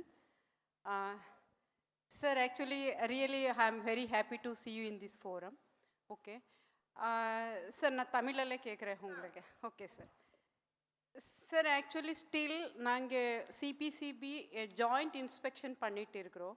Major problem நாங்கள் observe பண்ணது street vendors and another wholesale markets and small vendors are there. So still they are using that maximum that carry bags, very thin carry bags they are using. And also as per our inspection we require to backtrack also. Andre adu enginda vandhudu anadhume nanga source identify pananum. But இதுக்கு யாருமே எங்களுக்கு support பண்ணாதே இருக்கிறாங்க. Okay, but most of them they are having like a bundles of the single thin plastic covers. But அவரை யாருமே எங்கிந்த வந்ததுன்னு source வந்து எங்களுக்கு சொல்றது இல்லை. ஒன்னாயிருச்சு. செகண்ட் ஒன், ஐயா நம்ம தமிழ்நாட்டில் தான் அதிக compostable plastic carry bags manufacturer வந்து ரிஜிஸ்டர் ஆகிருக்கிறது as per CPCB record. Production கூட அதிகம் இருக்கிறது.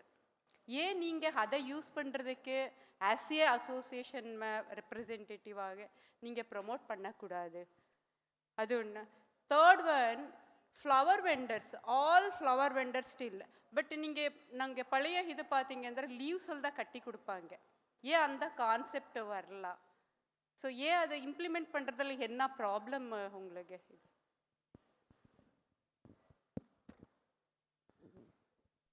முதல் பிரச்சனை வந்து விழிப்புணர்வு. அந்த விழிப்புணர்வு வந்து மக்களிடத்தில் கொண்டு போய் சேர்க்கறதுன்றது ஒரு மிகப்பெரிய சவால் நம்மளுக்கு. ஏன்னா அவங்க எல்லாம் பார்த்தீங்கன்னா அன்ஆர்கனைஸ்ட். இப்போ ஒரு ஆர்கனைஸ்ட் பீப்புளை நம்ம கூப்பிட்டு வந்து ஒரு இடத்துல உட்கார வச்சு அவங்களுக்கு நம்ம சொல்லி அவங்கள சரி பண்ணிட முடியும். அன்ஆர்கனைஸ்ட் அவங்க என்ன பண்ணுறாங்கன்னா அவங்களுக்கு அதாவது முதல்ல அவங்க ஃபேஸ் பண்ணுற சேலஞ்ச் என்னென்னா, முதல்ல அவங்க தங்களுடைய கடையை காப்பாற்றிக்கணும், வியாபாரம் பண்ணணும், சாயந்தரம் சம்பாரித்து கொண்டு போய் வீட்டில் இருக்கிற குடும்பத்தை காப்பாற்றணும். இதுதான் அவங்களுடைய ஃபஸ்ட்டு சேலஞ்சு. அதிலே நிறைய பிரச்சனையை ஃபேஸ் பண்ணுறாங்க. தினசரி எவிக்ஷன், அவங்கள சாமான்களை தூக்கிட்டு போகிறது, அவங்க ஃபைன் பண்ணுறது, அந்த மாதிரி இருக்குது. இப்போ முதல்ல நம்ம அதை கவனிச்சுட்டு கூடவே இந்த அவேர்னஸை நம்ம கொடுக்குறோம். நாங்கள் வந்து தேசிய அளவில் ஒரு அமைப்பில் நான் பொறுப்பாளராகவும் இருக்கிறேன். தேசிய அளவில் இந்த ஒர்க்கு நடக்குது. அதை தான் நான் சொன்னேன். அந்த நம்முடைய எஃப்எஸ்எஸ்ஐயோட சேர்ந்து ஒரு ட்ரைனிங் கொடுக்குறோம். எப்படி வந்து சுத்தமான உணவை நம்ம கொடுப்பது அப்படின்றதுக்கு. அதில் மெயின் ஒரு விஷயம் வந்து என்னென்னா, இந்த பிளாஸ்டிக் அவாய்ட் பண்ணணும், இந்த ஒன் டைம் யூஸ் பிளாஸ்டிக்கை அவாய்ட் பண்ணணும், இதை யூஸ் பண்ணவே கூடாதுன்னு தான் அவங்களுக்கு நம்ம அவேர்னஸ் கொடுக்குறோம். படிப்படியாக கொஞ்சம் கொஞ்சமாக மாற்றிட்டு வர்றோம். நிச்சயமாக நீங்கள் நம்புங்க, எங்களுடைய ஸ்ட்ரீட் வெண்டர்ஸ் உங்களோட இணைஞ்சு நிச்சயமாக இந்த விஷயத்தை ஃபாலோ பண்ணி ஒரு ஆல்டர்னேட்டிவ், அதுக்கு தான் நாங்கள் சொன்னோம். அந்த ஆல்டர்னேட்டிவ் கொண்டு வர்றதுல அவங்களுக்கு என்ன சிக்கல்னா, இந்த ப்ரைஸ் காஸ்ட் வைஸாக அவங்களுக்கு பிரச்சனை வருது. ஸோ அதை நான் ரொம்ப ஒரு என்ஜிஓ அசிஸ்டன்ஸ் கேட்டு நாங்கள் கொஞ்சம் துணிப்பையெல்லாம் வாங்கி அவங்களுக்கு கொடுத்தோம். இந்த துணிப்பையை வச்சு வியாபாரம் பண்ணுங்கன்னு ஒரு தடவை நம்ம கொடுத்தோம். ஆனால் ஒரு அரசாங்கமே இதுக்கான ஒரு முன்முயற்சி எடுத்து ஒரு ஃபண்டை அலாட் பண்ணி கொஞ்சம் ஆல்டர்னேட்டிவ் பேக்கேஜஸ் அவங்களுக்கு கொடுத்தாங்கன்னு வச்சிங்களேன், அவங்களுக்கு இன்னும் விழிப்புணர்வு வரும். கட்டாயமாக செய்வோம். எப்பயுமே ஒரு கூட்டத்துக்கு வந்து நம்ம மட்டும் வந்து பேசிட்டு போகிறது பெருசில்ன்றதுக்காக தான் நம்ம இன்றைக்கி முக்கியமான இடம். இன்றைக்கி சென்னையில் பார்த்தீங்கன்னா என்எஸ்சி போஸ் ரோடு தான். அதுதான் கார்பரேஷன் ஆஃபீஸர் பேசினார். அவங்க அந்த பிளாஸ்டிக்கை மறைச்சி வச்சுட்டு பண்ணுறாங்க. ரோட்டில் இருக்கிறதுனால எங்களை தான் பளிச்சுன்னு எல்லாத்துக்கும் தெரியும். கடைக்குள்ளே போனால் அது ஒரு பெரிய கடை, 10க்கு 10 இருந்தால் கூட எங்கேயோ கொண்டு ஒழிச்சு வச்சிடலாம், ஒரு ஆஃபீஸரோட கண்டுபிடிக்க முடியாது. இவங்க சும்மா ஒரு இந்த மாதிரியான ஒரு டேபிள் தான், அவ்வளோதான் அவங்களோட இது. அதனால் நிச்சயமாக இந்த ஆல்டர்னேட்டிவாக அவங்கள பயன்படுத்த சொல்லுவோம். தொடர்ந்து விழிப்புணர்வு கொடுத்துக்கிட்டு இருக்கோம். விழிப்புணர்வு இன்னும் கொடுக்கணும், அதுக்கான தேவை இருக்குது. நிச்சயமாக அதுக்கான சப்போர்ட்டும் எங்களுக்கு தேவைப்படுது. அதனால தான் ஆளுங்களுக்கு என்எஸ்சி போஸ் ரோட்லேருந்தும் மெரினாலேருந்தும் அந்த vending committee member corporation area ஃபுல்லாக அவர் பார்க்குறாரு. அவரும் எலெக்டட் மெம்பர் கார்பரேஷனில். அதனால் அவரையும் நம்ம இங்கே அழைச்சிட்டு வந்ததோட நோக்கமே இந்த விஷயத்தை அவங்க இடத்துல கொண்டு போய் சேர்க்கணும் தான். நிச்சயமாக இந்த விஷயத்தில் ஆல்டர்னேட்டிவ் ரெடியாக இருக்குது, மேனுஃபேக்சரர் ரெடியாக இருக்காங்க, எல்லாமே ரெடியாக இருக்காங்க. அதனால் நிச்சயமாக இது நடக்கும். இன்னும் எவ்வளோ முடியுமோ சீக்கிரமாக இந்த ஆல்டர்னேட்டிவை எங்களுடைய ஸ்ட்ரீட் வெண்டார்ஸ் மத்தியில் கொண்டு போய் சேர்ப்போன்ற உறுதியை உங்களுக்கு நான் சொல்கிறேன். நன்றி, வணக்கம். ரொம்ப நன்றி சார். மேடம் சொன்ன மாதிரி வந்து அந்த இண்டிவிஜுவல் வெண்டாஸ் வந்து அந்த எங்கேருந்து வருதுன்னு சொல்லாட்டி கூட நீங்களாவது அந்த இன்ஃபர்மேஷன் வாங்கி எங்களுக்கு சொன்னீங்கன்னா எங்களுக்கு ரொம்ப யூஸ்ஃபுல்லாக இருக்கும் அவங்க மேலே ஆக்ஷன் எடுக்கிறதுக்கு. So for want of time we are closing the session with this. ஏதாவது கொஸ்டின்ஸ் இருந்துச்சுன்னா நம்ம lunch we can discuss with this panelist. Thank you very much. Check. A round of applause, ladies and gentlemen, for our speakers and our moderator. Before we draw the session to a close, we'd like to extend our heartfelt gratitude to all of them for joining us here today. If I may invite Additional Chief Environmental Engineer Tirumati Vijay Lakshmi to present a memento to Thiru Ravi Vasant avargal. Thank you so much, sir, for sharing your valuable inputs. I'd also like to request ma'am to present Tirumati Anjali Ravi Kumar with a memento, extending our thanks. Thank you for taking the time. If I may also invite ma'am to present Thiru S.N. Venkatraman avargal. Thank you, sir, for joining us.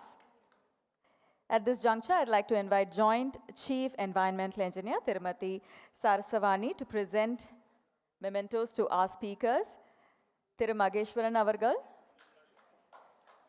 Thank you so much, sir, for sharing. Thiru Murli N. Bhatt avargal. Thank you so much, sir, for your valuable insights. And our moderator, Dr. R. Ethirajan avargal. Thank you so much for moderating this session, sir. If I may request ma'am to present our moderator, Dr. R. Ethirajan avargal, with a memento. We'd like to commemorate this with a photo op of all our speakers and our moderators.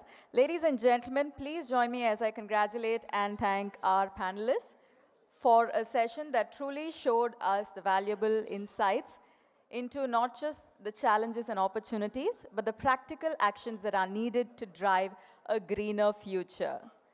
From scalable innovations in packaging to the advocacy for sustainable livelihoods, this session has showcased many interesting topics and a lot of food for thought as well. Please give them a loud round of applause, ladies and gentlemen, our panels focusing on industry insights on demand for eco-alternatives.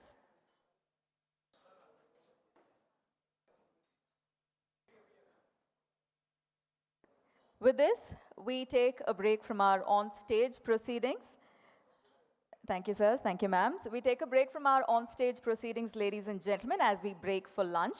Please do join us back here at 2:30 to begin the second part of our day. We have an exciting panel on scaling the production of eco-friendly alternatives to single-use plastics, the opportunities and challenges that we face along the way. We begin our third panel discussion for the day at 2:30 p.m. Please do join us back here as we have a power-packed conversation coming your way. Thank you once again for joining us. We'll see you shortly.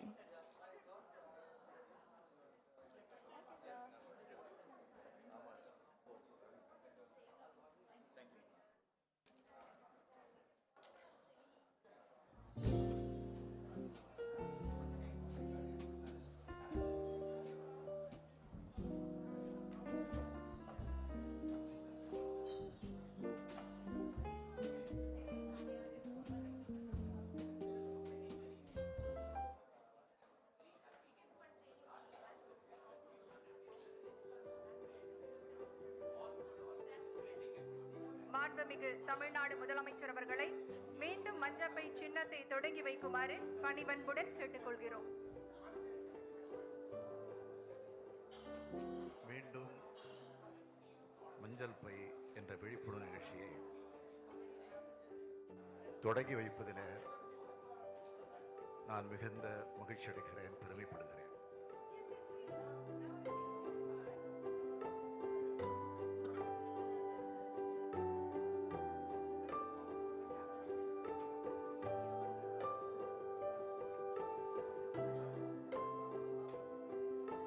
இந்த கண்காட்சி அரங்கில் plastic பொருட்களுக்கு மாற்றாக பயன்படுத்தக்கூடிய பொருட்கள் குறித்து அரங்கில் காட்சிக்கு வைக்கப்பட்டிருக்கின்றன.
கடற்கரைகளை பிளாஸ்டிக் மாசுபாட்டிலிருந்து பாதுகாக்கவும் நமது கடற்கரைகளை பாதுகாப்பதன் முக்கியத்துவம் குறித்து விழிப்புணர்வை மக்கள் மத்தியில் ஏற்படுத்தவும் தமிழக அரசு நீல சுற்றுச்சூழல் படையை அறிமுகப்படுத்தி இருக்கிறது. இந்த நீலப்படை குழுக்கள் இருசக்கர மின் வாகனங்களில் பயணம் செய்து பிளாஸ்டிக்கால் ஏற்படும் தீமைகள் குறித்து விழிப்புணர்வை பரப்பும். மேலும் மீண்டும் மஞ்சப்பை பிரச்சாரத்தின் மூலம் சுற்றுச்சூழலுக்கு உகந்த மாற்றுப் பொருட்களை பயன்படுத்த ஊக்குவிக்கும். மேலும் அவர்கள் கடற்கரை மட்டுமல்லாமல் அதன் அருகிலுள்ள பள்ளிகள், சந்தைகள் மற்றும் வழிபாட்டு தலங்களுக்கு சென்று மக்களுக்கு விழிப்புணர்வை நடத்துவதன் மூலம் அழகிய கடற்கரையோரங்கள் பாதுகாக்கப்படுவது உறுதி செய்யப்படும். இது மட்டுமல்லாது இப்படையினர் தடை செய்யப்பட்ட ஒருமுறை பயன்படுத்தும் பிளாஸ்டிக்கை கண்காணித்து உடனடி நடவடிக்கைக்காக உள்ளாட்சி அதிகாரிகளுக்கு தேவையான தகவல்களை வழங்குவார்கள். இச்சீரிய முயற்சியின் மூலம் நமது அழகிய மற்றும் தூய்மையான கடற்கரைகளை பின்வரும் சந்ததியினருக்கு அளிப்பது மட்டுமல்லாமல் மாண்புமிகு முதலமைச்சரின் குறிக்கோளான பிளாஸ்டிக் இல்லாத தமிழ்நாடு என்ற நிலையை அடைய உதவும்.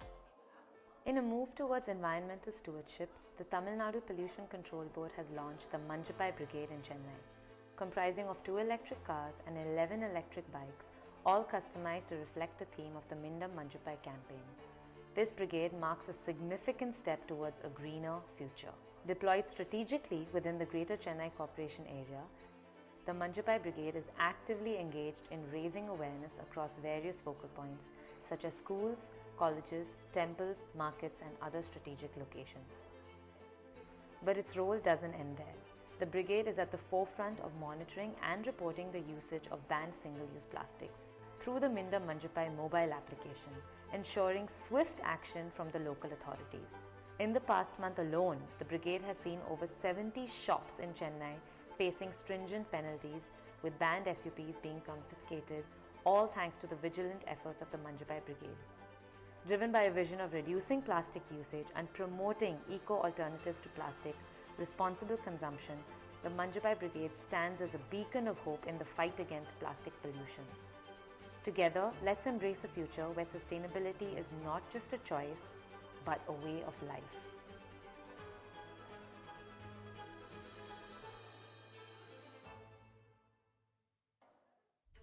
Earth's clock is ticking. Every effort counts in the fight against climate change. Climate change doesn't wait. It demands action now. Our planet's future hinges on our choices. Climate change demands action, and these women are answering the call. In Tamil Nadu, a movement is brewing. Women from self-help groups are becoming climate warriors. Empowered with electric vehicles, these women are turning entrepreneurs, championing green initiatives and advocating for change.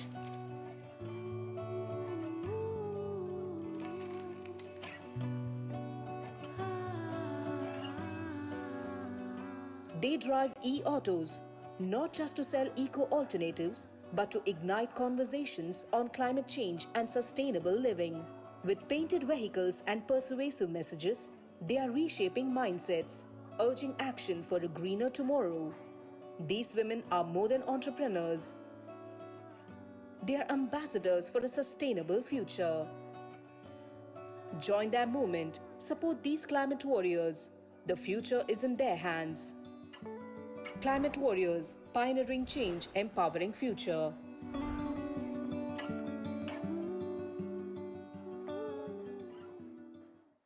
In a pioneering initiative, the Tamil Nadu Pollution Control Board has launched a coastal litter monitoring kiosk, the Manjapai Beach Kiosk at Besant Nagar Beach and Nelankarai Beach in Chennai. This facility serves as a beacon in the fight against marine plastic pollution, while also raising awareness about the Mindam Manjapai campaign and Mission Life. Within the kiosk, visitors can learn about the detrimental effects of plastic pollution on our oceans and also explore sustainable alternatives to banned single-use plastics and the Mindam Manjapai campaign. The kiosk houses a Manjapai vending machine which enhances access to eco-friendly alternatives, ensuring the availability of cloth bags to the public, paving the way towards a sustainable tomorrow. The government has installed over 150 similar machines throughout the state, spreading the message of environmental consciousness far and wide. The kiosk has now become a dynamic community hub, fostering engagement and involvement, particularly among school students. Every week, school students, through weekly awareness programs, The kiosk has empowered over 5,000 individuals, sensitizing them to the SUP ban and the Mindam Manjapai campaign. Together, let's join hands to protect our precious coastal ecosystems. Take a stand against plastic pollution. Visit the Coastal Litter Monitoring Kiosk today. The solution to plastic pollution begins with you.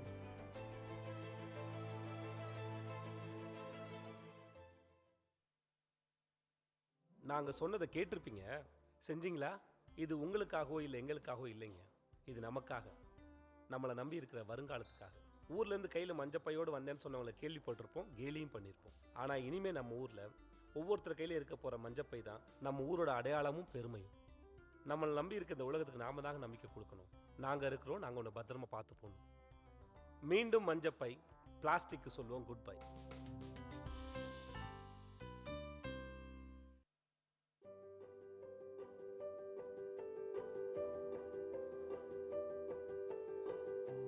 மாண்புமிகு தமிழ்நாடு முதலமைச்சர் அவர்களை மீண்டும் மஞ்சப்பை சின்னத்தை தொடங்கி வைக்குமாறு பணிவன்புடன் கேட்டுக்கொள்கிறோம். மீண்டும் மஞ்சள் பை என்ற விழிப்புணர்வு நிகழ்ச்சியை தொடங்கி வைப்பதில் நான் மிகுந்த மகிழ்ச்சி அடைகிறேன், பெருமைப்படுகிறேன்.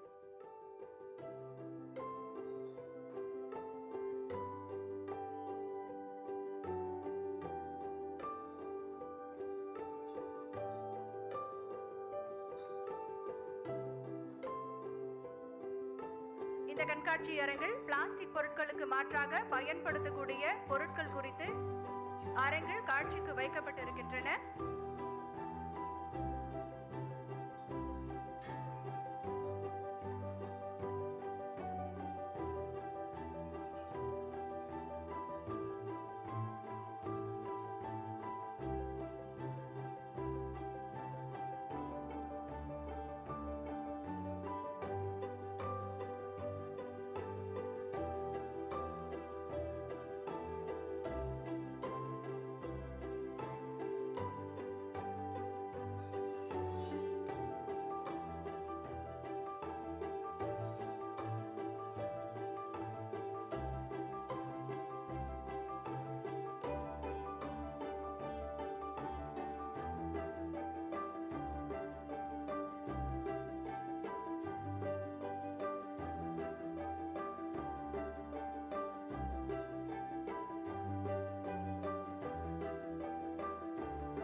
கடற்கரைகளை பிளாஸ்டிக் மாசுபாட்டிலிருந்து பாதுகாக்கவும் நமது கடற்கரைகளை பாதுகாப்பதன் முக்கியத்துவம் குறித்து விழிப்புணர்வை மக்கள் மத்தியில் ஏற்படுத்தவும் தமிழக அரசு நீல சுற்றுச்சூழல் படையை அறிமுகப்படுத்தி இருக்கிறது. இந்த நீலப்படை குழுக்கள் இருசக்கர மின் வாகனங்களில் பயணம் செய்து பிளாஸ்டிக்கால் ஏற்படும் தீமைகள் குறித்து விழிப்புணர்வை பரப்பும். மேலும் மீண்டும் மஞ்சப்பை பிரச்சாரத்தின் மூலம் சுற்றுச்சூழலுக்கு உகந்த மாற்றுப் பொருட்களை பயன்படுத்த ஊக்குவிக்கும். மேலும் அவர்கள் கடற்கரை மட்டுமல்லாமல் அதன் அருகிலுள்ள பள்ளிகள், சந்தைகள் மற்றும் வழிபாட்டு தலங்களுக்கு சென்று மக்களுக்கு விழிப்புணர்வை நடத்துவதன் மூலம் அழகிய கடற்கரையோரங்கள் பாதுகாக்கப்படுவது உறுதி செய்யப்படும். இது மட்டுமல்லாது இப்படையினர் தடை செய்யப்பட்ட ஒருமுறை பயன்படுத்தும் பிளாஸ்டிக்கை கண்காணித்து உடனடி நடவடிக்கைக்காக உள்ளாட்சி அதிகாரிகளுக்கு தேவையான தகவல்களை வழங்குவார்கள். இச்சீரிய முயற்சியின் மூலம் நமது அழகிய மற்றும் தூய்மையான கடற்கரைகளை பின்வரும் சந்ததியினருக்கு அளிப்பது மட்டுமல்லாமல் மாண்புமிகு முதலமைச்சரின் குறிக்கோளான பிளாஸ்டிக் இல்லாத Tamil Nadu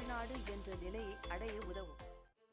In a move towards environmental stewardship, the Tamil Nadu Pollution Control Board has launched the Manjapai Brigade in Chennai, comprising of 2 electric cars and 11 electric bikes, all customized to reflect the theme of the Mindam Manjapai campaign. This brigade marks a significant step towards a greener future. Deployed strategically within the Greater Chennai Corporation area, the Manjapai Brigade is actively engaged in raising awareness across various focal points such as schools, colleges, temples, markets and other strategic locations. But its role doesn't end there. The brigade is at the forefront of monitoring and reporting the usage of banned single-use plastics through the Mindam Manjapai mobile application, ensuring swift action from the local authorities. In the past month alone, the brigade has seen over 70 shops in Chennai facing stringent penalties, with banned SUPs being confiscated, all thanks to the vigilant efforts of the Manjapai Brigade. Driven by a vision of reducing plastic usage and promoting eco-alternatives to plastic, responsible consumption, the Manjapai Brigade stands as a beacon of hope in the fight against plastic pollution. Together, let's embrace a future where sustainability is not just a choice, but a way of life.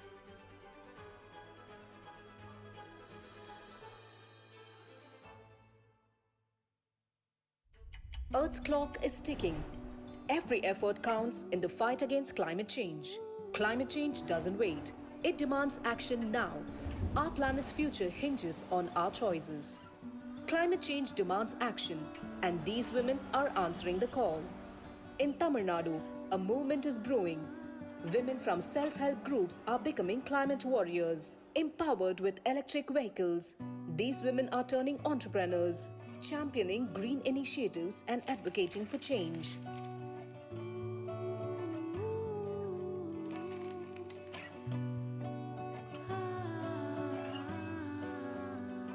They drive e-autos, not just to sell eco-alternatives, but to ignite conversations on climate change and sustainable living. With painted vehicles and persuasive messages, they are reshaping mindsets, urging action for a greener tomorrow. These women are more than entrepreneurs. They are ambassadors for a sustainable future. Join their movement, support these climate warriors. The future is in their hands. Climate warriors, pioneering change, empowering future.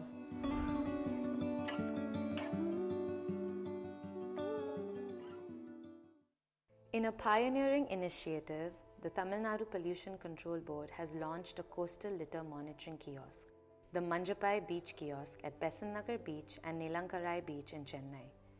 This facility serves as a beacon in the fight against marine plastic pollution, while also raising awareness about the Mindam Manjapai campaign and Mission Life. Within the kiosk, visitors can learn about the detrimental effects of plastic pollution on our oceans and also explore sustainable alternatives to banned single-use plastics and the Mindam Manjapai campaign. The kiosk houses a Manjapai vending machine which enhances access to eco-friendly alternatives, ensuring the availability of cloth bags to the public, paving the way towards a sustainable tomorrow. The government has installed over 150 similar machines throughout the state, spreading the message of environmental consciousness far and wide. The kiosk has now become a dynamic community hub, fostering engagement and involvement, particularly among school students. Every week, school students, through weekly awareness programs, The kiosk has empowered over 5,000 individuals, sensitizing them to the SUP ban and the Mindam Manjapai campaign. Together, let's join hands to protect our precious coastal ecosystems. Take a stand against plastic pollution. Visit the Coastal Litter Monitoring Kiosk today. The solution to plastic pollution begins with you.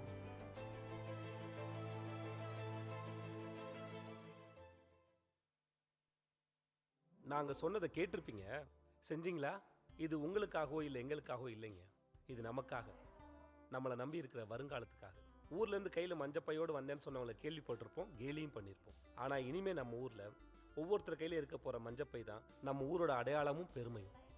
நம்மளை நம்பி இருக்க இந்த உலகத்துக்கு நாம தாங்க நம்பிக்கை கொடுக்கணும். நாங்கள் இருக்கிறோம், நாங்கள் ஒன்று பத்திரமா பார்த்து போகணும். மீண்டும் மஞ்சப்பை, பிளாஸ்டிக்கு சொல்லுவோம் குட் பை.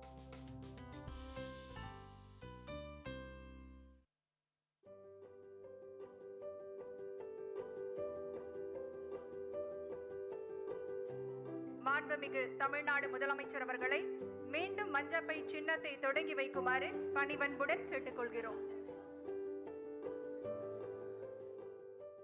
மீண்டும் மஞ்சள் பை என்ற விழிப்புணர்வு நிகழ்ச்சியை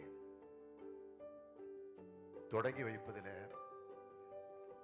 நான் மிகுந்த மகிழ்ச்சி அடைகிறேன், பெருமைப்படுகிறேன்.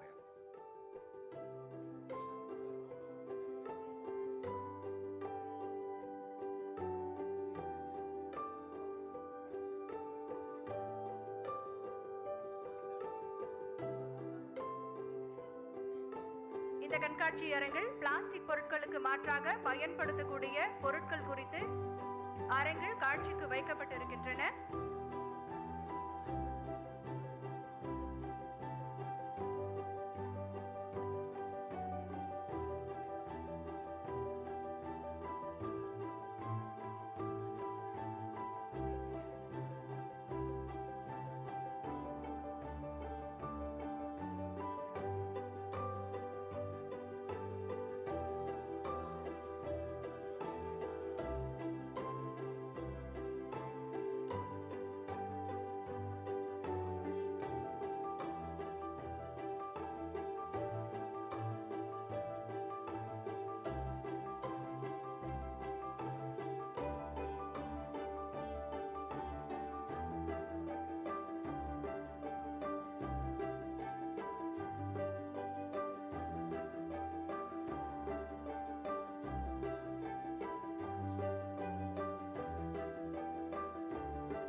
கடற்கரைகளை பிளாஸ்டிக் மாசுபாட்டிலிருந்து பாதுகாக்கவும் நமது கடற்கரைகளை பாதுகாப்பதன் முக்கியத்துவம் குறித்து விழிப்புணர்வை மக்கள் மத்தியில் ஏற்படுத்தவும் தமிழக அரசு நீல சுற்றுச்சூழல் படையை அறிமுகப்படுத்தி இருக்கிறது. இந்த நீலப்படை குழுக்கள் இருசக்கர மின் வாகனங்களில் பயணம் செய்து பிளாஸ்டிக்கால் ஏற்படும் தீமைகள் குறித்து விழிப்புணர்வை பரப்பும். மேலும் மீண்டும் மஞ்சப்பை பிரச்சாரத்தின் மூலம் சுற்றுச்சூழலுக்கு உகந்த மாற்றுப் பொருட்களை பயன்படுத்த ஊக்குவிக்கும். மேலும் அவர்கள் கடற்கரை மட்டுமல்லாமல் அதன் அருகிலுள்ள பள்ளிகள், சந்தைகள் மற்றும் வழிபாட்டு தலங்களுக்கு சென்று மக்களுக்கு விழிப்புணர்வை நடத்துவதன் மூலம் அழகிய கடற்கரையோரங்கள் பாதுகாக்கப்படுவது உறுதி செய்யப்படும். இது மட்டுமல்லாது இப்படையினர் தடை செய்யப்பட்ட ஒருமுறை பயன்படுத்தும் பிளாஸ்டிக்கை கண்காணித்து உடனடி நடவடிக்கைக்காக உள்ளாட்சி அதிகாரிகளுக்கு தேவையான தகவல்களை வழங்குவார்கள். இச்சீரிய முயற்சியின் மூலம் நமது அழகிய மற்றும் தூய்மையான கடற்கரைகளை பின்வரும் சந்ததியினருக்கு அளிப்பது மட்டுமல்லாமல் மாண்புமிகு முதலமைச்சரின் குறிக்கோளான பிளாஸ்டிக் இல்லாத தமிழ்நாடு என்ற நிலையை அடைய உதவும். In a move towards environmental stewardship, the Tamil Nadu Pollution Control Board has launched the Manjapai Brigade in Chennai, comprising of 2 electric cars and 11 electric bikes, all customized to reflect the theme of the Mindam Manjapai campaign. This brigade marks a significant step towards a greener future. Deployed strategically within the Greater Chennai Corporation area, the Manjapai Brigade is actively engaged in raising awareness across various focal points such as schools, colleges, temples, markets and other strategic locations. But its role doesn't end there. The brigade is at the forefront of monitoring and reporting the usage of banned single-use plastics through the Mindam Manjapai mobile application, ensuring swift action from the local authorities.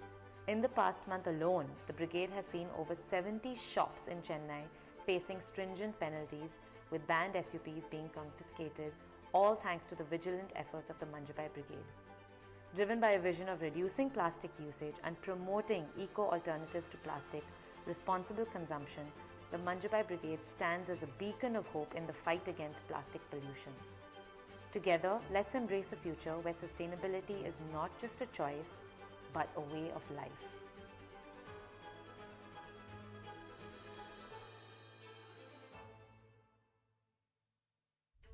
Earth's clock is ticking. Every effort counts in the fight against climate change. Climate change doesn't wait. It demands action now. Our planet's future hinges on our choices. Climate change demands action, and these women are answering the call. In Tamil Nadu, a movement is brewing. Women from self-help groups are becoming climate warriors. Empowered with electric vehicles, these women are turning entrepreneurs, championing green initiatives and advocating for change.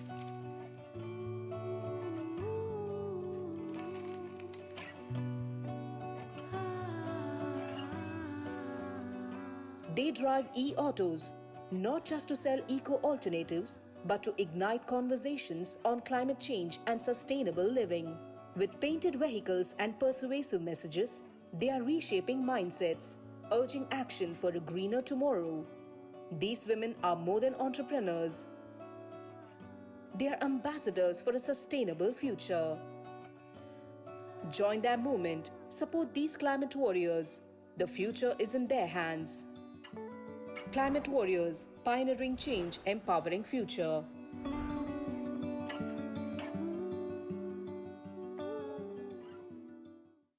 In a pioneering initiative, the Tamil Nadu Pollution Control Board has launched a coastal litter monitoring kiosk, the Manjapai Beach Kiosk at Besant Nagar Beach and Nelankarai Beach in Chennai.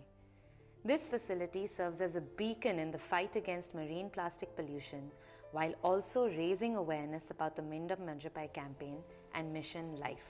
Within the kiosk, visitors can learn about the detrimental effects of plastic pollution on our oceans and also explore sustainable alternatives to banned single-use plastics and the Mindam Manjapai campaign. The kiosk houses a Manjapai vending machine which enhances access to eco-friendly alternatives, ensuring the availability of cloth bags to the public, paving the way towards a sustainable tomorrow. The government has installed over 150 similar machines throughout the state, spreading the message of environmental consciousness far and wide. The kiosk has now become a dynamic community hub, fostering engagement and involvement, particularly among school students. Every week, school students, through weekly awareness programs, The kiosk has empowered over 5,000 individuals, sensitizing them to the SUP ban and the Mindam Manjapai campaign. Together, let's join hands to protect our precious coastal ecosystems. Take a stand against plastic pollution. Visit the Coastal Litter Monitoring Kiosk today. The solution to plastic pollution begins with you.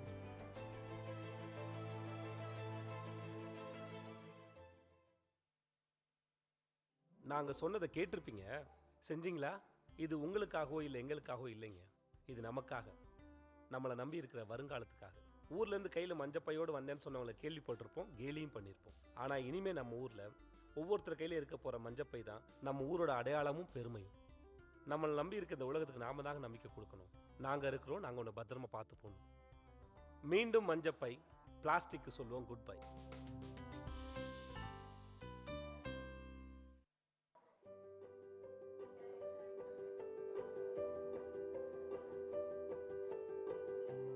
மாண்புமிகு தமிழ்நாடு முதலமைச்சர் அவர்களை மீண்டும் மஞ்சப்பை சின்னத்தை தொடங்கி வைக்குமாறு பணிவன்புடன் கேட்டுக்கொள்கிறோம்.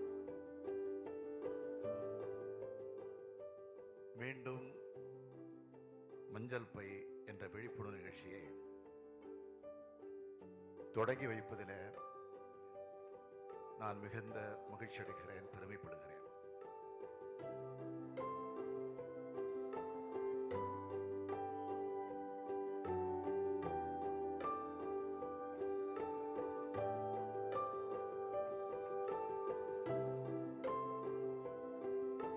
இந்த கண்காட்சி அரங்கில் பிளாஸ்டிக் பொருட்களுக்கு மாற்றாக பயன்படுத்தக்கூடிய பொருட்கள் குறித்து அரங்கில் காட்சிக்கு வைக்கப்பட்டிருக்கின்றன.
கடற்கரைகளை பிளாஸ்டிக் மாசுபாட்டிலிருந்து பாதுகாக்கவும் நமது கடற்கரைகளை பாதுகாப்பதன் முக்கியத்துவம் குறித்து விழிப்புணர்வை மக்கள் மத்தியில் ஏற்படுத்தவும் தமிழக அரசு நீல சுற்றுச்சூழல் படையை அறிமுகப்படுத்தி இருக்கிறது. இந்த நீலப்படை குழுக்கள் இருசக்கர மின் வாகனங்களில் பயணம் செய்து பிளாஸ்டிக்கால் ஏற்படும் தீமைகள் குறித்து விழிப்புணர்வை பரப்பும். மேலும் மீண்டும் மஞ்சப்பை பிரச்சாரத்தின் மூலம் சுற்றுச்சூழலுக்கு உகந்த மாற்றுப் பொருட்களை பயன்படுத்த ஊக்குவிக்கும். மேலும் அவர்கள் கடற்கரை மட்டுமல்லாமல் அதன் அருகிலுள்ள பள்ளிகள், சந்தைகள் மற்றும் வழிபாட்டு தலங்களுக்கு சென்று மக்களுக்கு விழிப்புணர்வை நடத்துவதன் மூலம் அழகிய கடற்கரையோரங்கள் பாதுகாக்கப்படுவது உறுதி செய்யப்படும். இது மட்டுமல்லாது இப்படையினர் தடை செய்யப்பட்ட ஒருமுறை பயன்படுத்தும் பிளாஸ்டிக்கை கண்காணித்து உடனடி நடவடிக்கைக்காக உள்ளாட்சி அதிகாரிகளுக்கு தேவையான தகவல்களை வழங்குவார்கள். இச்சீரிய முயற்சியின் மூலம் நமது அழகிய மற்றும் தூய்மையான கடற்கரைகளை பின்வரும் சந்ததியினருக்கு அளிப்பது மட்டுமல்லாமல் மாண்புமிகு முதலமைச்சரின் குறிக்கோளான பிளாஸ்டிக் இல்லாத தமிழ்நாடு என்ற நிலையை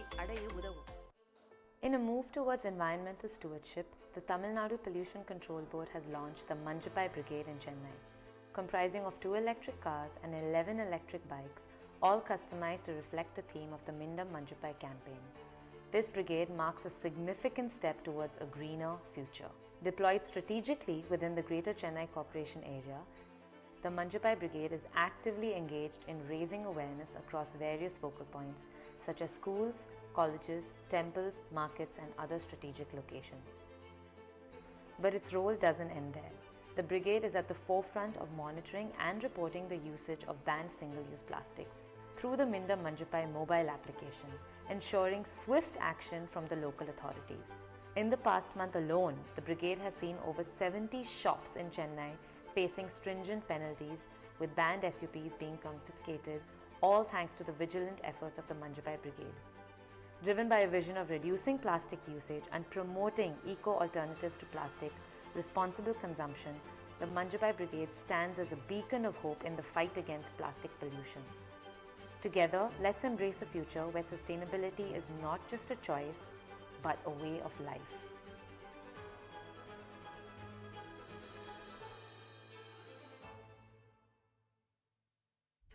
Earth's clock is ticking. Every effort counts in the fight against climate change. Climate change doesn't wait. It demands action now. Our planet's future hinges on our choices. Climate change demands action, and these women are answering the call. In Tamil Nadu, a movement is brewing. Women from self-help groups are becoming climate warriors. Empowered with electric vehicles, these women are turning entrepreneurs, championing green initiatives and advocating for change.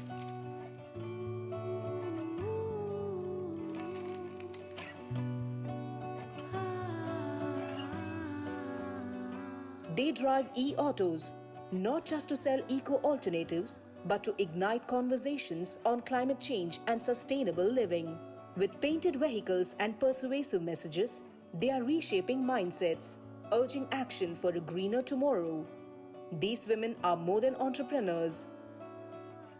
They are ambassadors for a sustainable future. Join their movement, support these climate warriors.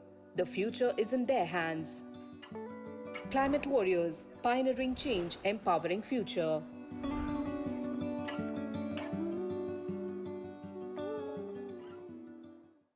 In a pioneering initiative, the Tamil Nadu Pollution Control Board has launched a coastal litter monitoring kiosk, the Manjapai Beach Kiosk at Besant Nagar Beach and Nilankarai Beach in Chennai. This facility serves as a beacon in the fight against marine plastic pollution, while also raising awareness about the Mindam Manjapai campaign and Mission Life. Within the kiosk, visitors can learn about the detrimental effects of plastic pollution on our oceans and also explore sustainable alternatives to banned single-use plastics and the Mindam Manjapai campaign. The kiosk houses a Manjapai vending machine which enhances access to eco-friendly alternatives, ensuring the availability of cloth bags to the public, paving the way towards a sustainable tomorrow. The government has installed over 150 similar machines throughout the state, spreading the message of environmental consciousness far and wide. The kiosk has now become a dynamic community hub, fostering engagement and involvement, particularly among school students. Every week, school students, through weekly awareness programs, The kiosk has empowered over 5,000 individuals, sensitizing them to the SUP ban and the Mindam Manjapai campaign. Together, let's join hands to protect our precious coastal ecosystems. Take a stand against plastic pollution. Visit the Coastal Litter Monitoring Kiosk today. The solution to plastic pollution begins with you.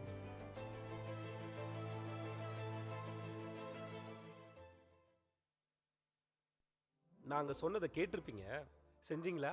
இது உங்களுக்காகவோ இல்லை எங்களுக்காகவோ இல்லைங்க, இது நமக்காக, நம்மளை நம்பி இருக்கிற வருங்காலத்துக்காக. ஊர்லேருந்து கையில் மஞ்சப்பையோடு வந்தேன்னு சொன்னவங்களை கேள்விப்பட்டிருப்போம், கேலியும் பண்ணியிருப்போம். ஆனால் இனிமேல் நம்ம ஊரில் ஒவ்வொருத்தர் கையில் இருக்க போகிற மஞ்சப்பை தான் நம்ம ஊரோட அடையாளமும் பெருமையும். நம்மளை நம்பி இருக்க இந்த உலகத்துக்கு நாம தாங்க நம்பிக்கை கொடுக்கணும். நாங்கள் இருக்கிறோம், நாங்கள் ஒன்று பத்திரமா பார்த்து போகணும். மீண்டும் மஞ்சப்பை, பிளாஸ்டிக்கு சொல்லுவோம் குட் பை.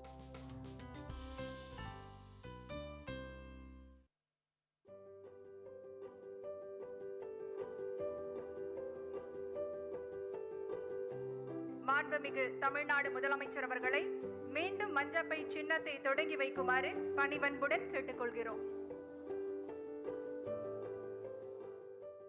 மீண்டும் மஞ்சள் பை என்ற விழிப்புணர்வு நிகழ்ச்சியை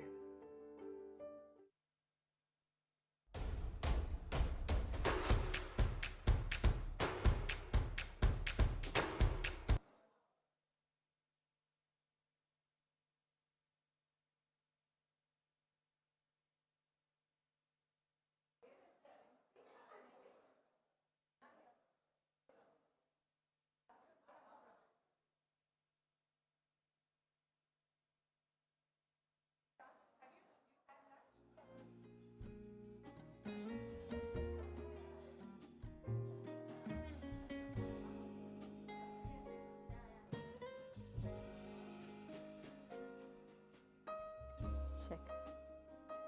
Welcome back, ladies and gentlemen. Third panel discussion for the day. Before we do begin our on-stage proceedings, I'd like to invite all our delegates and speakers who are outside in the hall to please join us within the hall and take a seat. We have two exciting discussions coming our way. So far, we've had an insight into wonderful concepts of making sure that we successfully implement the single-use plastic ban, as well as industry insights, the challenges, the gaps that we're facing. Through the course of the next couple of sessions, we're going to be addressing a few more conversations, but before we begin, if I may please invite all our delegates and speakers to join us within the hall. We'll begin in a couple of minutes. Please do join us and take a seat. Thank you.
Welcome back, ladies and gentlemen, speakers, delegates. Thank you so much for joining us.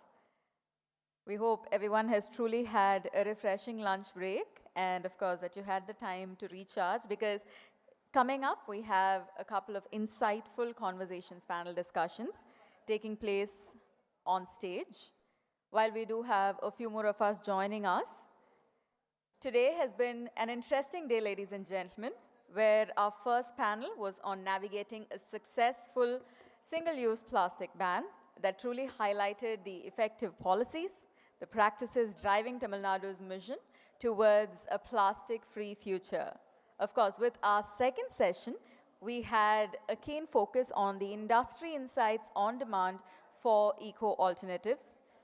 This session gave us a closer look at market needs, the challenges, the gaps, and of course, the options of scaling up in sustainable solutions. With our upcoming session, we're going to be looking at a very interesting concept of scaling the production of eco-friendly alternatives to single-use plastics. Of course, once again, with a focus on opportunities and challenges. This session, ladies and gentlemen, is going to have a focus on strategies to popularize eco-alternatives and create the incentives that are needed to help these solutions thrive. As we set the stage, I'd like to welcome onto the stage our speakers and panelists this session, starting with Mr. Anubhav Sharma, who's the sales head at Molded Tableware Division of Chuck, India's leading brand for sustainable and compostable tableware that's made from sugarcane-based bagas.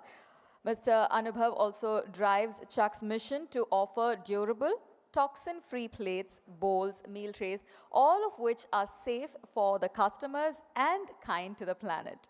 Through his leadership, we're seeing Chuck being transformed into the dining experience with eco-friendly alternatives and also having a keen commitment to reducing plastic waste, leaving a healthier planet for future generations. A round of applause, ladies and gentlemen. Welcome, sir.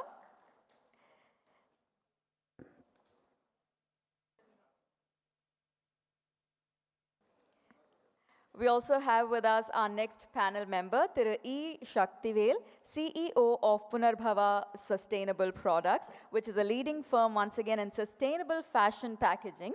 Punarbhava is dedicated to creating circular, eco-friendly packaging and also labeling solutions for the fashion industry with a keen focus on reducing environmental impact.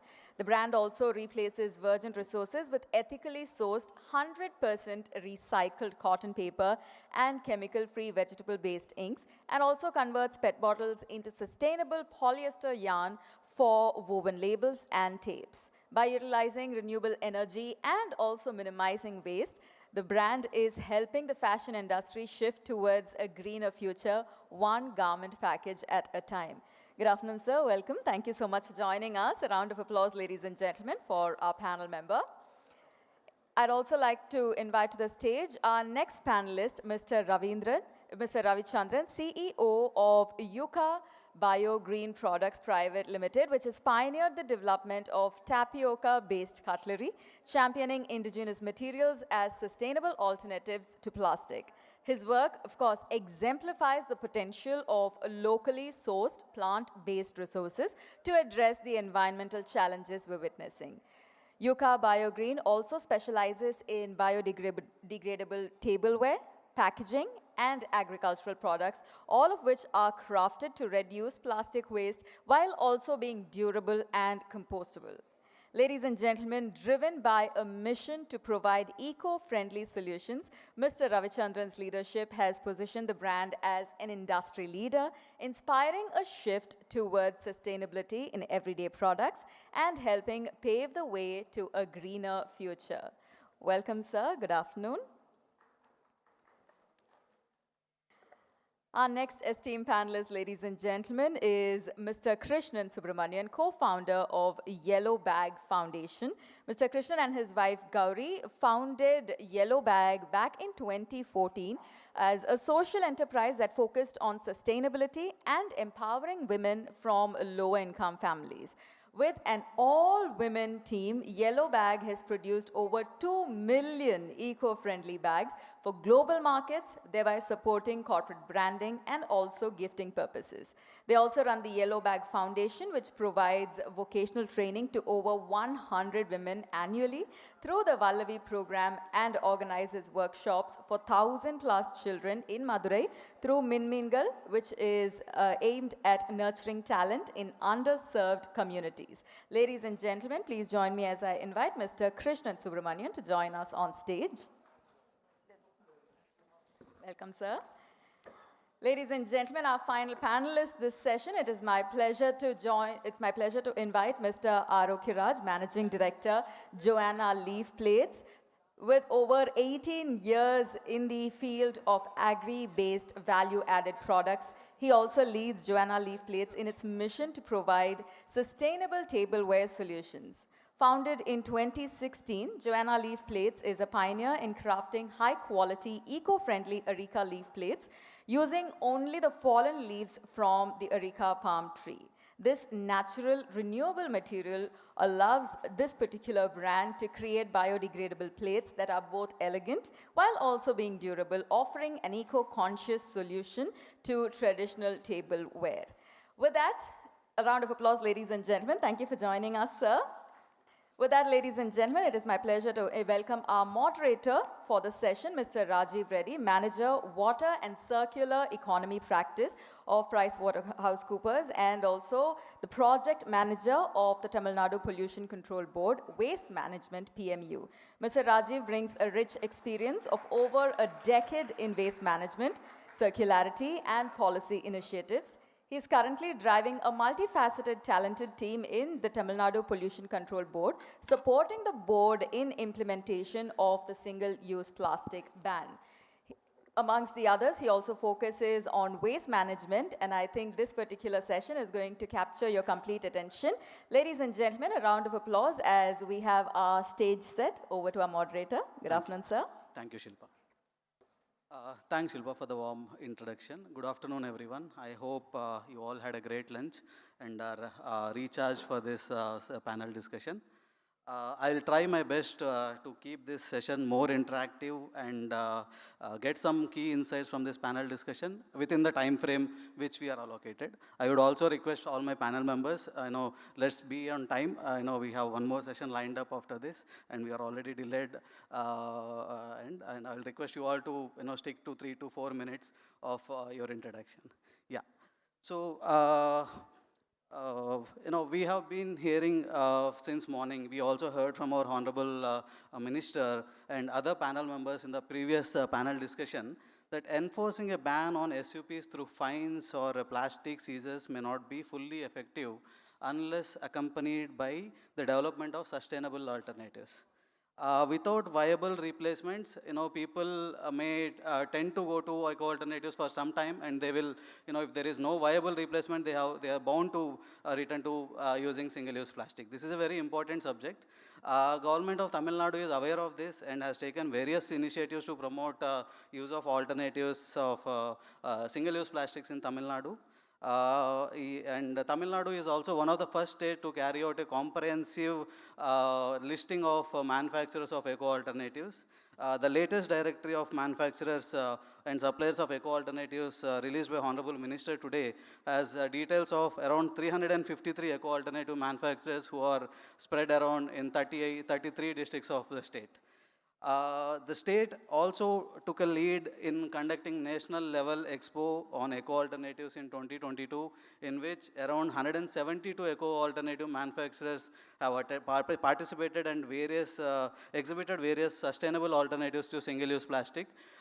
Even this particular conference which we are having today is a continuous effort of the previous initiatives taken by Government of Tamil Nadu.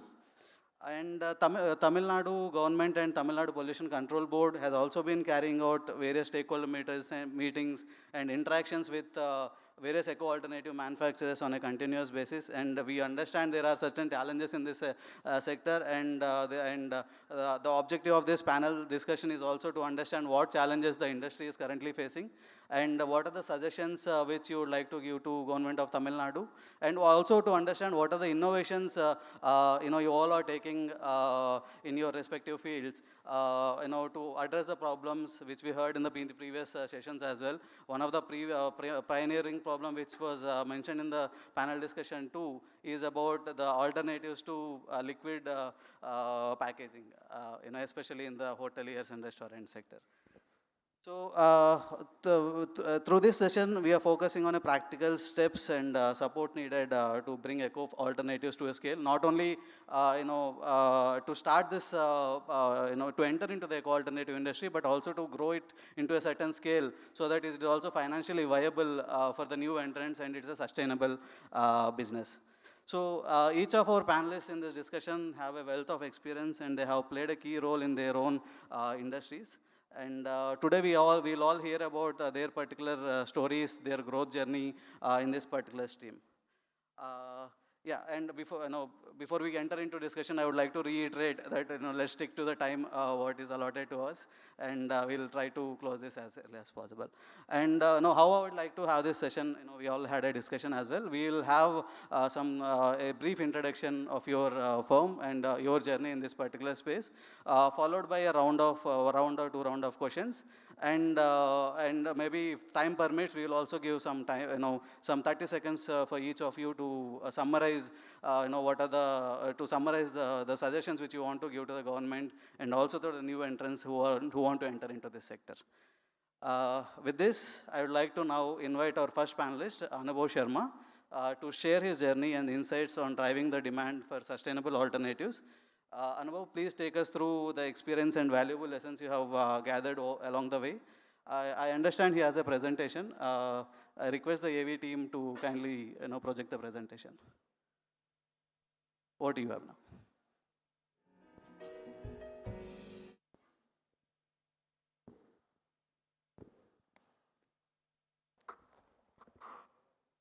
Thank you, Rajiv, for a wonderful introduction and setting the stage. Good afternoon, ladies and gentlemen, and esteemed dignitaries from industry, ministry, and a special thanks to Tamil Nadu Pollution Control Board for having us here. I have a quick video and a short presentation to share with you all. This is a small video also.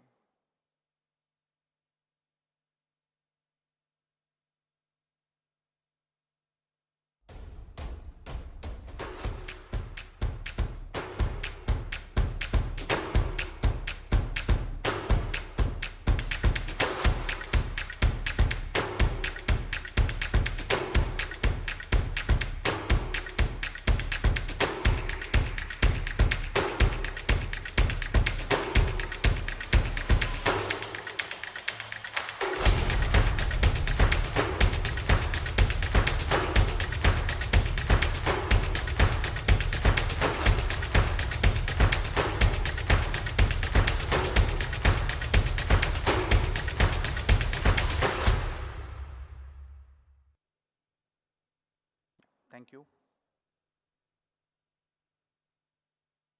Yeah. Hi once again. I am Anubhav. I am from Chuck, which is a brand of Pekka. And we are a sustainable brand and having a vision and motto that we want to leave the planet in a much cleaner and a better planet for the upcoming generations.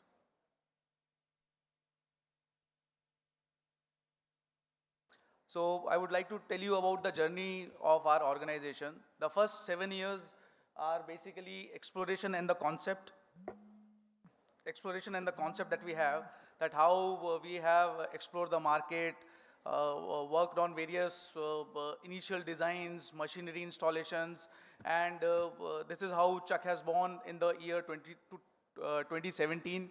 And it is not only about the sustainability or the eco-friendly product, but also we have ensured that that the better halves would be empowered, and we launched the commercial production of our product with 50% of the women workforce.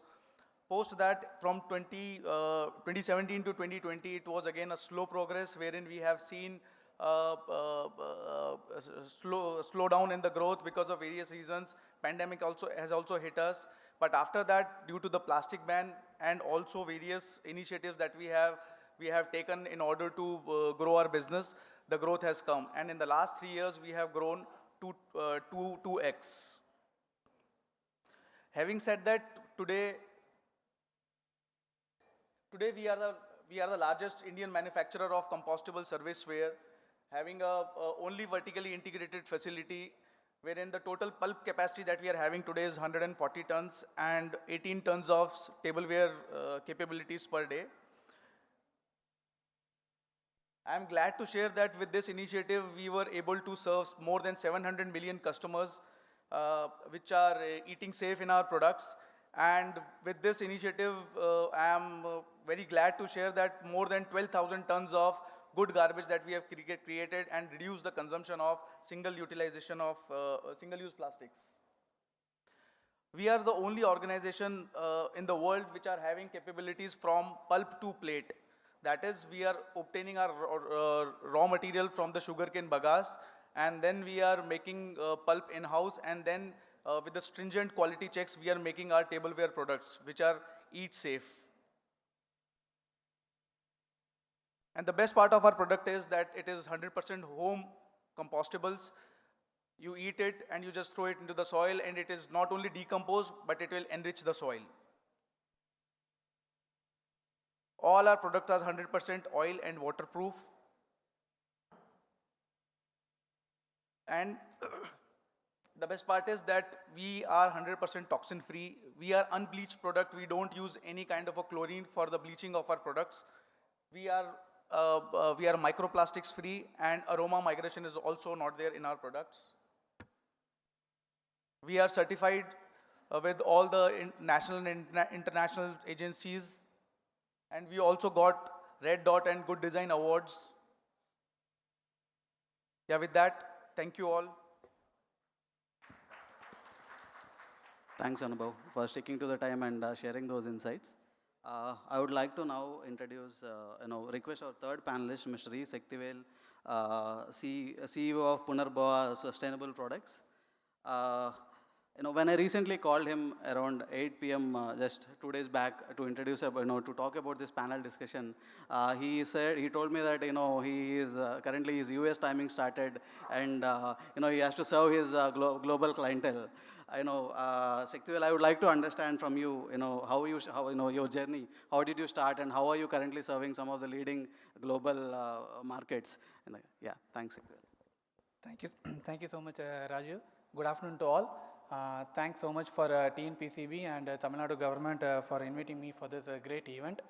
My concern name is called Punarbhava Sustainable Products. The word Punarbhava means giving birth to death one.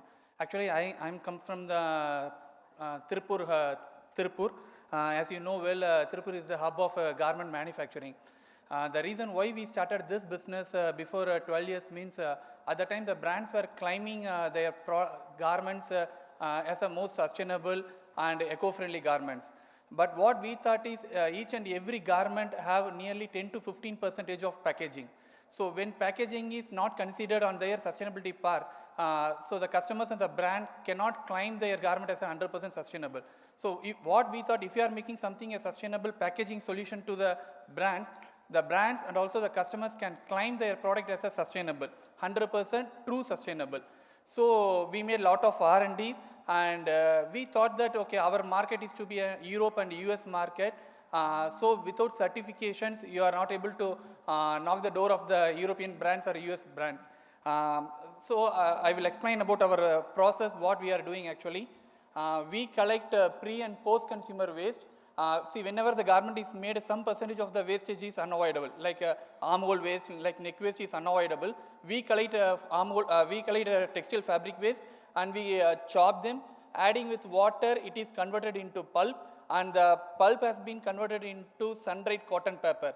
So when I am saying that water is added in the pulp process, when normal paper, wood pulp paper requires nearly 300 liters of water to convert 1 kg of wood pulp into paper. but in our process, it requires just 4 liters of water. All the process is mechanical process, and it's 100% tree-free and 100% chemical-free, and all the papers are sun-dried paper. Since we are located in Tirupur, we procure maximum organic fabric waste, which is available within 100 kilometer radius. And as I said already, we are the world first global recycle standard certified cotton paper manufacturer. So with this paper manufacturing, we are able to convert into packaging products. So the packaging products like hang tags. So whenever the garments, the price hang tags, the brand hang tag is unavoidable. So we convert their waste into hang tags. So the brands can mention that this hang tag is made from this garment waste like that. Because nowadays the sustainability means circularity, closed loop, and zero waste concept. So the brands are very keen on making packaging in a sustainable way. So these kind of postcards or greeting cards can be made in a cotton paper, and these kind of packaging boxes and sharp packagings actually now, as I said earlier, circularity means the collection of all color fabric waste. Since it is going inside of the shirt, the brands are okay to have whatever the color they are getting in the outcome of the fabric paper. So it will be the outcome of the maximum, what is the color we are putting in the process, it will be the outcome of the paper. So sharp packaging, earlier it was a plastic, as you, before 5 or 10 years if you are getting it, the collar stand will be a plastic one. Now the brands are changed into paper packaging. And the main, now the brands are asking about hangers, the solution for the hanger, plastic hanger.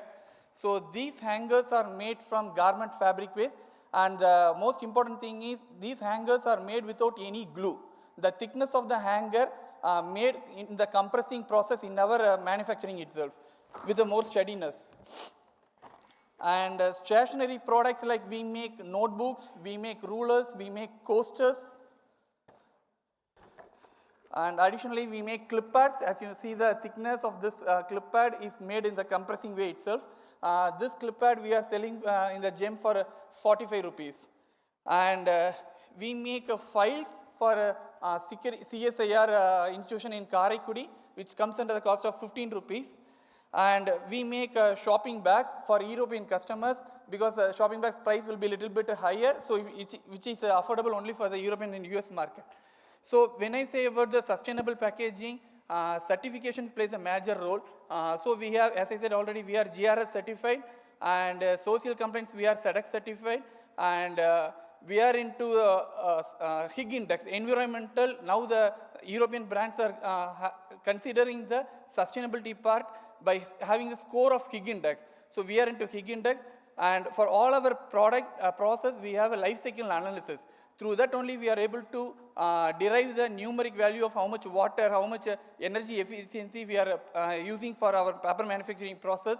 And each and every consumption, we are able to give an impact report, which says how much water has been reduced by consuming this cotton paper, how much tree have been saved by consuming cotton paper. In our 12 years journey, we saved nearly 1,25,000 trees, which is 20-year-old, and we saved 5,000 tons of landfill textile waste has been converted into paper making paper process, and 1,478 million liters of water has been saved by making our cotton paper process. Thank you so much. That's a fantastic journey, Shaktivel. You have really innovated to solve majority of the problems which are currently being faced by many corporates, towards their journey in the sustainability. Thank you for that. Now I would like to invite our next panelist, Mr. Ravichandran, CEO of Yoka Green Products Private Limited. Sir, I think I pronounced it well. Mr. Ravichandran and his team have pioneered the development of tapioca-based cutlery, offering sustainable, biodegradable alternatives to plastic. And it is also amazing to think, while we typically enjoy tapioca in sabudana vada or khichdi, Mr. Ravichandran and his team has innovated and came up with some cutlery using tapioca-based products. Ravichandran ji, I would like to invite you and share your journey. If you are comfortable in Tamil, sir, you can also speak in Tamil and share your journey with us. Thank you. அனைவருக்கும் வணக்கம். என்னை இங்கே எனக்கு மேடைக்கு எனக்கு அழைப்பு விடுத்த TNPL எல்லாருக்கும் நன்றி. நான் வந்து கடந்த 10 வருஷமாக ஒரு ஆராய்ச்சி பண்ணி இந்த மரவள்ளி கிழங்கு செப்பியோகா ஸ்டார்ச் அதில் ஃபைபர் அதை யூஸ் பண்ணி இந்த மாதிரி பிளேட், இந்த மாதிரி பாக்ஸ், மாதிரி cups, tea cups, juice cup எல்லாம் செஞ்சிகிட்ருக்கேன். இது வந்து 100% வெஜிடேரியன், கெமிக்கலே கிடையாது. இதில் சாப்பிட்டுட்டு இந்த தட்டை உடச்சி அப்படியே சாப்பிட்றலாம். அதான் நம்மளுடைய கான்செப்ட். இந்த தட்டை அப்படியே சாப்பிட்லாம் விருப்பம் இருந்ததுன்னா. அப்படி இல்லைன்னா தூக்கி போட்டிங்கன்னா ஆடு மாடு எல்லாம் சாப்பிட்டு போயிடும், அனிமல்ஸ் எல்லாம் சாப்பிடும். ஒரு 1 ஹவருக்கு தண்ணியில் போட்டிங்கன்னா கரைஞ்சி போயிடும். கரைஞ்சி போயிடுச்சுன்னா மீன் சாப்பிட்டு போயிடும். அதனால் பொல்யூஷனில் எந்த பிரச்சனையுமே இதில் இல்லை. எல்லா சர்டிஃபிகேட்ஸ் எல்லாம் நான் வச்சுருக்கேன். இன்டர்நேஷ்னல் சர்டிஃபிகேட் எல்லாமே நான் வச்சுருக்கேன். இதான் நம்மளுடைய ப்ராடக்ட். இதுவும் அதே தான். இது வந்து மக்காச்சோளம், சோள மாவில் செஞ்சது பாக்ஸ். இதை மூடியும் இந்த மாவுலேயே செஞ்சுருக்கேன். இதான் நம்மளுடைய இது. Thanks. Thank you, sir. Now I would like to invite our next panelist, Mr. Krishnan Subramanian, co-founder of Yellow Bag Foundation. Krishnan, your work has been closely associated with our Meendam Manjapai campaign, and we are also eager to hear your story behind your inspiring decision to leave your corporate career and starting this Yellow Bag Foundation, and how you are solving some of the important problems in the society. Over to you. Thank you. Can we use this? Yes. Thank you. Thanks to TNPCB team, Chairman, Chairperson, Ma'am, and everybody for inviting us to this wonderful day. Right. So I would probably stay quiet for 2.5 minutes and allow my team to speak. Right. So everybody from our team could not come, so we have brought them through the AV. If you can play the video. Can a cloth bag make people move out of poverty? That was the question we asked ourselves 10 years ago. My name is Krishnan, co-founder of Yellow Bag. We started Yellow Bag in 2014 with a vision to create a world where every low-income family progresses towards prosperity. Today, after 10 years, we can confidently say, yes, this is possible. Businesses can be a force multiplier in creating a better world. வணக்கம், என் பேர் Gauri, co-founder of the Yellow Bag.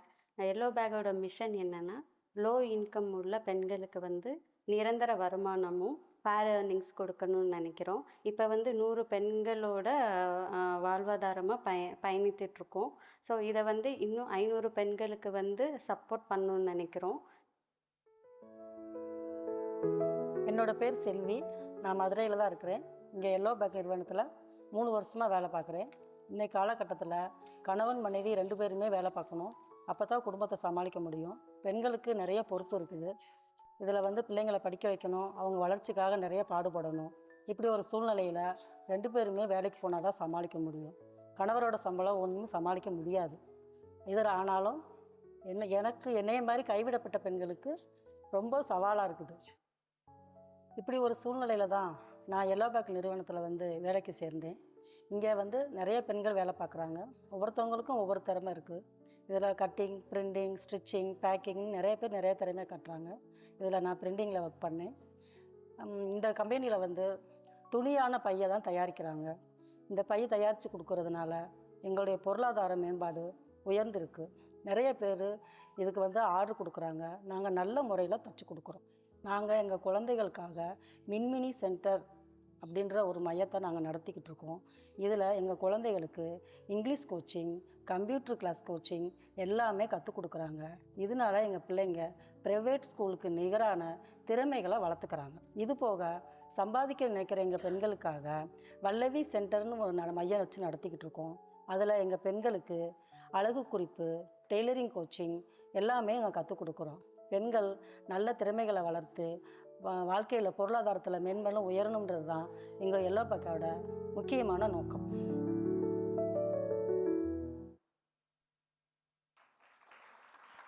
Thank you. I will convey your appreciations to our team. So let me make it very quickly.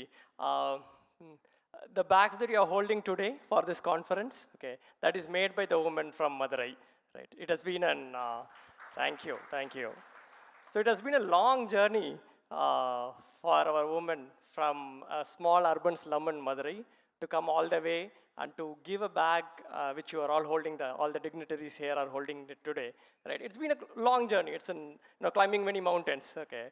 It happened over a period of time. We started the idea somewhere in 2014, and we are still, like I would say, still in the pre-incubation state in our mind and action, right?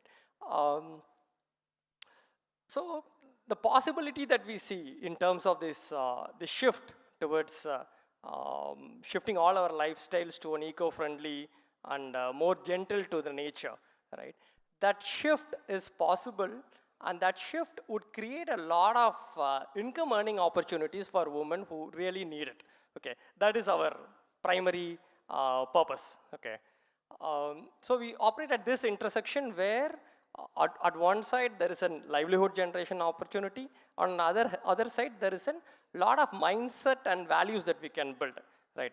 In the initial speech today, the minister clearly mentioned that enforcement alone could not bring change, right? Then what is that could change? All our minds, right? So the minds of the users is what we believe each of our bags is working on, okay? Each person who is carrying a cloth bag, okay, to go for shopping, right, in a day is taking a decision that today I'm taking a cloth bag instead of going and asking the shopkeeper for a plastic bag, okay? Now this is a small thought in his mind, okay?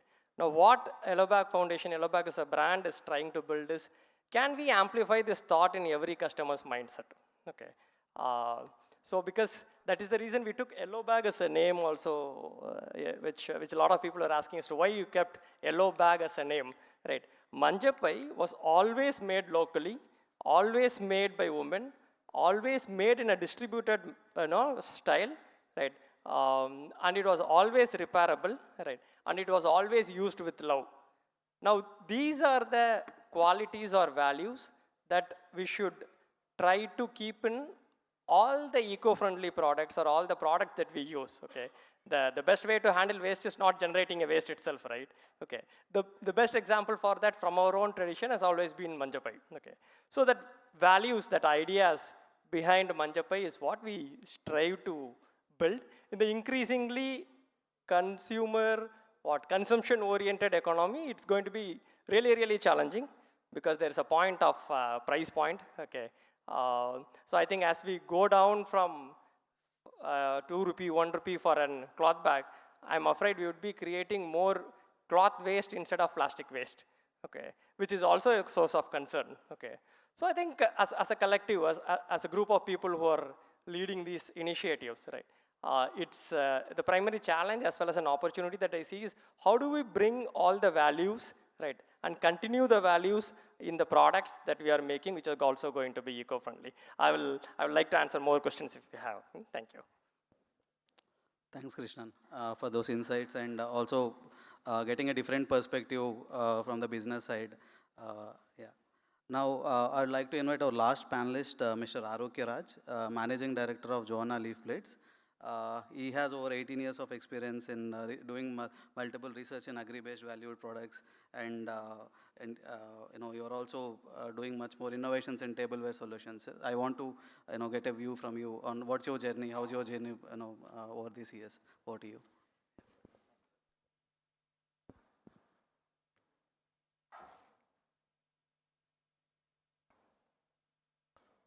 அனைவருக்கும் வணக்கம். என்னுடைய பேர் ஆரோக்கியராஜ். ஜோனா leaf plates Dindigul டிஸ்ட்ரிக்ட்ஸ்லேருந்து வரேன். எங்களுடைய company ப்ராடக்ட்னு பார்த்தீங்க அப்படின்னா அரைக்கா leaf plate, அதாவது தமிழில் சொல்லணும்னா பாக்குமட்டை தட்டு.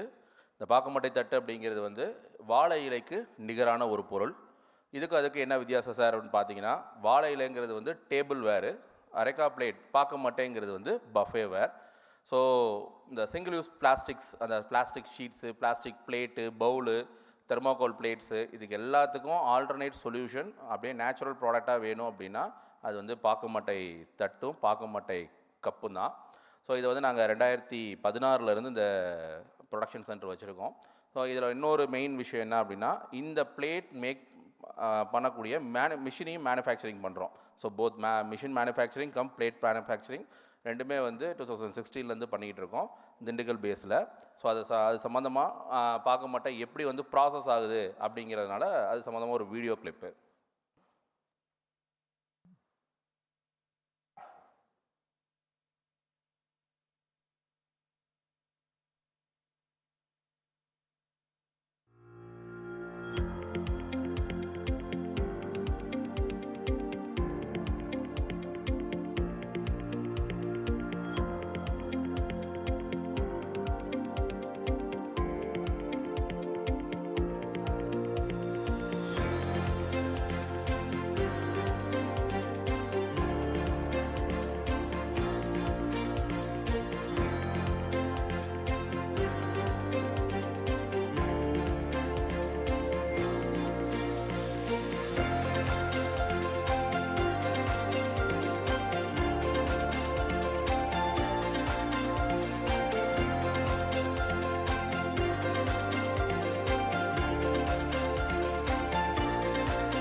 Thank you. Sir, the PPT.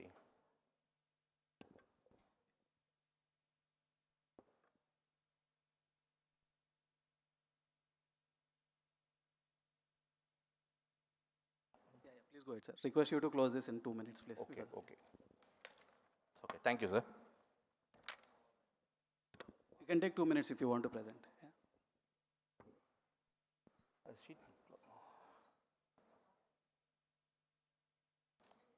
Okay, I'm Arogiraj. Actually, நான் வந்து ஒரு tool engineer. 8 years experience in tool engineer. After that தான் the production center ஆரம்பித்தோம். ஸோ இந்த டூல் இன்ஜினியரிங் நாங்கள் இந்த கான்செப்டில் எப்படி பண்ணுறோம் அப்படின்னா, ஷீட் மெட்டல், பிளாஸ்டிக்ஸு, ரப்பருக்கு இதுக்கு ஆல்டர்னேட் ப்ராடக்ட் நேச்சுரல் ப்ராடக்டாக வேணுங்கிறதுக்காக தான் அரைக்கா நட்டை எடுத்தோம், அரைக்கா ஷீட்ஸ் எடுத்தோம்.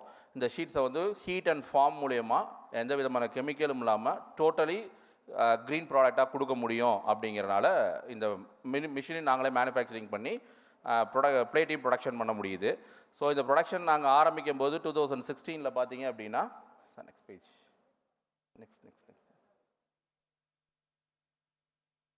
நெக்ஸ்ட் பேஜ்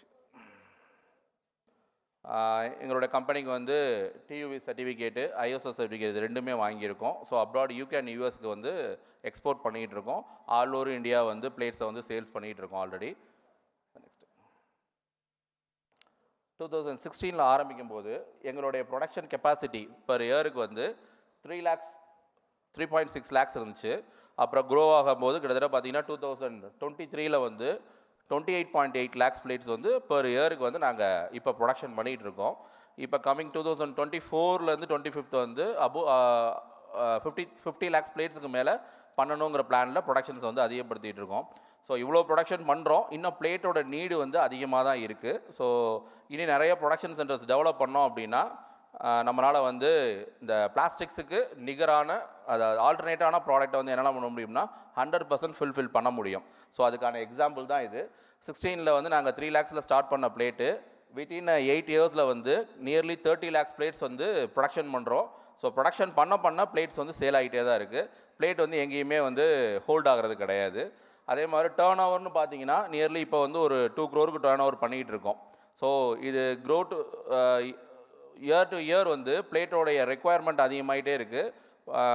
ப்ரொடக்ஷன் வந்து எங்களால் வந்து அப்படின்னு பார்த்தீங்கன்னா ஒரு 60 to 70% தான் ப்ரொடக்ஷன் பண்ணி எங்களுடைய ஆர்டர்ஸே வந்து நாங்கள் ஃபுல்ஃபில் பண்ண முடியுது.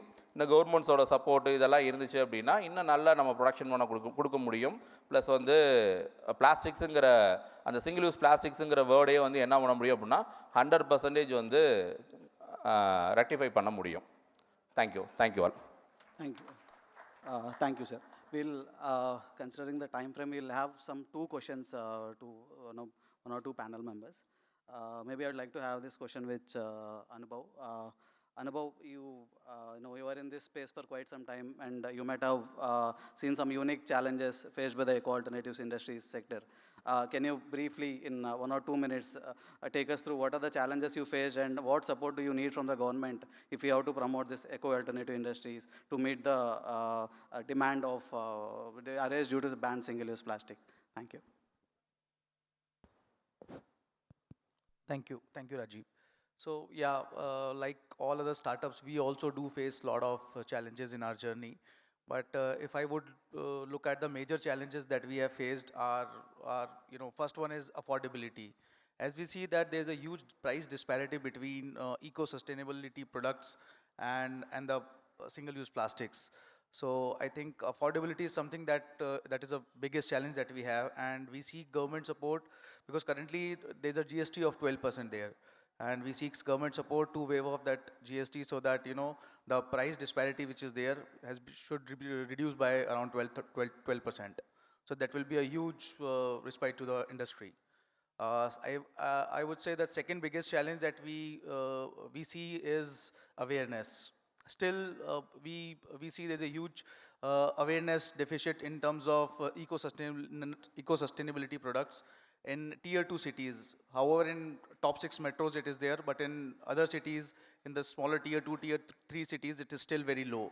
So we seek that, if government can run some national level campaigns, promotional campaigns, promoting the eco-sustainability products and the brands which are the major manufacturers of that, it will be a huge help to the industry.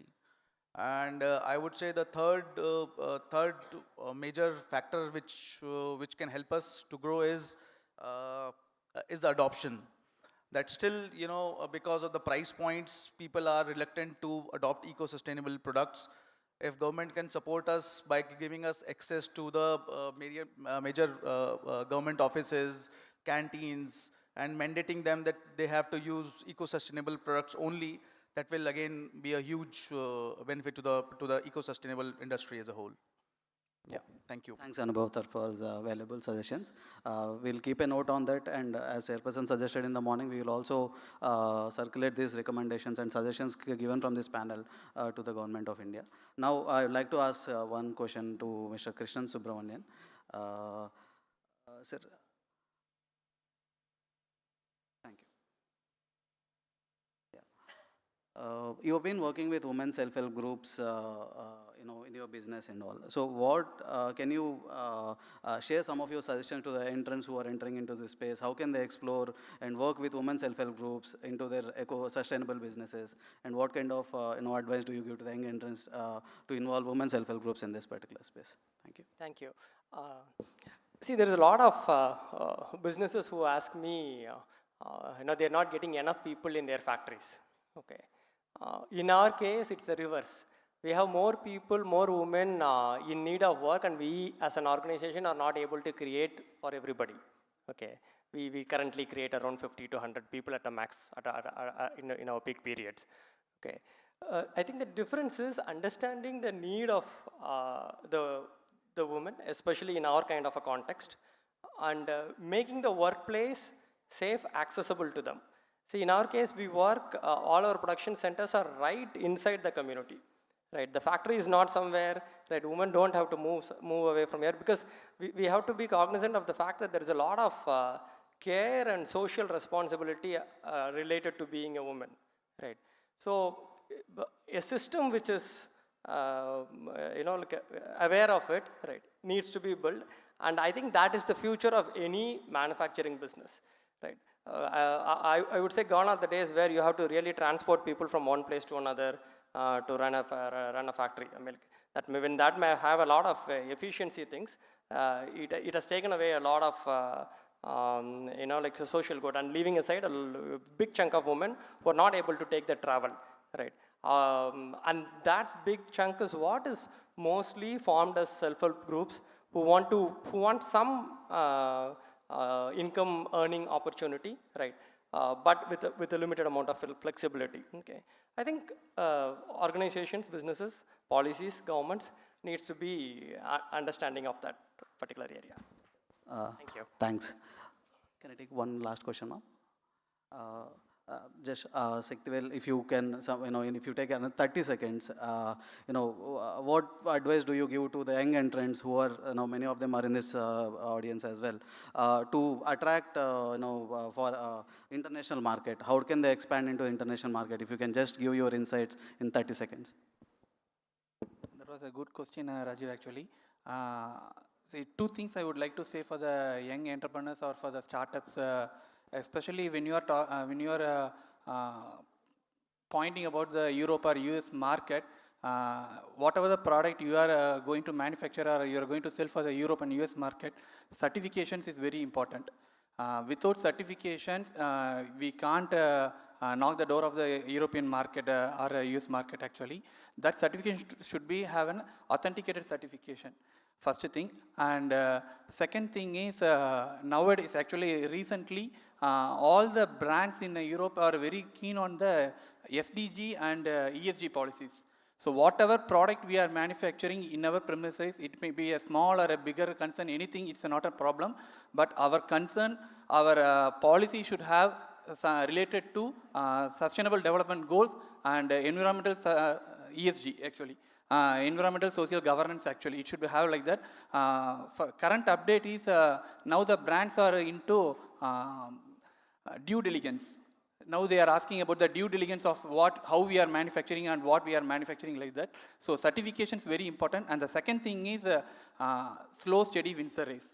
Now all the young entrepreneurs are thinking about if you have started a business within a year or 2 years, we are able to achieve our target goal, we can become a success. It is not at all possible, especially on the abroad market. Slow, steady wins the race. We should have a concept that one. Thanks, Hector. With this, we conclude this panel discussion. In this last 45 minutes or so, we had a wide, we got some inspiring stories from all of you. We heard about your journey, and we also got some key insights, which we can also suggest to government on how do we further promote this eco-alternatives industry. And with this, I close this session, and I hand over this to Shilpa. Over to you, Shilpa. Thank you. Thank you, sirs. Ladies and gentlemen, a loud round of applause for our panelists. Thank you so much for sharing your valuable insights. Of course, before we do, in fact, draw the session to a close, it is my pleasure to present mementos to our speakers, starting with Thiru Anubhav Sharma. Onto the stage, Joint Chief Environmental Engineer, Dr. Vasudevan Avargal. Welcome, sir. A very special thanks to all our panelists of the session for sharing their insights while also reminding us of the journey that we have ahead of us. If I may please request the mementos to be brought on stage. Thiru Anubhav Sharma, ladies and gentlemen, thank you so much, sir. I'd also like to request Dr. Vasudevan to present our speaker, Thiru Arokya Rajavargal, with a memento.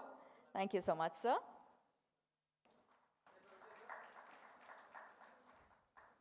At this juncture, if I may please invite Thiru E. Shaktivel Avargal to receive the memento from Dr. Vasudevan. Thank you so much. I'd also like to invite Joint Chief Environmental Engineer, Dr. R. Ethirajan, to join us on stage and present Thiru Ravichandran Avargal with a memento, extending our thanks. Thank you so much, sir, for being part of this wonderful panel. Thiru Krishnan Subramanian Avargal, ladies and gentlemen, thank you for sharing the journey of the brand and, of course, the wonderful journey that you've charted out in the future as well. And with that, our moderator, Thiru Rajiv Reddy Avargal, if I may please request Dr. Ethirajan to do the honors and present sir with memento of the occasion. We'd love to get a picture with all our speakers on stage and our presenters. Ladies and gentlemen, this was a panel discussion focusing on scaling the production of eco-friendly alternatives to single-use plastics. Of course, we had a wide range of opportunities that were showcased on stage. We also had a very candid approach on the challenges that we're facing and how we can chart out the way forward to overcome those very challenges. Following the session, we also step into our fourth and final panel discussion of the day, Of course, it's been an insightful conversation on stage so long. Thank you very much, gentlemen. Taking this forward, we are going to be ending our conclave, ladies and gentlemen, on a high note with a panel discussion that focuses on supporting eco-friendly alternative businesses with financial strategies and assistance. As you might guess, this panel brings together an exceptional lineup of experts, each offering a unique perspective from their respective organizations. Starting with our very first panelist, Dr. Alarmail Mangai, IAS, Executive Director, Tamil Nadu Guidance. Ladies and gentlemen, ma'am is an officer of the 2019 batch with a prominent career serving in key roles in the government of Tamil Nadu. She also currently serves as the Executive Director of Guidance, the government of Tamil Nadu's nodal agency for investment promotion. Prior to that, ma'am also served as the additional collector, Coimbatore and Salem districts, Tamil Nadu. In her earlier days, she held the chair of the sub-collector of Padmanabhapuram, Kanyakumari district, Tamil Nadu. She is also the alumnus of the Tanjavur Medical College Hospital, Tanjavur district.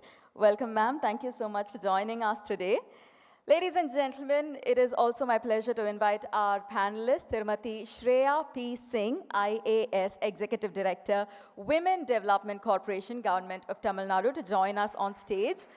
Ma'am offers a decade of diverse experience to her current roles as Executive Director of the Tamil Nadu Women Development Corporation and State Mission Director of the State Urban Livelihood Mission. Her distinguished career encompasses pivotal roles such as Additional Collector in Villupuram and Collector in Namakkal districts, as well as serving as the Additional Director of Agriculture for the Government of Tamil Nadu.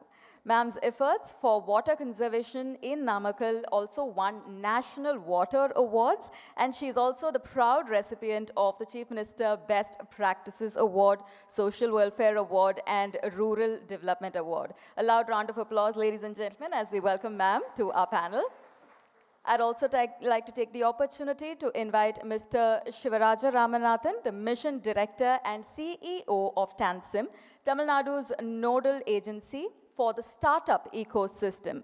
Ladies and gentlemen, sir brings over a decade of experience as a founder and CEO of a successful angel network with deep expertise in entrepreneurship, strategic marketing, and innovation management. In his role, he's committed to driving Tamil Nadu's startup ecosystem by supporting startups through funding, mentorship, and policy advocacy. He's also collaborated with various stakeholders such as CII, NASCOM, TIE, and academic institutions to create synergies and opportunities for the startup ecosystem. A round of applause, ladies and gentlemen. Thank you very much for joining us, sir. I'd also like to invite onto the stage our esteemed panelist, Dr. P. Uma Maheshwari, ladies and gentlemen, the CEO of Tamil Nadu Rise Women Startup Council and former CEO of AIC, Anna Incubator, who has consistently demonstrated an extraordinary ability to transform ideas into successful ventures. At AIC, Anna Incubator, she's also built the foundation of the organization from the ground up, turning a blank slate into a thriving hub of innovation and entrepreneurship. With a doctorate from Alagappa University in skill gaps within the logistics sector, especially for women, and an MBA from Shastra in marketing and HR, Dr. Maheshwari brings both academic insight and hands-on experience to our panel. Welcome, ma'am. A round of applause, ladies and gentlemen, as we extend our hearty welcome.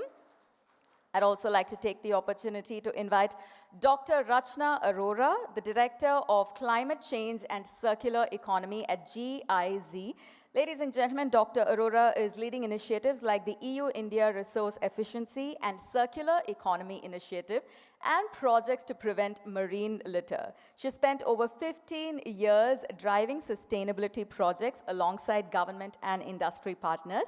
And as a TEDx speaker and advisor to Niti Aayog, she's also contributed largely to national strategies on resource efficiency and circular economy, particularly in e-waste and solar panel recycling. Dr. Arora also holds a PhD in environmental chemistry from IIT Roorkee, and we're truly honored to have you here with us, ma'am. A round of applause, ladies and gentlemen.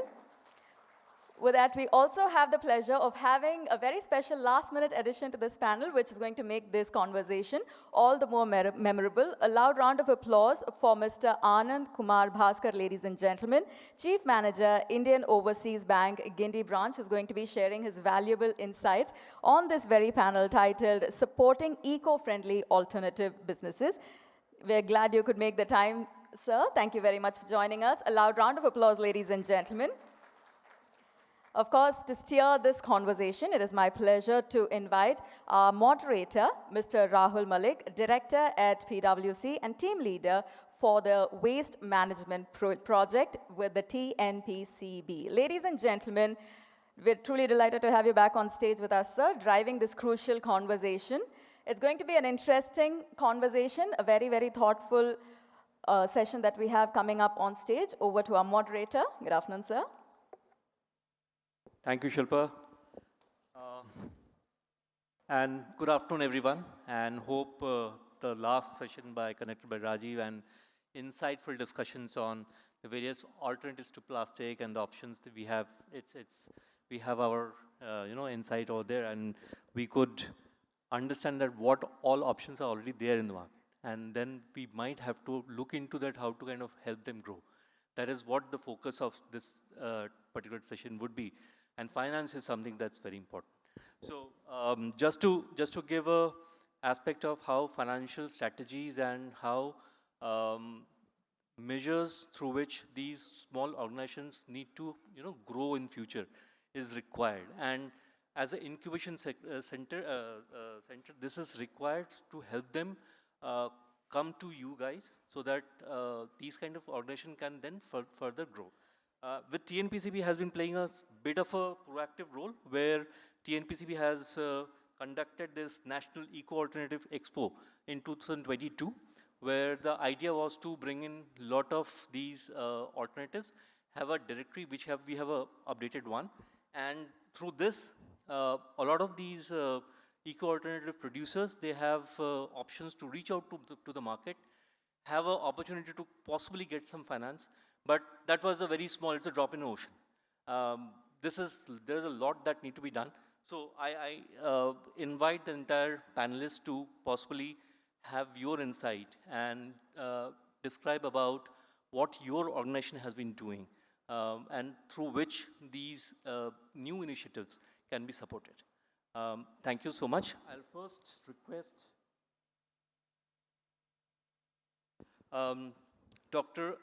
Alarbangai to please give us your insight about, and keep the discussions about like into 5 to 6 minutes so that we can be within the time.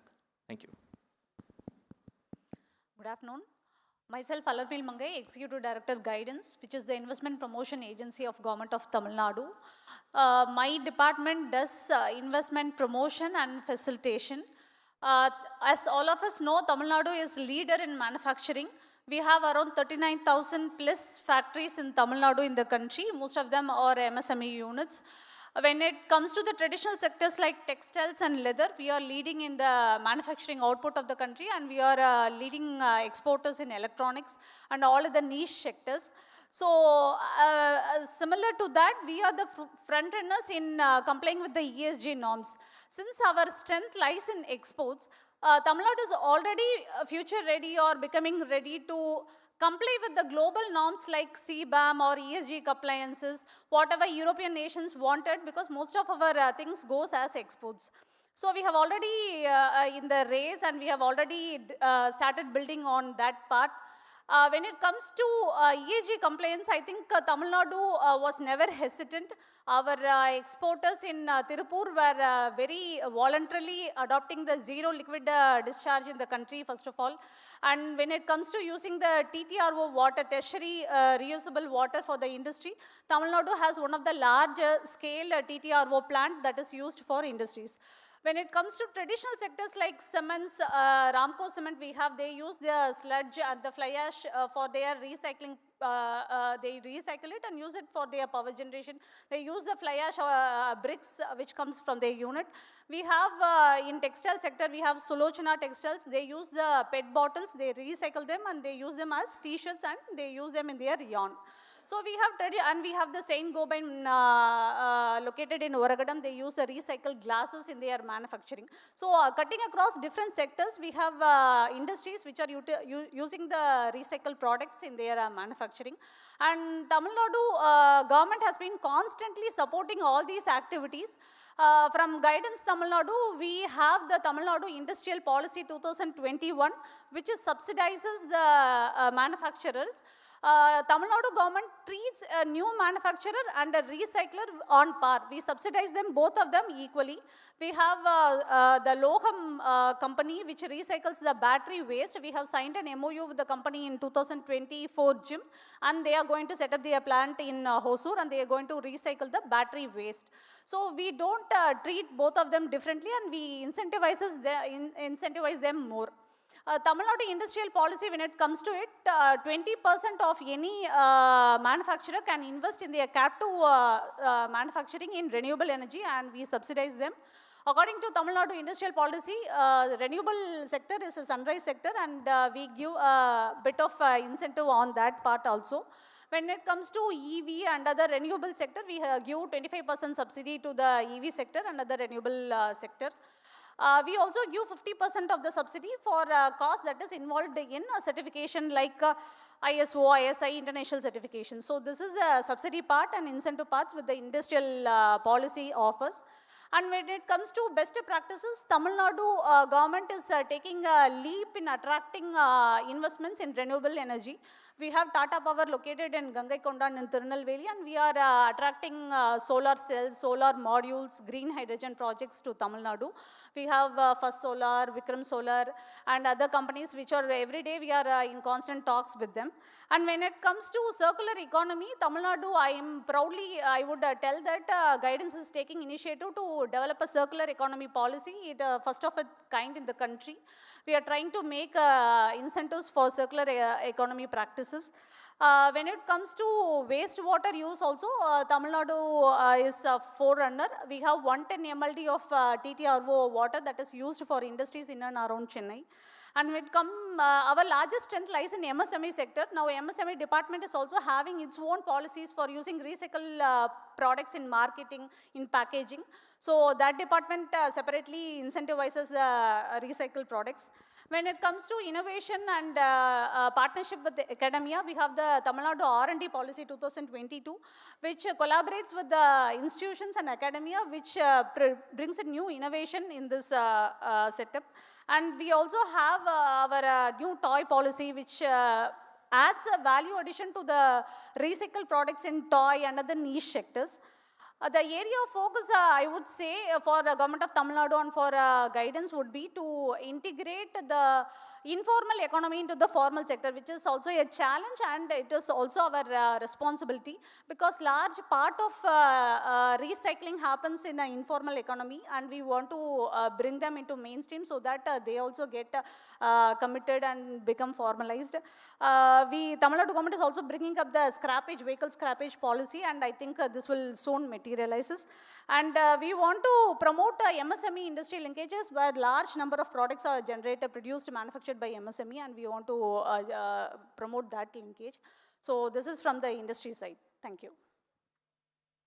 One quick question, ma'am, like with respect to these industries which are related to core to single-use plastic, like the areca leaf industry or something, in the earlier session that we heard, is it possible that these industries can be we have a hub where we can kind of promote these industries and have a kind of a policy which gives them some benefits, even with respect to their emissions, their NOCs, the approvals required? Because these industries face a lot of issues with respect to the understanding about how to get into this sector. Is that an area that you are taking as a priority? Yes, as I have mentioned, we are right now in formulating a circular economy policy, which will take care of the aspects which you are telling. Because Tamil Nadu largely have this strength in this area also, as areca net plates are coming up. In Tirunelveli, the banana fiber products are SHG women are making that SHG products. And this water hyacinth, fiber from water hyacinth is used for making new products. So our circular economy policy, we are drafting in such a way that we will incentivize standardize all these products and make them easy to adhere to all the compliances. Thank you. Ma'am, thank you so much. Next, I'll request Tirumati Shreya P. Singh, ma'am, to share your point of views on this area. And maybe you can take 3-4 minutes about to tell about what way we are kind of working in this area and how the single-use plastic and the alternatives can be benefited from you. Good afternoon to Jayanti ma'am, Sendil sir in his absence, and to moderator Rahul, and my co-panelist. So I represent here the corporation of Tamil Nadu Corporation for Development of Women. We are, say, the pioneer institutes in India who has been working tirelessly towards the empowerment of poor women, especially. So basically, we have two structures, Tamil Nadu State Rural Livelihood Mission and Tamil Nadu Urban Livelihood Missions. Two missions are basically for the formation of the SHG groups or self-help groups in rural areas as well as in urban areas, and then empower them through the formation of the enterprises and also promotion and marketing of whatever products that the SHG women are doing in the market. And the latest addition to our continued commitment to the women, we have stepped and moved one step ahead and formed our TN Rise, of which Uma is over here and will be representing and saying in detail. So I'll just say in short, like what are the financial strategies that we have been giving and assistances that we have been advancing through our SRLM, NULM, and one more thing is the Vandugatum project or the TNRTP project, which is actually the World Bank assisted project, which we are exclusively doing in certain blocks of Tamil Nadu. Next slide, please. Happily, we would say that every year we are advancing nearly 45,000 crores. This year the target is 35,000 crores. So nearly 35,000 crores every year we are advancing to the women in Tamil Nadu for making their businesses more profitable. So we have been forming SHG groups. First thing that we do is we advance them a revolving fund or RF. This revolving fund is given for their group formations and helping them to strengthen their organization. Later, we also give community investment fund. Once the group is formed to start their businesses or to start a small enterprise, community investment fund is given to all the women in Tamil Nadu. Next. This is just an idea. We give 15,000 of RF, 1,50,000 of community investment fund. And then later, vulnerability reduction fund, especially for if the woman is differently abled or they are from the vulnerable group, we give them 25,000 per member individually for among the group also. Next. So this is, we have insurance coverage also for all the women who are getting in the under the coverage of SHGs. Financial literacy is being given to them. We give the bank loans through even banks also. Bulk loans are being given, amounting to sometimes 1.5 crores, 2 crores, and 3 crores to the group. Interest subvention is there. For any bank linkage that is being given to the SHG groups, we have an outright interest subvention of nearly 8%. So the effective interest rate which the SHG group will be bearing is only 5% as of now. Next. So interest subvention, we have like different slabs. For 3 lakhs, it's different of 4.5%. 3 lakhs to 5 lakhs, it is 5%. And from other banks, for more than 5 lakh loans, there is no interest subvention in rural livelihood mission, but we give interest subvention in urban livelihood mission. Next. Next. Similar thing, if you see the rural enterprise ecosystem, we have separately from farm enterprises, we have non-farm sector also.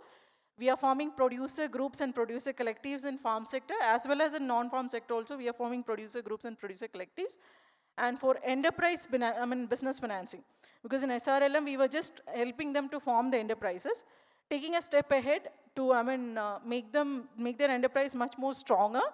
We are giving them matching grant program, wherein 30% of the, whatever business plan is being made by the group will be borne by the group or the producer collective or the producer group. 70% is given as a loan. And this 70% is given with a friend-end subsidy also. That's how we are advancing the loans to matching grant program. Especially during the time of COVID, we did a COVID assistance package. And for nano enterprises, we have NEF, that is Nano Enterprise Financing Fund. And of late, we have started TN Rise as an incubator. This is not just for urban poor and rural poor, but for any women across Tamil Nadu, you can walk in and use the services of TN Rise for your business activities. And for skilling, we have been having a competence of community skill schools and community farm schools. Next, please. This is just an idea of what we are giving through TNRTP or the Varnakatom project, which is a World Bank assistant project. We give them an establishment grant if you are a new producer collective who are getting formed, up to 5 lakhs. For business expansion viability, we give, based upon your grading, based upon the business that you're doing, 10 lakhs and 8 lakhs. And later, a leverage grant is given for A grade and B grade up to 10 lakhs and 8 lakhs. And if you have a green initiative, this is something separately that we have been doing, especially pertaining to this, like if it is an eco alternative or a green initiative, we have been separately giving a green fund and a green grant that is up to 5 lakhs and 3 lakhs. Next, please. So this is just an idea of how the MGP or the matching grant program is given. We categorize the activity as micro, nano, or small. So based upon the size of the activity, size of the business plan that you're preparing, size of your business, we have been giving loans from 5 lakhs and ranging up to maximum 40 lakhs. Next, please. Next. This is the same thing. Next. In urban also, we do the same thing. We give it for urban individuals. And in urban, we have one more thing, that is SEP-I. Next, please. Self-entrepreneurship, self-employment program. Self-employment program has 3 components: SEP individual, SEP group, and SEP BL. In this, SEP individual is something which we are giving to anybody in the urban area. The urban area, you needn't be a member of the NSSG to avail the SEP-I loan. At present, the maximum amount of 2 lakhs, but under the new mission, which will be coming up shortly, it has been increased to 4 lakhs. So SEP-I loans will be given to the individual women member from the urban area, irrespective of whether you are from an urban poor or not. 4 lakhs loan will be advanced to the SEP-I, advanced under the SEP-I loans for your business. SEP-G is for, again, from the SHG groups, and SEP bank linkage is also for the SHG groups. Next. This is some of the activities that I just wanted to showcase, like what we have been doing as an eco alternatives under our various initiatives. This is an example of bioseed roll making unit. This is being done by our Irura tribals only. And they use, they are from the Chengalpetta district. Their seed rolls are being produced from the compost which is getting produced in the urban waste. And this is, the seed rolls are getting in good sales now, and it has been actually a very productive activity for the tribal groups, Irla tribes. Next, please. This is teacups which we have done in Vilupuram. Teacups we are making from agro waste materials. Instead of one-time single-use plastic, you can make this teacups using the ecological products, different types of agro waste. It might be groundnut pods, or it might be rice bran or bagasse, whatever it is. But with this, we have been making this teacups, and it has been produced in Vilupuram district as of now. Next. This is lantana camera chips and briquettes. This we did basically for Erode district from the forest area, because lantana is considered as a weed. So we are cutting the lantana and making the briquettes from lantana camera, and then using this briquettes for boiler fuel. This is also actually in huge demand, and this production is also happening in Erode district now. Next, please. This is handicrafts from water hyacinth. We have been making handicraft materials from water hyacinth. So basically it is being done, right now it is being done in Thoothukudi district. We have given them, made the business proposal and helped them in production of this eco-friendly products. Baskets and other handicraft materials are being made from this water hyacinth, and this is being sold by the SHG team. Next. Handicrafts from banana bark. This is being done in Trichy. I've just put an example of Trichy, but this you will see in Trichy, Namakkal, Vilupuram, many districts actually. Many districts are doing this activity of making handicrafts from banana barks. So it's a locally available product. From that they are making this, and this production unit is also going on well. Next. This is biodegradable sanitary napkins. So now if you see, sanitary napkins, and especially with the biodegradable sanitary napkins has been made a very good welcome, has received a very welcome from all the women. So we also have sanitary napkin units across Tamil Nadu, which is maintained and managed and completely under the control of the women groups. But this biodegradable sanitary napkins are have even made it to as a high order enterprise to the TN Rise. So we are taking up this and scaling them to a much greater level also now. This is being done in Salem district, but few other districts have followed the lead and they are doing it. Next.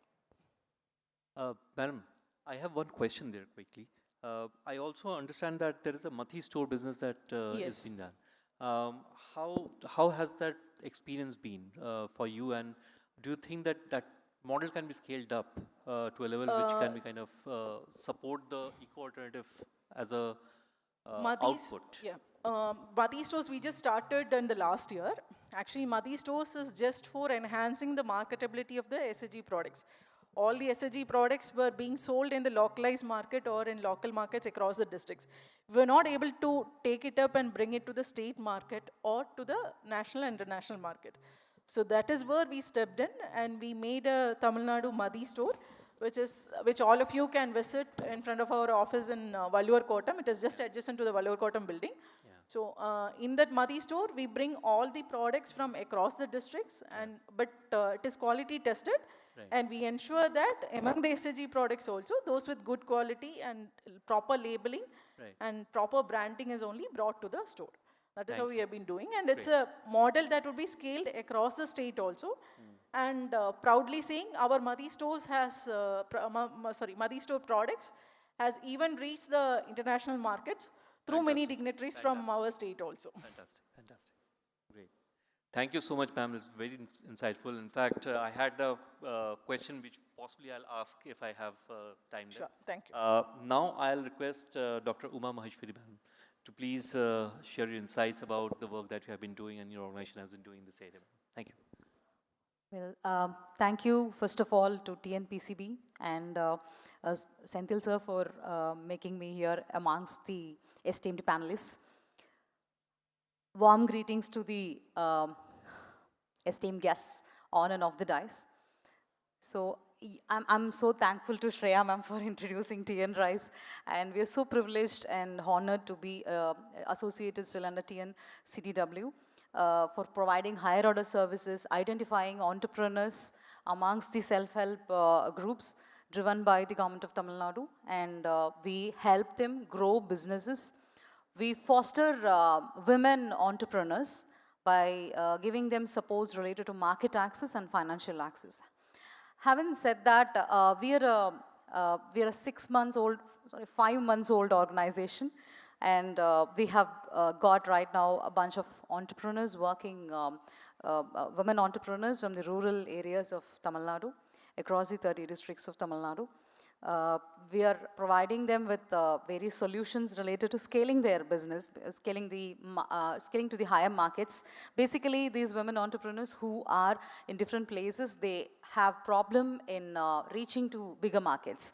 So the reason that we found is their lack of awareness in making the product more appealing and attractive to the customers. So we wanted them to work across the packaging solutions and branding, and also the supply chain that's more sustainable for them to work on.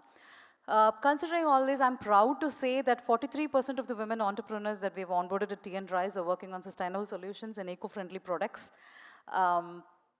We have, in addition to what Shreya ma'am had already mentioned, we also have entrepreneurs who are into fabric recycling and plastic recycling for battery cases. And we also have women entrepreneurs working on sustainable pencils, on a stationery products usually. Like we can see a lot of products that are very sustainable, but these kind of initiatives we wanted to support on as a good percentage, because they have, they are value adding directly to the environment. So considering all this, the women entrepreneurs that we are supporting have all these access to the packaging and other things. We usually advocate to go on for sustainable packaging, the materials that are used for packaging and everything. So that's a specific session that we do for the entrepreneurs in educating them how they can make the packaging more sustainable and recycling way that they can pull down the cost as well. So as I already told you, we are helping the entrepreneurs, hand-holding them with mentorship at the ground level. They don't have to, many women feel it as a problem when we ask them to come to cities and keep traveling between cities and their own town. So we want them to do it at their own district level. So mentorships and all initial hand-holding like company registration and things are supported at the district level as well with the help of MSTMs as our one-stop facility center. So given this introduction, I think I'm good to go for questions. Yes, I have a immediate question is like generally when I have come across many of these entrepreneurs who are starting to have these, their products ready, they have research done, but they don't know how to scale it up. I'm sure that will be the same, you must have faced that kind of issues. So is your organization or partnering with other organizations thinking on those lines as to how to help those these entrepreneurs scale it up to the scale where they can have a sustainable threshold market size? Because if the products don't reach a threshold number, it does not become profitable. So they keep on, that money gets drained basically. Great. So yes, of course, we work with the entrepreneurs. First of all, we do a need analysis to understand the exact business that they're doing now and what is the kind of scaling that they're looking in for. Because we also work parallelly with the capacity that they have, because scaling wouldn't go out of hand if you don't have the enough capacity planning in place. So for instance, I would like to quote an example. A woman from Chengalpattu, she came and told like she's doing the fabric recycled artistic items. She collected the scrap fabrics and she did some handmade artistic items that are very good and really look premium looks. But the point is she can't scale it because she's the only person or one or two people in the company, they're doing it. So when she gets a bigger order, she might not be in a situation to serve the order. Absolutely. So what we thought was like the biggest problem for her was aggregation of the raw materials. She has to go onto the ground to collect the raw materials, come back and do the product and sell it across. Instead, we suggested her to work on building a community that could go down on the ground, collect the materials, come and then sort them out. So these are the basic supply chain things, the struggles that women will face. So a business model that could help them integrate the activities, both horizontally and vertically, is what would help them scale their business. So when they see a model that could facilitate more production hand in hand with the demand, if she can ensure demand and supply match, then it is good to go for her. That's the basic level that we started working along for her. Now she has built a community to pull in that aggregation in place. So this is just one example which I wanted to quote here, because this level of understanding would be the first stepping stone for us to reach bigger markets and to go for to achieve more sales for a very hand-hold business. That's what. Great, thank you. Very useful, because this is something I'm sure there are many such players who are there in the market, and I have interacted in this session also today during lunch also. And it is a similar question that comes to them. And thank you for your insight. Thank you so much. Rahul, I would just like to add something.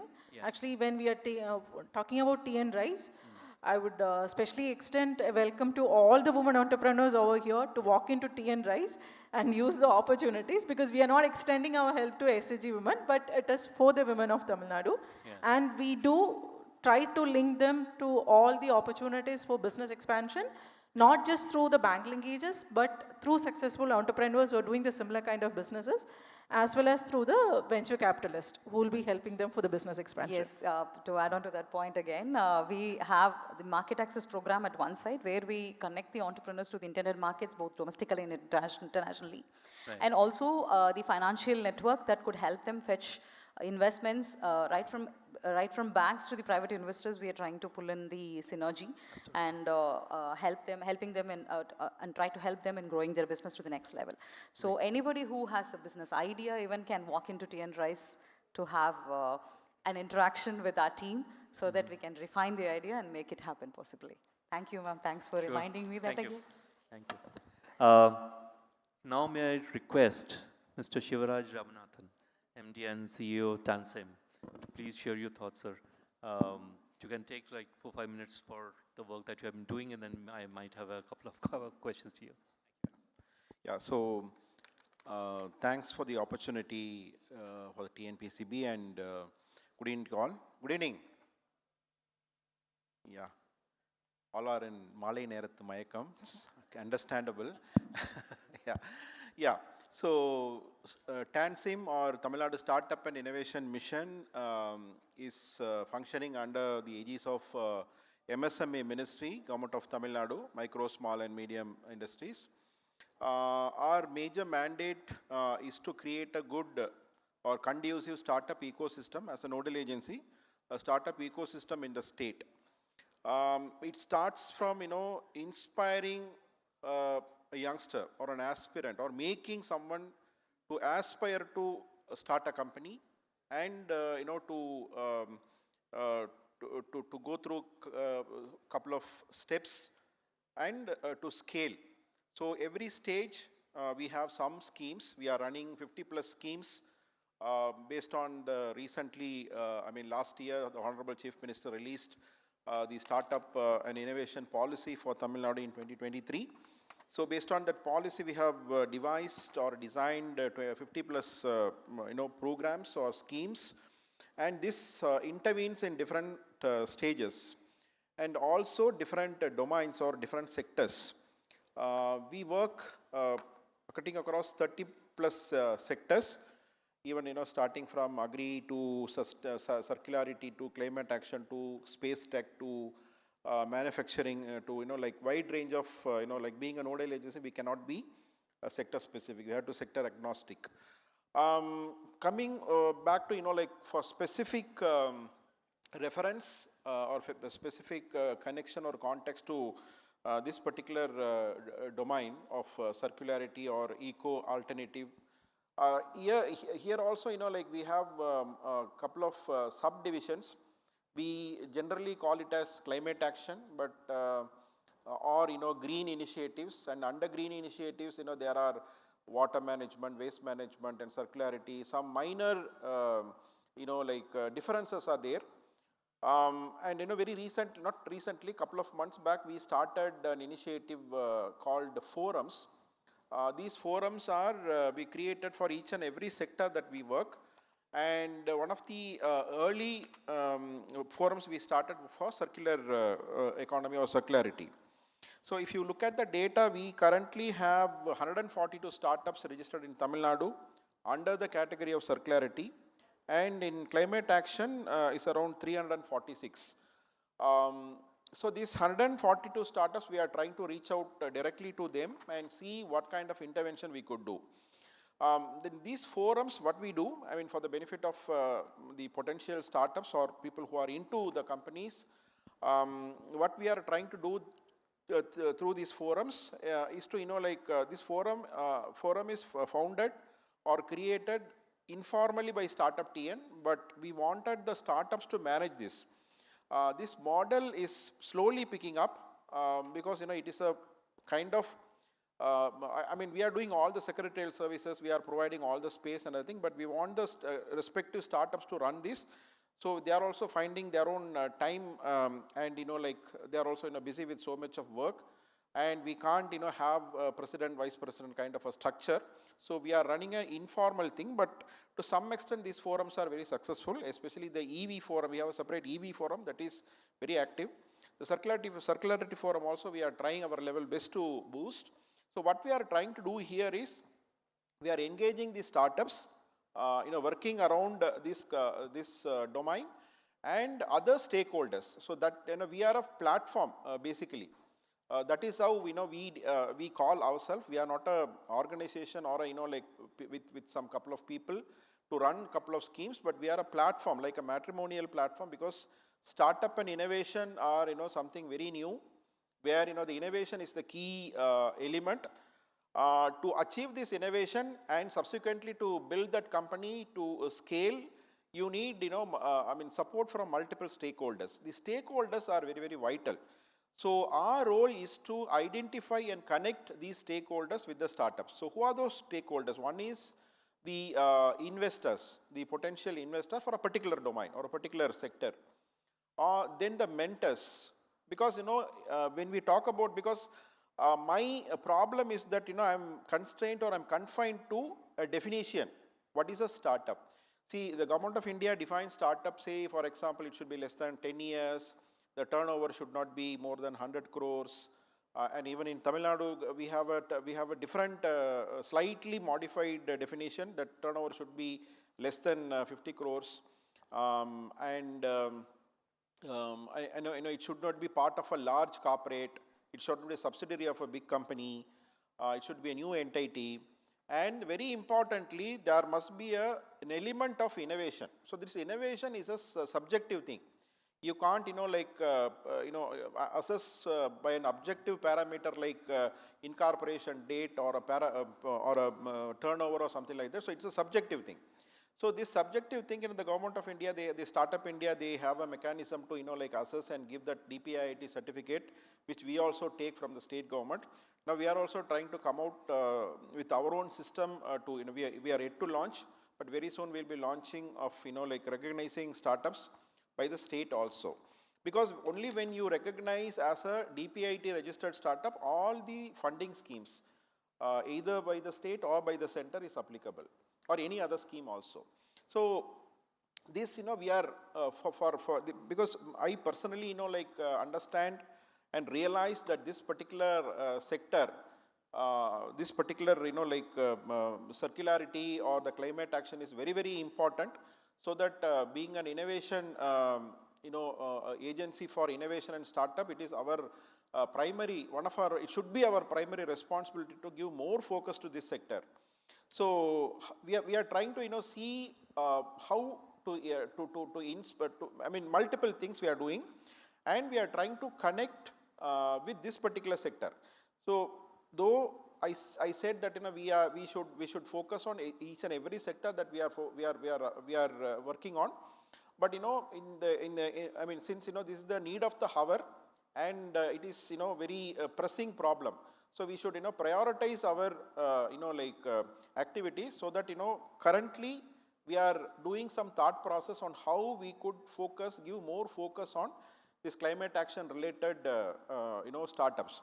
So here I would like to say or share a couple of activities that we are doing. The one is the funding part. Maybe this panel, one of the concept about this panel is about what's the funding opportunities available. So we have a scheme called TAN Seed. This TAN Seed is an early stage grant.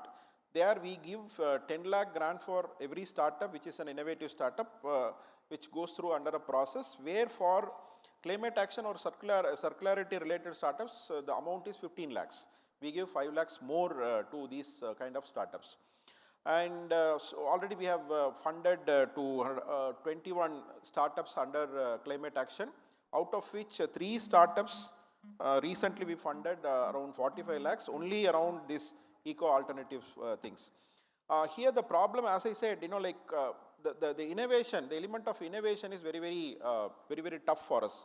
For example, my counterpart, Uma or Madam Shreya, they are working in a couple of SHG related products, or in even my own department, we have this micro enterprises or micro or small enterprises.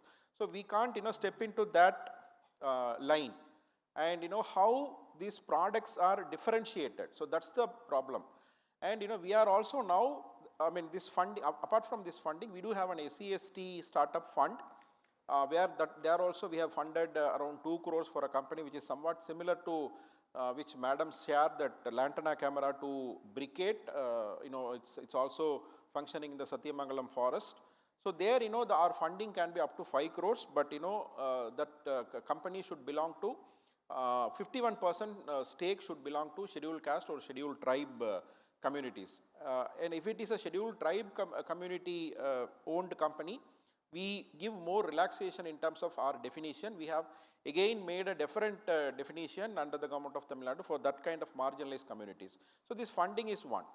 So the problem for startup TN is a creative or innovative or scalable business model. So this is the major issue that we are facing. And you also asked about the scale part.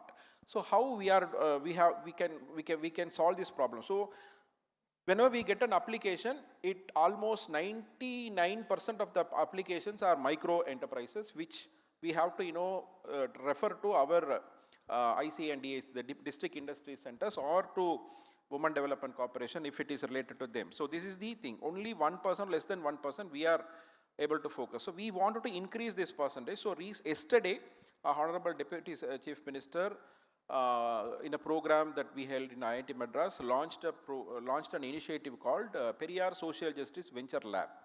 This Periyar Social Justice Venture Lab does multiple things, and one of the things is that identifying circular economy or climate action startups, and we work with them and help them create a innovative and scalable business model. That means what I'm trying to do, we are trying to change the DNA from micro to startup. So what is the DNA? That there should be an element of innovation which may not come at the first instance when somebody is trying to create a areca nut plate or a yellow bag or something like that. I know Christian for a long time. Like sometimes it falls under a one among the 1,000 companies. So the competition is very, very high. So the sustainability is very tough. Summarize quickly so that next two panelists too. Yeah. So if you may summarize the last point about the scale up. So any specific point that you want to highlight, sir? Pardon? Any specific point that you want to highlight on the last point of the scale up? Yeah. See, the thing is like, see, that's one of the, my organization functions because I can extend my support system only for companies which are innovative and scalable. So how will you define that innovation and scale? Yeah. So whatever the companies that we have several mechanisms, committees and experts to assess that. But the application that we are receiving for these kind of fundings are not the falling under that definition. So the thing is, I have two options: either to reject them or to make them innovative. So the innovation can be product innovation, process innovation, or like the business model innovation, or maybe the channel innovation. Now like we call it as the D2C. The startup ecosystem itself is emerging. Right. A couple of years back, we considered only some IT apps or some inventions in some hardware. Right. That is only the startup. So startup is something new. Innovation is nothing but something new. Yeah. It should not exist before. Right. And otherwise, that you should solve a new problem, or you should give a and different differentiator for an existing problem which is solved in terms of reduced cost, in terms of increased efficiency, or in terms of reducing the time taken for a particular process. So how you could bring in these elements of innovation into their business model and make them a differentiator. So this is where we are trying to establish a like a venture lab. We don't call it as an incubator or accelerator. It's a venture lab where we wanted to engage effective minds, intellectual minds, because now creating ventures has become an intellectual process. So that is where the startup mission Absolutely comes. Understand. So this is a need of the hour, and that's fantastic work. In fact, I'll thank sir about, since we're doing that Bathon event, it was supported with ideas to our team, and thank you so much, sir, for that. So looking to the time, I'll next please invite Dr. Rachna Arora, Director, Climate Change and Circularity, GIZ. May you please have your points? You want a presentation to be? I have a presentation. It's just the photographs because I think it just helps to put the perspective. Absolutely. Yeah. But yeah, I think by the time it's uploading, I would just like to start, and especially thanking the TNPCB for actually inviting us here, Jayanti ma'am for keeping so much support for GIZ, and yeah, I think also with TNGCC and the TN government, we have been active into this topic since the last 2.5 years, and I think I would also like to thank for two things. One is the session is actually very gender neutral, and also for we were actually looking at options of what do we do next, no? Especially on circular economy innovation. And I would say a lot of actors that we want is actually on this panel. If you see, I've actually made 2 pages of notes of what is our activities that we can do with all of you, no? Because we have usually developed so many toolkits, and there are ideas, but when it comes to scale, we also kind of limit ourselves. So thanks for actually setting up this discussion, even though it's last, but it's a very engaging discussion. I'm really looking forward to kind of... One thing that always, demand is a mother of creation, innovation. And Exactly. when there is a demand, there will be innovation. So somewhere we might have to create that demand with people Exactly. so that... Yeah, thanks. So yeah, I think a lot of it is already said. Maybe if we can move to the slide next. So basically, we are in Chennai specifically implementing a project which is a bilateral. Maybe if you can go to the slides, is it possible to move? Yeah. So I think one of the crucial issues that we have seen, and I think something that we tried to do was, of course, a baseline assessment. Because when in the ban, when it was enforced, one of the major issues was what is the availability? And since morning, I'm sure this point has been addressed, because now we are no longer talking about availability. And this study, which was done with CPCB and of course GIZ was implementing or assessing it, this was before the ban was introduced. And we took actually 2 years to come up with a methodology of how do you actually kind of fix up the characterization and availability of the material. So Coimbatore was one of the areas which we had. So this was a 20 city and 10 state kind of a survey with CPCB to finalize the methodology. Coimbatore, there were of course a lot of these, and I'm not going into the details, but one of the biggest of the 18 banned items, because it was 18 at that time when we were doing it, except for wrapping films, we had solutions even then. We have the solutions, issue is of the scale, right? That's why we are all struggling. The other bit that came out, Coimbatore had actually very, very less number of littering and the issues that came in terms of, we assessed from the MRFs to the dump sites to every location and the marine litter. Because the single-use plastic, 70% of them are actually marine litter. So that's why we kind of looked at assessing it. And of course, certain elements, cutlery items and everything we have seen. And in fact, Tamil Nadu became one of the first states when we had that 170 exhibitors here. And now this is, I would say, a version 2 where we're actually prioritizing a discussion on finance. So it actually brings forward that there is a scale, there is at least availability of material has been ensured by maybe by ban or by pushing the market. But of course, when it comes to complete replacement, you really require a product. For instance, ice cream sticks. No one is actually right now talking of how do you replace ice cream sticks, because companies have actually adopted it way too back. It's already replaced. You hardly find with any branded ice cream plastic stick, right? It's all bamboo, right? So it's already replaced, no? So the market also enables it. If you move next to some other perspective that also came out. So of course a lot of it, and this I'm also comparing Indian market and the EU market. We also have similar product discussion because the EU also enacted for 10 items, more or less. The availability where we talk about edible seaweed pouches, bamboo cutlery, and we have exhibitors, all of that, bamboo, hay, so PLA and others. So these materials are of course kind of available, and we are trying to do studies through our different engagements. We are also doing climate co-benefit methodologies, that how do you actually assess the climate impacts, and I did hear across the panel a lot of discussion about climate and circular economy and the startup ecosystem. So it's very essential that we right now don't make mistakes in our choices of replacement. Now we add a scale, but we also think systematically that are we introducing the right material on the market? Is paper better, or is plastic better, or is polylactic acid better, or bagasse based?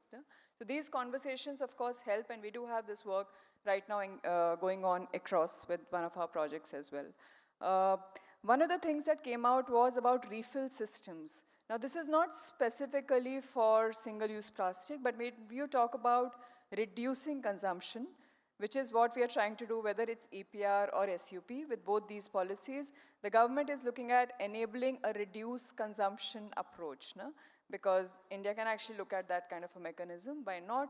So there, of course, refill reuse systems, which I think during the UNIA conversations on plastics is also coming up very front forward. So we actually tried a refillable station in Chennai, in Lucknow, and in Trivandrum. And we have experiences of how consumers react. So I will just go to that also, just with, if you go next. So basically, when we actually talk about regulation, I think this is more or less clear that, of course, this ban is also linked to the EPR, the Extended Producer Responsibility by mandate. So when the government is trying to have the recycled plastic ecosystem from 2025, it is actually pushing a demand for compostable plastic by law, which also enables, I think, the element that came out about R&D. Now, that's why you need investment, because we really need research, innovation, circular economy thought process, because the industry has to meet a demand by mandate in 2025 about compostability, about better use of recycled plastic in the new plastics, by mandate, which is where there is a lot of demand within the industry to look at alternatives. So I think this is an area, and I really see a lot of ecosystem discussions around this, especially in Tamil Nadu, to actually take this up forward as well. Next, please. And that's just from the work that we have actually done. So this is the model that we actually did with refillable. This is from Lucknow, and of course from, so if you look at the phase 1, when we were actually doing reduce refill model, idea was when I buy a detergent or when I buy a like a phenyl or a floor cleaner or whatever, I'm actually not paying for the packaging. I can take my glass bottle, I can take my any PET bottle or whatever I want to use to get that liquid filled in my own bottle. So I am refilling my containers or thing. I'm not buying new packaging every time. So this was an experience. We did not had a huge success in Chennai. I myself is a You've tried it? Yeah, You've tried it? Yeah. So yeah, so there are challenges, and the major reason of this challenge of reduce refill, although UNIA is pushing the governments across 170 countries to look at models, the challenge became the scale. And how much do you change consumer behavior? What kind of tools? And all across an SUP, as I've just been hearing, is about behavioral change. And there we really, and when I hear this panel as well, we really require investments from the government, from the private sector, from companies like ours as international cooperation partners, to also invest on consumer reach out, which is way too diverse. We have so much diversity in our population all across. Trivandrum, the next that I'll just quickly show also for phase 2 in Trivandrum. No, I think if you just go back. In Trivandrum, the model that you see down, we did refilling solutions, but we also added single-use plastic alternatives into the same truck. So half of the vehicle is actually dispensing liquids, and half of it is actually selling the single-use plastic alternatives, which are manufactured by the self-help groups in Trivandrum. This model still works. Okay. It works. It took us 2 years to convince the government, but it still has a better reach out, because if I am buying a shopping bag or if I am buying a cutlery, if I am a sensitized, I can actually look at both in the same run. So my investment going for consumer reach out is actually, and there are regular demands. Even in Chennai, there was a regular demand, but it was going down. But who would be your target So bulk waste customer? generators, Yeah, bulk waste generators, and I heard from ma'am that they were already in the room, even in the beginning. So bulk waste generators had a demand for something like refillable. You already see a lot of hotel industries using refill, right? In the bathrooms and everything. You don't see so much individual smaller bottles being sold anymore, right? So I think that's the learning that we actually got. And India Plastic Pact, or the industry, is now looking through these learnings, failures, or success to actually adopt in their practice so that they can add to a scale. So I think this is where certain times pilots do help, and state governments like both Tamil Nadu as well as Kerala and UP government also helped us to reach out to the consumers to actually try, pilot, test it. And we do have these experiences. With the Trivandrum one, we have really good experiences now because we had hit and run.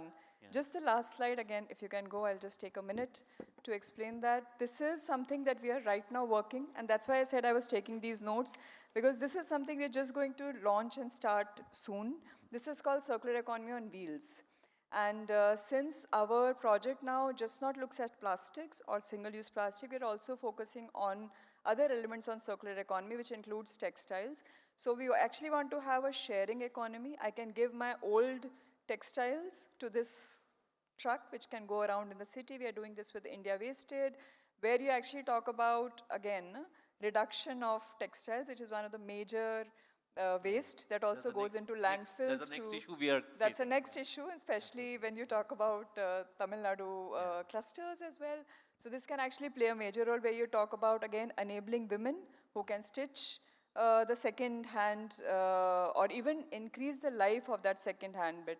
So this we plan to kind of discuss further with the TN government, with TNPCB, and kind of pilot this model as well as something on wheels kind of, because it really helps people to be at their doorsteps. Now with Blinkits and Zomatos and everyone, we have adopted those models where people are reaching out to us rather than we going into shopping zones. So this is something we are trying again, I would say, as a pilot, and we really look at this as one of the models. So if just the last slide on financing, although a lot of elements have already been mentioned, but I would still like to add maybe certain points around considerations. So to promote alternatives, of course, and this is again a combination from EU practices, how they are looking at it, because of course European Union has also imposed similar bans across the single-use plastic. So of course national level financing through loans. We are working on RSF or the risk sharing facility with SIDBI, on waste recycling entrepreneurs. So similarly, that can actually be scaled up to plastic alternative models as well, and I'm happy to discuss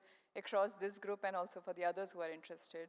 Green bonds especially, that's something currently on environment projects, but in the EU, they're also looking at green bonds investments towards R&D, alternatives, and innovative models that are coming. Guarantees to small players like these, loan guarantees are a major issue. So through SIDBI, we are actually doing that for waste recycling, and there are a lot of plastic waste recycling also.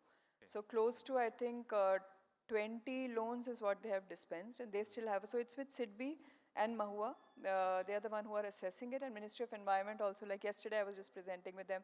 They're actually interested to take it across to MSMEs, not again to large companies, small investors where they find challenge of the risk coverage. So that comes through SIDBI. So similar models, I think blended finance, climate funds, because I hear again across here, green climate funds through NABARD or SIDBI. And even if the state government can, with TNGCC and the other, I think functionality, we can actually look at scaling these bit other. Yeah, so I think these are some elements on there.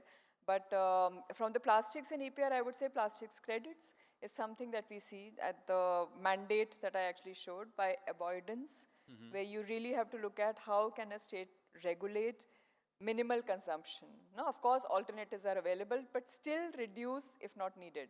Right. So that's one approach. And how do you actually look at avoidance?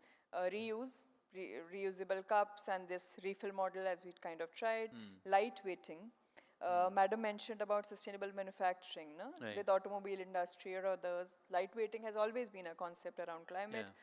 Why not look at packaging solutions also? Absolutely. And of course, industry, FICCI, CII through India Plastic Pact, similarly FICCI through REC Industry Coalition is already working in these working groups, and they really need ideas. So the discussion we are having is really a good input. That we can pilot it in one state, and of course, the industry can also scale up. So thanks. I think that's the last input. Thank you so much, Rachna, and this was very insightful. In fact, what we also learned about the various areas where GIZ is working and the various forums and the reaching out to different actors who are important and to make them work together and come out with a solution. Thank you so much. I have with us Mr. Anand Bhaskar, Chief Manager, IOB. So Mr. Anand, can you please just indicate about the kind of areas where loan and support can be provided by IOB, and what kind of support you might have done till now on those aspects? That maybe 2 minutes. Good evening, everyone. First of all, I would like to thank TNPCB for inviting us here and giving us opportunity to be among this distinguished panel. So thank you TNPCB once again. As regards, I am representing Indian Overseas Bank. Indian Overseas Bank is based in Tamil Nadu. We are a nationalized bank. We are lead bank of state of Tamil Nadu. We are SLBC. We are also lead bank for the district of Chennai. We have more than 1,100 branches all across the Tamil Nadu and more than 3,300 branches all across country. We also have our overseas presence. So we are also proud to be associated with the TNRTP and TN Rise, both the things. So both the ma'ams are here. So we are associated with them as well. As regards financing part you are asking, so we are doing all kind of finance. So like we are supporting to SHG as Shreya ma'am was discussing. Yeah. And all MSME entrepreneurs, and we also have schemes for a startup as sir was telling. Okay. So we have also one designated branch for a startup in our Chennai. And we have done various financing to different type of startups, right from semiconductors to in dairy products and this type, various types of startups financing that branch has. Anything on eco alternatives to plastic? Have you come across? Eco alternatives to plastics means a smaller scale industries we are doing small units, but not a major big unit we have not. Means Do you have a threshold size of certain loans where you would like to any threshold size of loans, or it could be anything? A size of loan. Size of loans, yeah. Sir, like for the like this type of plate manufacturing, if the entrepreneur wants to buy that machine where they are going to manufacture that plate, so that for machine we can give financing up to 85%. Okay. Then if they want to procure the raw material, for raw material also we are giving the working capital assistance, working capital finance. There are various subsidy schemes also available from state government as well as central government. So those schemes also they can avail. So there are various schemes, various loan products for like if somebody is having loan requirement of up to 10 lakhs only. So there is a Mudra scheme. There is a urban employment generation program apart from the all flagship schemes I am telling. So DIC is giving lot of subsidy, various schemes to the new entrepreneurs. PMEGP scheme is there. And then NEEDS scheme is there. Last year our state government has launched ABCS scheme, Mannal Ambedkar Business Championship scheme. So there are various schemes available. So what I would like to request to our startups or the business community who is engaged in the providing alternatives to SUPs and economically sustainable products, that you can approach our bank and I can assure you that with the minimum documentation requirement, we will be also giving support. And if a startup is there and incubator support is available to you, our startup branch is doing very good work and we are giving all kind of finance and support. We require like KYC document for the entrepreneur. Yeah. The entrepreneur should not have any default, that is one of the criteria. And you should have one business idea which is like profitable, because if you take a loan from us, we are kind of investing money in your business. That money you should return with certain interest. Here we have to understand the difference, that we are not the venture capitalist. Yeah. Venture capitalist takes part of your business, like he owns equity. We are not the VCs, we are the banks. Right. So we are only charging one certain interest, that interest alone we will be charging. So we have to see that business idea, it should be like profit generating and you should be able to repay the loan. At times the business ideas are nice, but they are not presented in a way so that it looks like a good business case. Do you help them on that Good aspect? business scheme,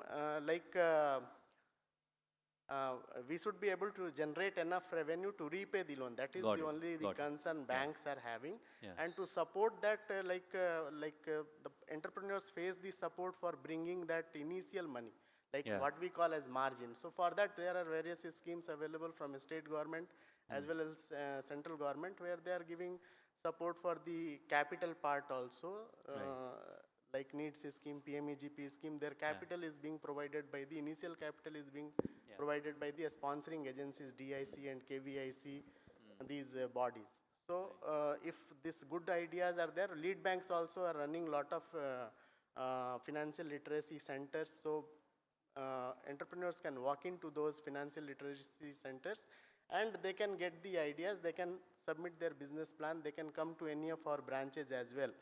And they can submit their ideas. I was going through the directory of manufacturers and suppliers of eco-alternative materials for single-use plastic that has been provided here. So in that, lot of entrepreneurs are listed. So what we have thought that we will be writing to all those entrepreneurs, and we will be sending all of them to FAQs and what all papers, and in case they require any support, they can approach our nearby branches. So that initiative today, means we will be doing in a couple of days ahead, and we will be sending that communication to all the direct manufacturers who are listed in that particular directory. So that way we will be trying to contribute from bank side for this noble cause, this initiative which will be helping us to move to alternatives. Sure, sure. Thank you so much, sir. Thank you so much for sharing the insight. And that concludes this particular session.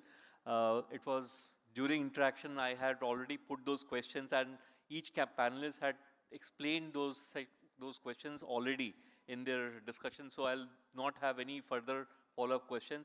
I just had one, possibly I'll have one with Madam.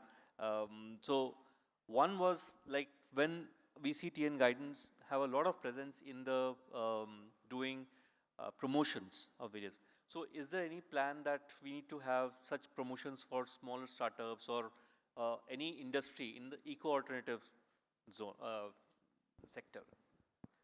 Yeah, guidance is looking at a large scale investment. We have separate organization for startup and also we look basically on large investments. We have promoting investment, as I mentioned, in green energy sector, and now with the circular economy coming up, we are more focusing on recyclables for battery waste under the recyclables. So our policy will cover the incentive part of that. We have a separate policy for EV and electronics. Our circular economy policy will cover the other aspects of recycling. But anything on promotion of those alternatives, like advertisement, reaching out to the market, on those lines, is there any? No, we just do investment promotion. Okay, okay, yes. Okay, sure. Thank you. Thank you so much. We had an opportunity to learn about these various organizations that are already present in Tamil Nadu and already doing great job. And I hope that the audience had a chance to understand and learn about the various schemes that they are supporting and the great work that they are doing. I'll thank each panel members from my side, and I now conclude this session from my side. Thank you so much. Thank you, sir. Thank you, ma'am. Ladies and gentlemen, as we conclude this session, may I please invite Chairperson of the Tamil Nadu Pollution Control Board, Dr. Jayanti M. IFS, to present our speakers with a memento extending our heartfelt thanks. Welcome, ma'am. This session, ladies and gentlemen, has truly underscored the importance of this particular journey that we are on and reminded us that a sustainable future is paved with innovation, determination, and collaboration. We now have our very first panelist today, Dr. Alamel Mangai, receiving the memento from Dr. Jayanti ma'am.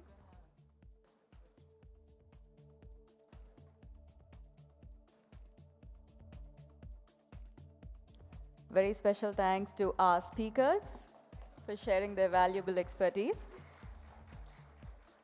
May I invite Tirumati Shreya P. Singh to receive the memento, a token of our appreciation and gratitude for sharing your valuable insights, ma'am. Thank you so much. May I request ma'am to present a memento to Dr. Uma Maheshwari P. Thank you so much, ma'am, for sharing the journey.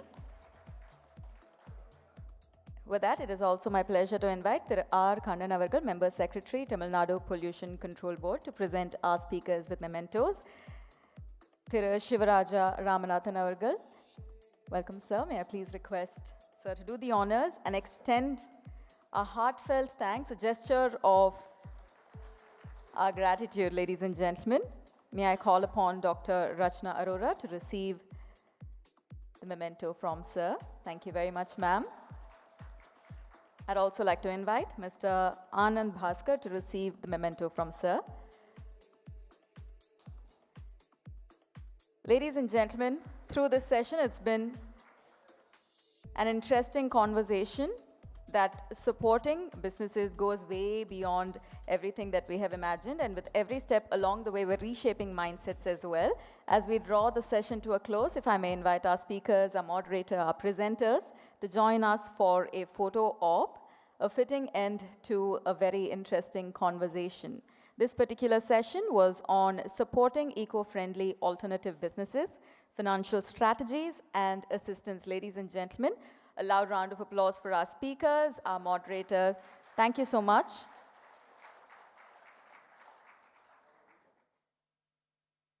Well, ladies and gentlemen, with that, today's discussions have not only highlighted the urgency of reducing single-use plastics, but also offered interesting pathways, concrete solutions, and a lovely sneak peek into the journey ahead. From industry insights to grassroots initiatives, we have seen how every sector plays a role in advancing eco-friendly practices that benefit both the environment and the society.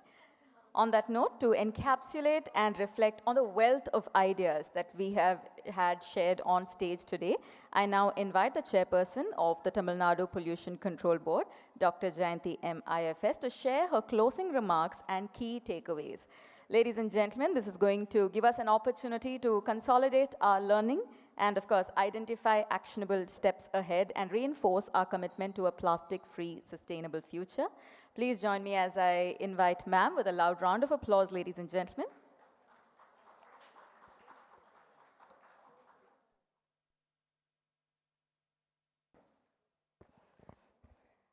I think this is the last session, and I will go through all the panel discussions in brief. And if I've missed out of any of the points, you could add them, and then we could make a final takeaway from this conclave. First, I go with the panel discussion highlights for the first panel discussion. Kerala State Pollution Control Board chairperson discussed efforts put to build a data repository for future developments, current research on eco-alternatives using aquatic weeds like hyacinth, water hyacinth, as a potential solution for the single-use plastics.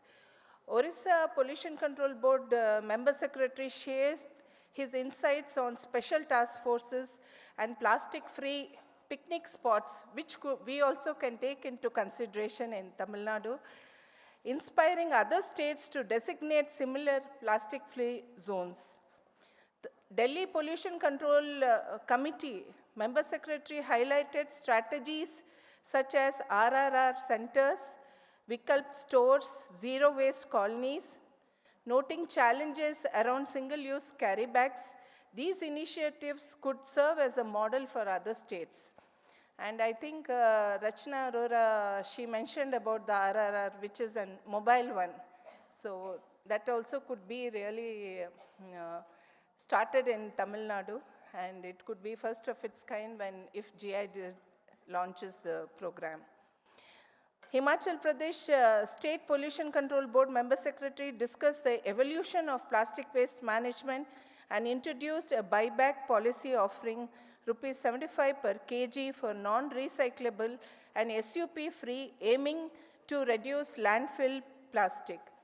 Maharashtra Pollution Control Board technical advisors spoke on the state ban on compostable plastics and mandating printing by buyback prices on plastic packaging, an idea for other states to consider.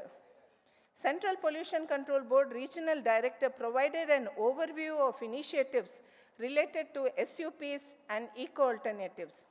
Greater Chennai Corporation Regional Deputy Commissioner emphasized on eco-alternatives which should be affordable and accessible.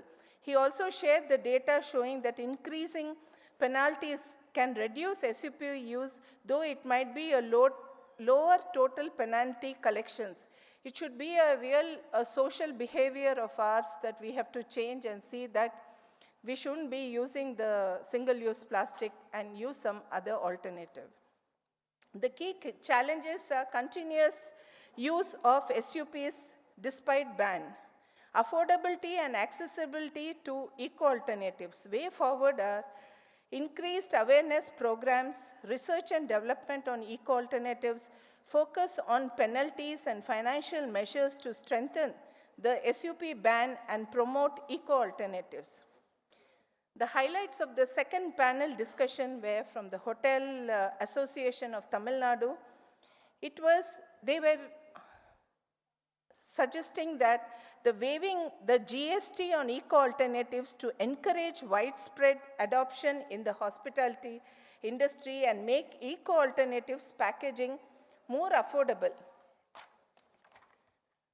Zomato highlighted their voluntary adoption of EPR, setting an example for other food delivery companies to take responsibility for packaging waste. They also are working on food waste, which is also very appreciated.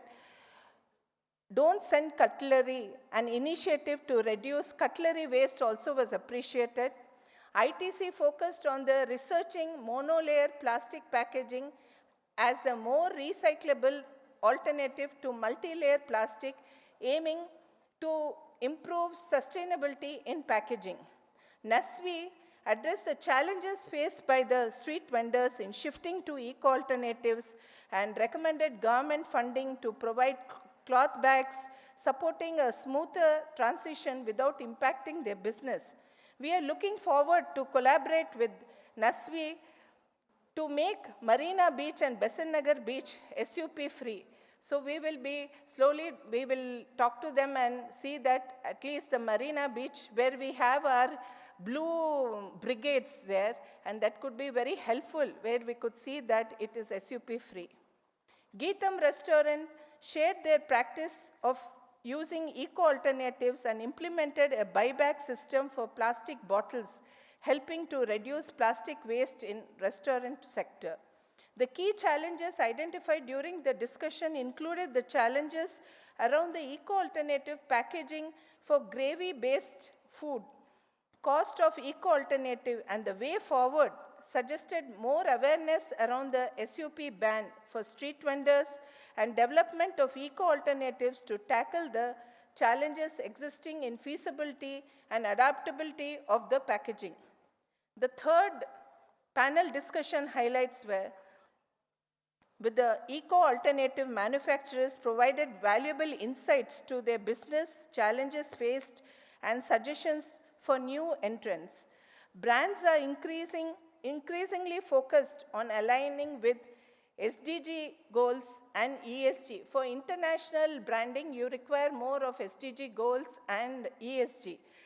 There is a growing interest from US and European market in certification, emphasize on workforce inclusively and safely. The path forward is not without any challenges. One of the primary barriers for the eco-alternatives are affordability, awareness, and adoption. Dependency on cost factors like GST is making eco-alternatives less affordable. Although eco-sustainability is valued, there is a reluctance among people to adopt these products, which indicate a need for awareness programs. The session 4, supporting eco-friendly alternatives, businesses, financial strategies. In session 4,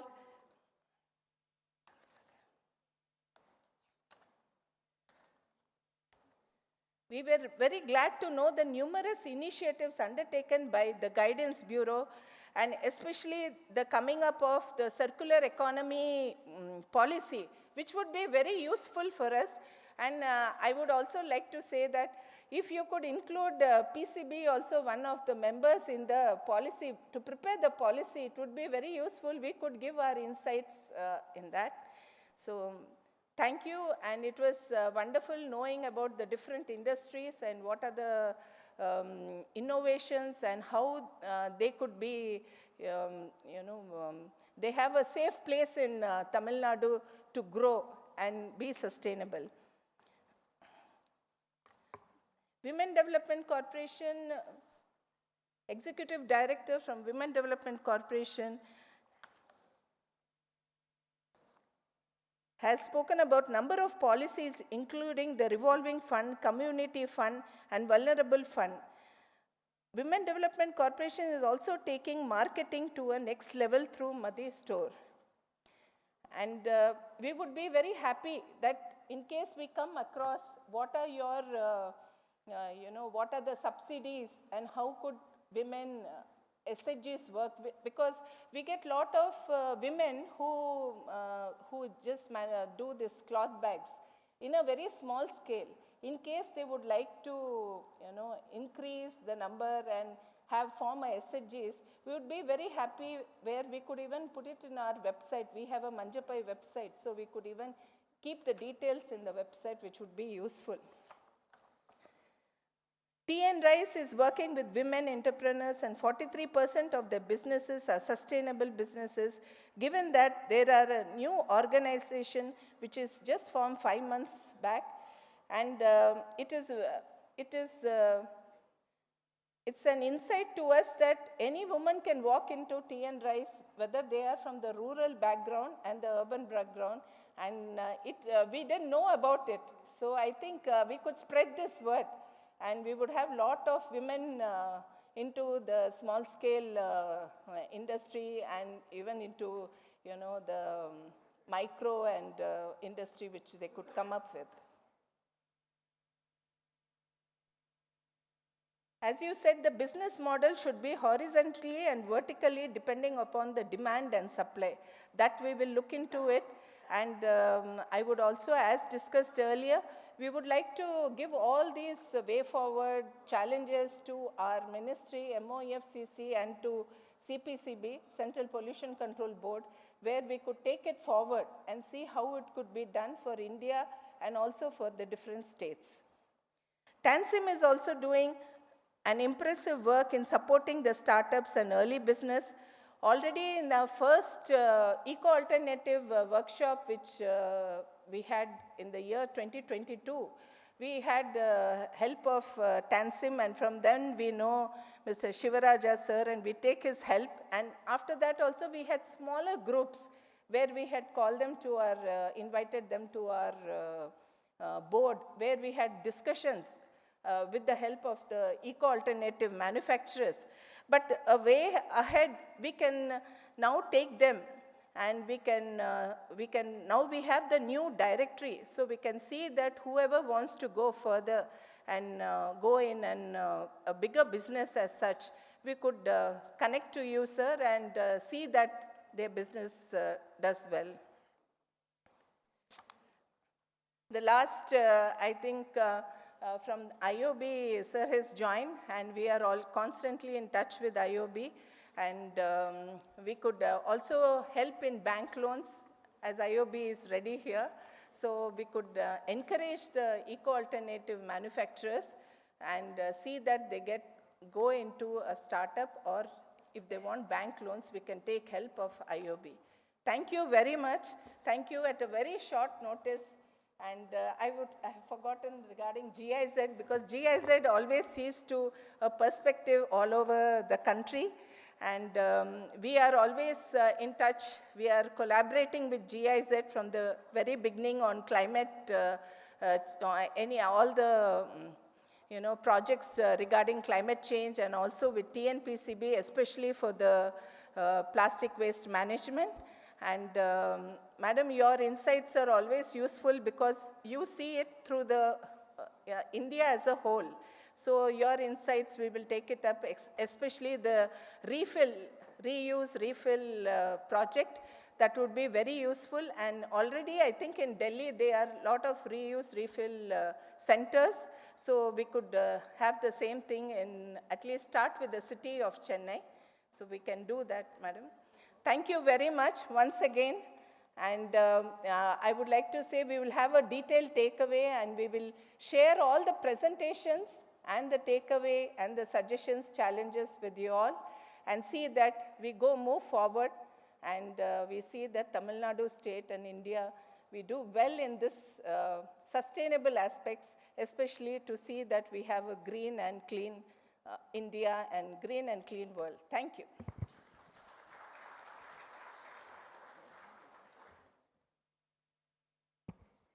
Thank you, ma'am. With that, ladies and gentlemen, we draw to a close the 2024 edition of the Eco Alternatives Conclave. Of course, today has been one of inspiring insights, collaborative discussions, and a renewed commitment to a more sustainable future.